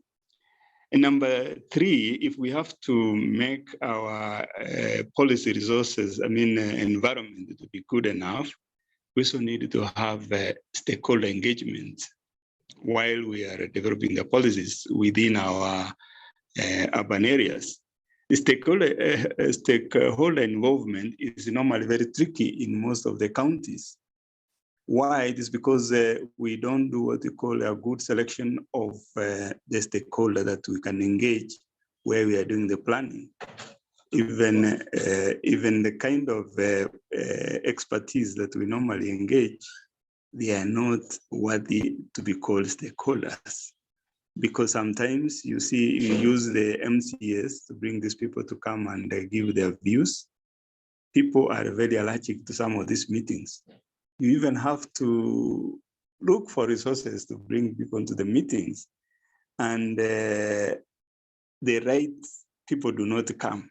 You find people who come and people cannot engage you or can give good ideas for the sake of policy formulation and the policy implementation. The other thing is that we need this stakeholders engagement even in terms of policy implementation. Let them accept it because they were involved from the beginning. They were part and parcel of policy formulation, so that they will be part and parcel of policy implementation. And it will make it easier for the counties or for the urban areas to be able to implement some of the policies that we'll have set up if they were properly formulated. Another thing that we need to be prepared is that some of the policies that we do prepare have got what we call external influence. Remember, some of the things that we normally bring up, like they come from the global reforms. For example, the World Urban Agenda, the SDGs, the African Urban City Agenda, the World Urban Forum, the World Habitat Forums. They normally come up with certain policies that each and every country needs to implement for the next phase of our urban development. So some of these things, unless we have institutions that we have set up within our urban areas that are able to understand and implement some of these policies, then we shall not be able to implement most of these policies. And then another thing that is happening is that some laws or some policies that we are using are very old laws. Old laws that we have been handling from the colonial times up to this moment. We have taken long to even revise some of the policies. In fact, they are very colonial. Look at the zoning plans. Some of them we are still using the old mentality, how the colonialists did some of these plans. We seem not to change. Even the management styles, we seem to be still stuck in the old. Even people's priorities in the changing societies of our towns, we don't seem to be changing. So we need to, as governments, as planners, as stakeholders, to be flexible in terms of the kind of policies that we are enacting now. Times have changed. We have the smart city issues. We have different paradigm shift in planning aspects. So we also need to move with the time so that our planning will be up to standard, will be up to date, so that we are not stuck in the old dispensation. And then maybe the last thing that I want to talk about is if our policies have to work well, we need to create what we call a good political environment. What is our leadership? What kind of leaders are we electing? Are they people who have the vision for our municipalities, for our towns? Do they have the understanding of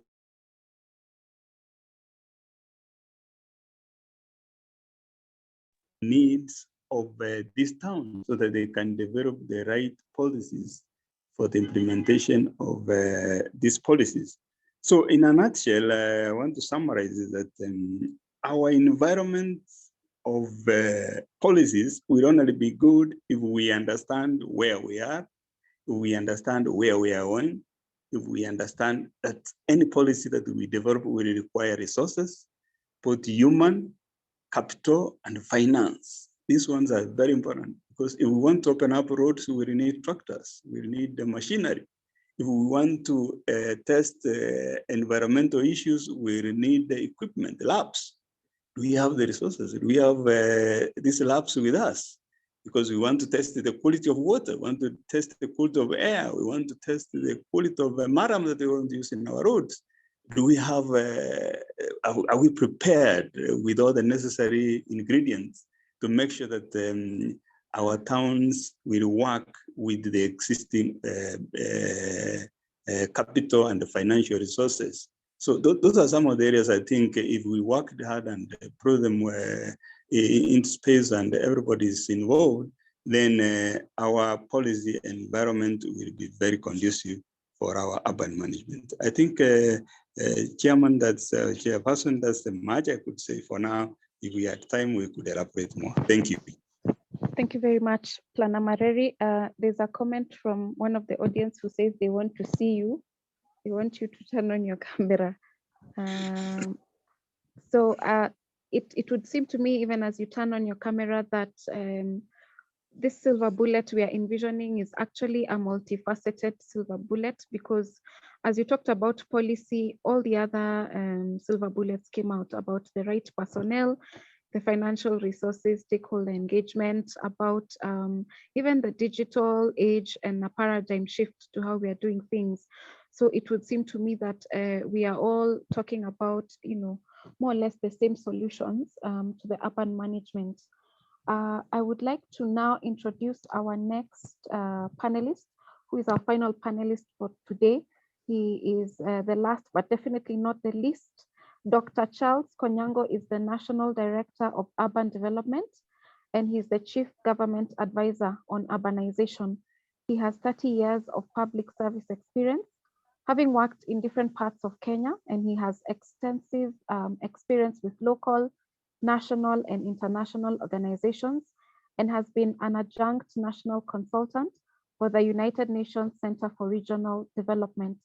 Now, Dr. Konyango is going to set, to give us the direction or to give us the overview or the global picture of just urban management in Kenya and in the world, having worked in both spheres. Dr. Konyango, I'd like you to tell us, we've discussed many things from digital solutions to stakeholder engagement to professionalism. What do you see as the way forward in achieving our sustainable urban growth and management? You have engaged in all spheres of urban growth. You are the Chief Advisor on urbanization. Where do you see us going? How do you see us handling our urban management? Welcome, Daktari.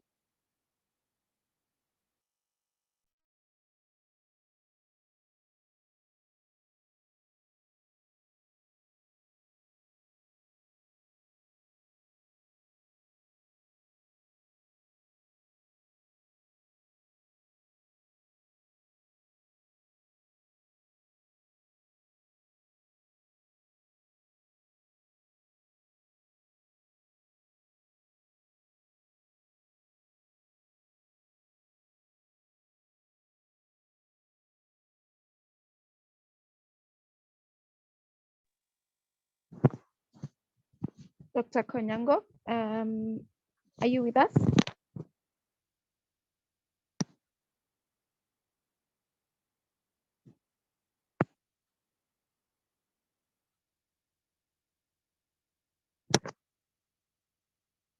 Perhaps as I allow Olo to check on our panelists, I will take a round of closing remarks, and I will start with Annabelle, who I began with. Annabelle, I'd like you to just give us your closing remarks on the public space and revitalization of spaces and the participatory process.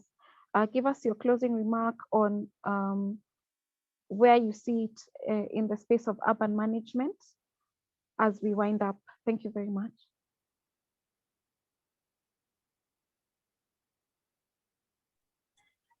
Thanks so much, Marilyn, for that, and also thank you to my fellow panelists. I think we've covered a really large spectrum and what all, I would say, different silver bullets can be for us in urban management. I just want to first respond to a question that was raised on revitalization and how to solve the long-term problems. So if we're converting a dump site to a public space, what happens to the former dump site? And just to capture this, these spaces were not designed to be dump sites, but it's a use that the space has gotten over time because there are no designated dump sites there. So some of the activities that we utilize is one, looking at programming of some of the spaces. So within those public spaces that we transform, we ensure that we deal with waste management by providing waste bins. So that's just dealing with a small percentage of that issue. But the other issue is also now programming. So developing programs with, for example, the people who live within a certain radius in that area, where we now work with the same youth groups or different youth groups who now help to maybe collect trash from their homes, and people can actually they can actually pay for that service. So they come together and decide people are going to pay 100 shillings maybe every week, and they're going to have their garbage collected, and all this garbage can now be taken to the respective places where they need to be dumped, or they cannot be collected at a more designated site, and then that's how they're dumped. So anyway, that's just one of the issues I think that were highlighted there. I think just to bring on the same, I think is one, looking at what different stakeholders are doing in different spaces, because as government, as urban management is essentially, would say is largely a role that should be assigned to government institutions or government bodies. However, you find that there are very many different stakeholders who are coming into play and actually supplementing the work of government. So for me, in terms of urban management and participatory process, I look at it as, if government is willing to come and partner with civil society organizations, residents associations like Kilimani, with the work that they're doing, then it would ease in the work or the role of what we have to do, because in its essence, urban management is something that keeps shifting and will keep moving. And as we look at urban planning, as we look at cities are always transforming and changing. So we cannot give a one-size-fits-all solution to some of these issues. And I would say then one of the critical things would be looking at who are the industry partners who can support government in some of these activities, and how then can government partner with these people to develop more effective solutions, and always come back to the people. So engage the people, communicate to the people, because the issues or the needs of the people really inform what we as urban planners, what we as people who are developing the cities need to do. And I just like to credit that also issues such as funding, of course, are fundamental, as well as all the other different things that have been highlighted, especially the digital aspect of it. And I think some of the things that they're very innovative digital solutions that can also be employed on the same. So I don't want to take much time. I think for my parting shot is that, and looking at all the different aspects that have been covered in the session do contribute to this, and how can we then work together to get that desired outcomes. Thank you. Thank you very much, Annabelle, and thank you for your participation. I'd like to go to James. As we close, as you give us your closing remarks, perhaps mention some of the innovative ways that government or private sector can fund these urban management initiatives. Welcome, James. Okay, thank you, Marilyn. So, of course, I alluded to some of the innovative approaches we can use to fund urban management practices. But of course, one that would come to my mind immediately would be a bit of public-private partnership. And that would involve, of course, private financing and equity financing of public projects and urban infrastructure development, as well as really leveraging on the land value capture system, where despite the county government imploring to finance, rather pay taxes and obligations by the developers to about the enabling. Sorry? Okay, maybe I proceed. Yes, please go ahead. Yes, of course. The other point would be on the land value capture, and just to challenge the respective county governments to work together with private developers, of course, probably partner with such institutions as KPD and the various residence institutions to see how they can leverage on the land-based financing options for urban infrastructure. But maybe to like my last comments, and of course to be clear in terms of my statement earlier, just to be clear that it's not maybe impossible for county governments or local governments and urban areas to be able to fund their own urban development needs. But then we need to, of course, recognize that urban management and such provision of related services is usually not from a profit-making perspective, but more of fulfilling an obligation to create sustainable cities and communities as per SDG 11. So whichever city you go to across the globe, at one point you realize there's either the problem of underfunding or lack of adequate capital to improve on the existing infrastructure, or really respond to the rapid rate of urbanization and population growth, as it were. So really, just to conclude, is to thank the AK for putting this together, and of course to my fellow participants and participants of the session for the insightful discussion. Thank you, and back to you. Thank you very much, James. I see that Dr. Konyango is with us. Dr. Are you able to make a contribution?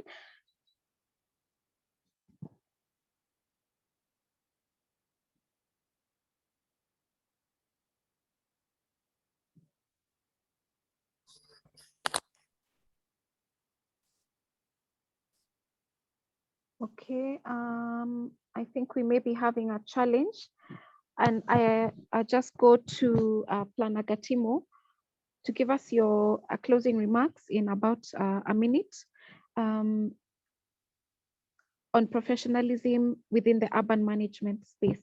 Thank you very much. Thank you very much.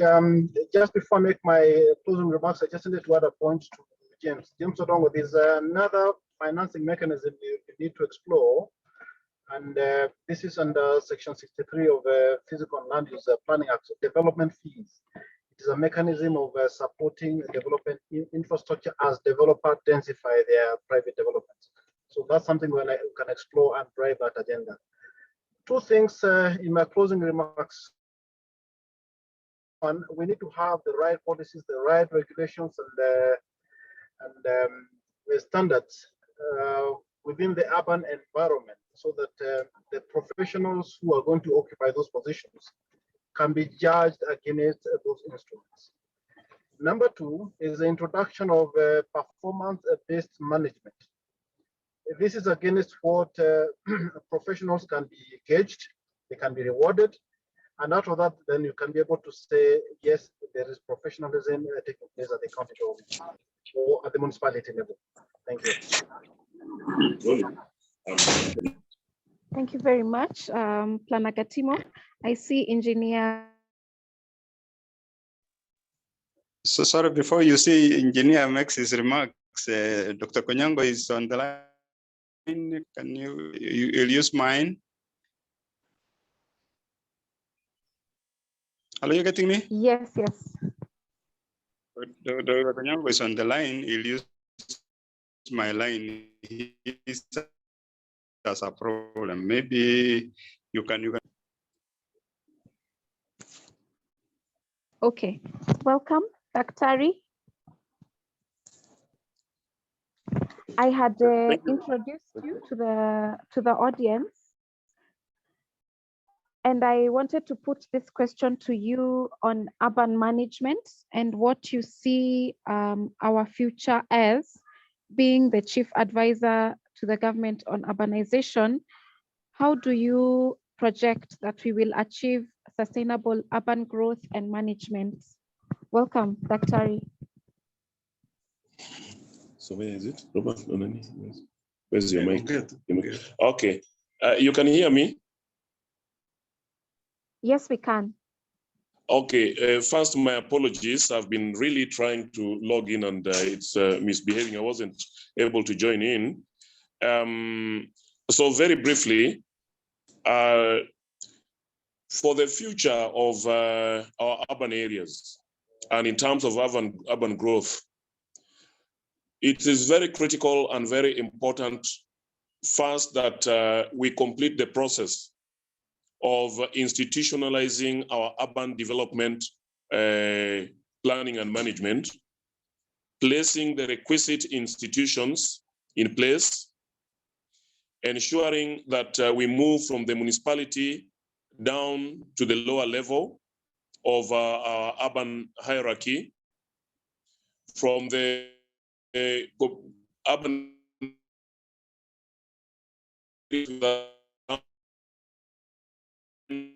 provided for within the Urban Areas and Cities Act, so that we also have town management committees and we vote the requisite resources that would enable them to manage and provide the services.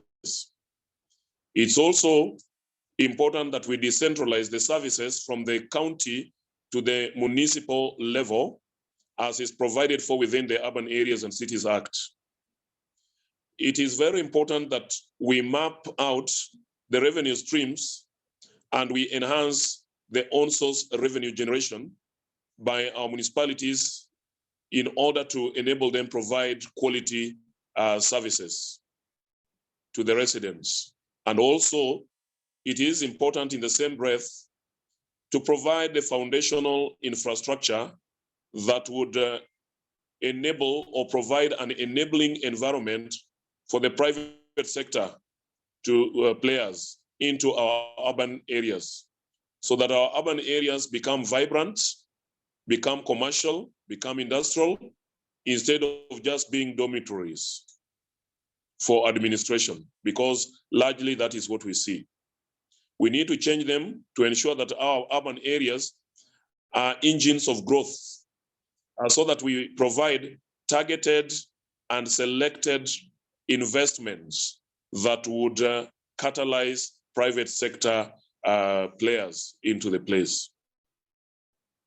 We also need to look at issues of urban resilience. That is one area that we need to really focus on. And so that we focus on building infrastructure that is climate proof. And particularly we focus on the livelihoods of the urban poor. So that when we build the climate resilience for the urban poor, we are actually building resilience for the majority of the resident population within our urban areas. That means we look at issues of livelihoods and so forth. When we look at issues, our urban areas as they grow, one of the phenomena that we see is that we are all urban areas, begin from these major cities, Nairobi itself, and you go to the other 5 cities, we are urbanizing informality. What we need to do is that we accept that informal sector is here to stay with us within our urban areas. And they play a major role in terms of contribution to our urban economy. So what is important is for us then to go informal smart. We cannot do away with them, but can we go informal smart so that we accept and accommodate them, and we do some retrofit and them. And then we give them a fitting role so that they have an ID and a very well indexed catalog that we can take a profile and we can identify where they are, where they play, where they do their trading and so forth, and so that we bring them within our urban management framework. So in a nutshell, because I don't want to take a lot of time, I know a number of colleagues may have spoken to some of the things that I'm saying. I think I would just want to make that short contribution. I will send a short presentation to you, perhaps that share with colleagues. Thank you very much, Marilyn. Thank you very much, Dr. Konyango. I think you have summarized it very well. I will now invite Architect Steve Gomez to make his final remarks in under 1 minute. Thank you.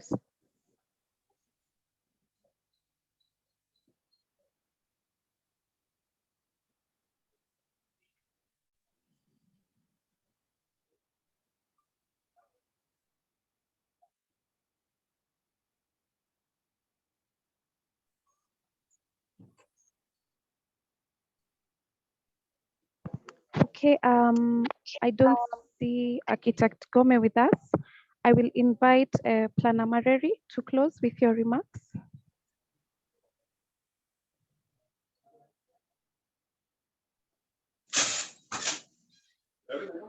I'm done. Hapana. Haijaisha lakini sorry.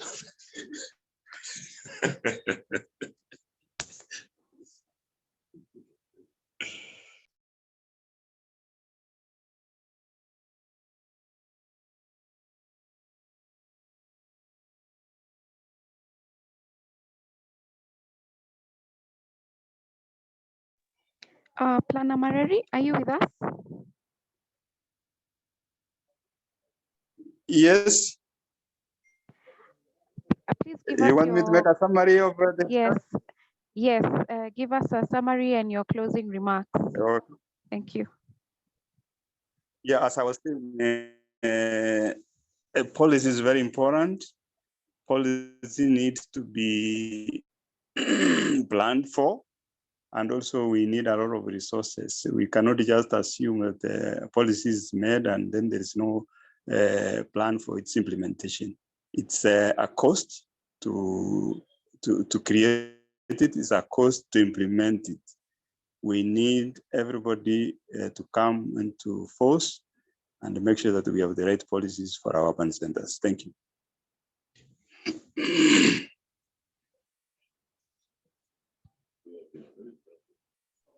Thank you Thank very you. much. You getting me? Yes, thank you very much, Planner Mareri. I'd like to now finally invite Engineer Keche to give us your concluding remarks. Thank you. In conclusion, I think if we want to make our urbanization meaningful, economic, and inclusive, we must, particularly the duty bearers, we must move from the rhetoric of stakeholder engagement to actually reality. Change the perception of the fact that stakeholders are a burden, and sometimes you want an easy way out. Without that, then we will not get as fast where we want to go as we should. The stakeholders themselves, they need to up their game. And I want to make reference to the non-state actors, particularly in the urban areas and cities acts, stakeholders. Let them take up their roles there as institutions or organizations.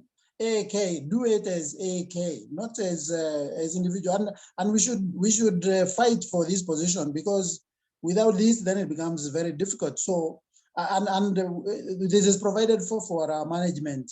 We should recognize and acknowledge that community-led approach to urban management is effective, is efficient, and actually is better in sustainability, and has wider benefits, because the people who are developing are engaged in entirety.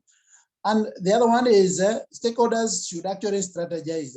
When I say stakeholder, I remind all of us, we need to strategize and get into political leadership in the right way, because if we don't move in that direction, then we will not get anywhere. Why can't AK say we will sponsor so many of our people in strategic political leadership in elective positions? Because in the end, we must, sometimes it's difficult to say this, but it is true. Where we have progress is where they have, in quotes, professionalize political leadership. Because when I say professionalize, we are saying, let's get the right people there. People who we can also engage correctly. I think with me, that engagement, and wherever you are as a professional, don't run away when things are going bad. Just engage. Be a keeper of your neighborhood and the knowledge that you have. Why would you go to school and you can't solve the problem of your neighborhood, or a problem? If you're an agriculturist and you cannot go back home to solve the problem of agriculture in your family, in your dad's place, then what is the use of that education? So to me, this is the point, and I think engagement, stakeholder engagement, is one of multifaceted bullet that we are talking about. Thank you. Thank you very much, Engineer, and thank you for the call to action, that we should all really put ourselves in that space of policy making, engagement, and just in improving our urban spaces and our urban management. I'd like to thank all our panelists for making time to be with us during this UTC version 7. You have given us very useful insight. You have given us a lot to think about, and we have taken note, and this will all be highlighted in our summary of the deliberations that have gone on during the UTC. We thank you and we invite you to continue to engage with us even beyond the UTC to give us your contributions and your ideas of how we can continue to make this space better. Thank you to the Secretariat for organizing this and for the support. And I'd like to now hand over to Olo. Thank you very much.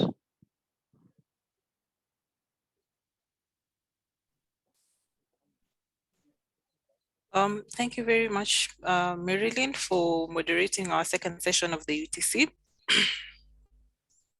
Hello. Oh, yeah. Thank you so much. Thank you very much, Marilyn, for moderating our second session of the UTC. It has been quite the session. It has been very informative. A lot of amazing ideas on digitalization, financing, on what the government can do, listening to what the private sector can do, and even just professionals, which has been very eye-opening and also an interesting way to end our first day of the UTC. Our first day of the UTC was looking at urban management, was looking at planning, it was looking at the silver bullet. We have received a lot of suggestions. We also acknowledge our attendees. We noticed we had attendees from across the world, spanning the different sectors. We had academia, we had students, we had government representatives, we had international and national, also regional NGO members present.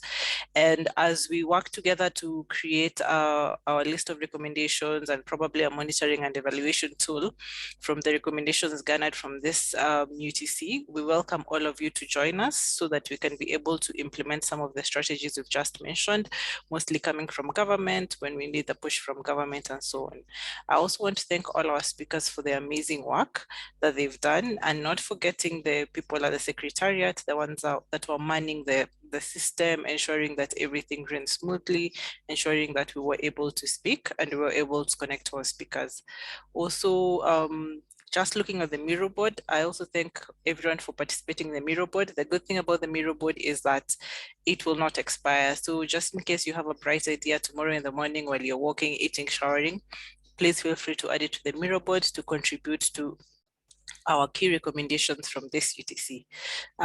With that being said, I'd like to invite you all to our next remaining 2 days of UTC. We still have 5 more sessions to go. Our UTC Day 2 will be focusing on housing, affordable housing, low-cost housing. This has been a hot topic, not only in Kenya, but all over the world. Our today's session has stressed that we are rapidly urbanizing, our cities are rapidly urbanizing, and with it comes the housing demand, the housing boom, and proliferation of informal settlements. So come join us. Let's talk about affordable housing. Let's find solutions. Let's talk about healthy housing, the right to city and how it integrates with the right to housing and the right to health. Yeah, there's no housing. As we talked earlier, all the SDGs are interconnected. And for our last day, we will be looking at urban management, sustainable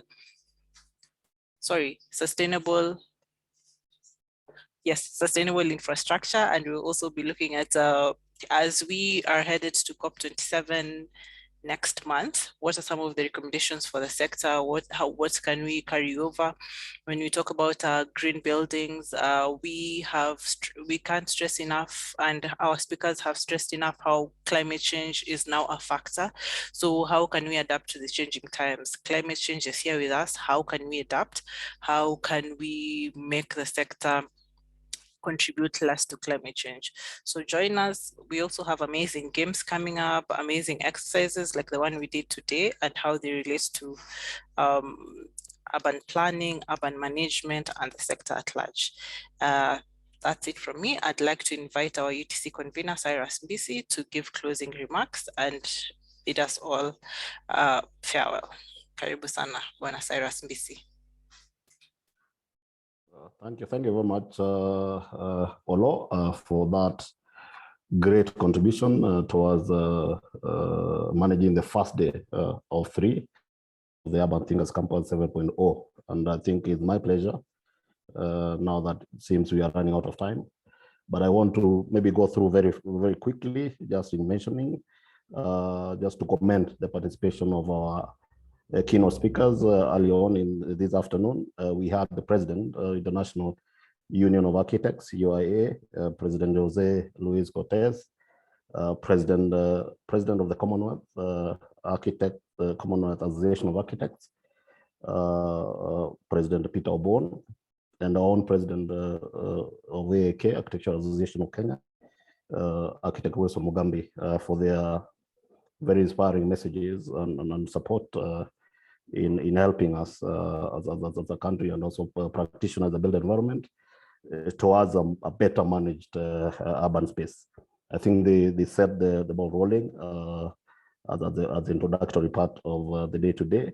Then we had session 1, which was basically the studies behind managing urbanization, which we christened critical analysis, and was ably moderated by Planner Juliet Rita. We had a great company of Wanjiru Kanyiha from Kenya Project Foundation. We had Mary Ngundo from National Land Commission. We had Gikonyo Gitonga from Axis, and also KEPSA. We had Miriam Maina from One City, also coming in with her contribution. And we also had Dan Clanson, although he couldn't join us physically, but he shared his contribution through a video that was played to the audience. And of course, yours truly as part of that panel discussion as well. Session 2, which has just closed, where we were looking at what's the silver bullet. I think we had, and moderated ably by architect Marilyn Musimi. Thanks for that, architect. And we had the pleasure of hosting National Director of Urban Development, Dr. Konyango Charles, of State Department of Urban Development and Housing, and also supported heavily by Planner Mareri Richard, who also was generous enough to share probably his gadgets as well. So thank you again also for that technical support to the National Director. We had also Steve Gome from the good county of Kisumu City, taking us through digital solutions. And we also had on our panel James Odongo from Kenya National Chamber of Commerce and Industry, I think discussing on innovative financing. Karaja Geshe, I think, has been quite persistent on these streets, sharing from the perspective of the community engagement and how that can support urban planning and development, and how we can get the spaces we deserve. I think if we work together broadly as stakeholders. And I think I can't forget David Gatimu, Salute Limited. I think he's also a veteran on these streets, and I think we keep fighting. And I liked his idea to James Odongo, why then he should also make use of PLUPA, which is basically our primary, our basic law in terms of physical planning. And then we had Annabelle Nyole, I think very passionate about public spaces and all that. I think very well experienced and very many constituencies coming from academia, government, private sector, CSOs, and also business. And I think we all benefited from the wealth of experience and knowledge. And I think I can't forget the teams who are working tirelessly behind the screen, the Secretariat, the task force, the Governing Council, the ExCom, and also individual members who are supporting these Urban Thinkers Campus 7.0. And I think lastly, as we close, I think we are remaining with 2 days. We've already done the first day. I think more substantive feedback will be given before we start the second day of this edition of Urban Thinkers Campus. That will be on the 25th of this month, that's Wednesday, and the third part of the 3-day series will be held on Thursday, I think 27th of October 2022. So I think most importantly, again, having said that, is our audience. I think you logged in at midday early this afternoon, and you've been able to be with us throughout all those interesting conversations. And I do hope that you will get the energy and the interest to be with us as we conduct the remaining sessions of these Urban Thinkers Campus. Remember, we've done only 2 of, I think, 2 of 7 sessions. So I think we still remain with about 5 to go, maybe 3 second day and 2 the final day of this campus. So I mean, from my desk as the convener, I think is to wish you a great evening, and let's join us together on Wednesday, starting at 12 midday. So thank you and bye. Back to you, Lo.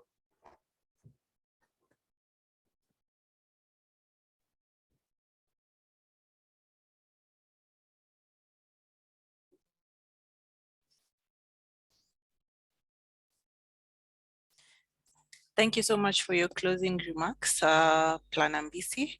That's all from us today. See you next week. Adios, good people. Have a very beautiful night and great holiday tomorrow.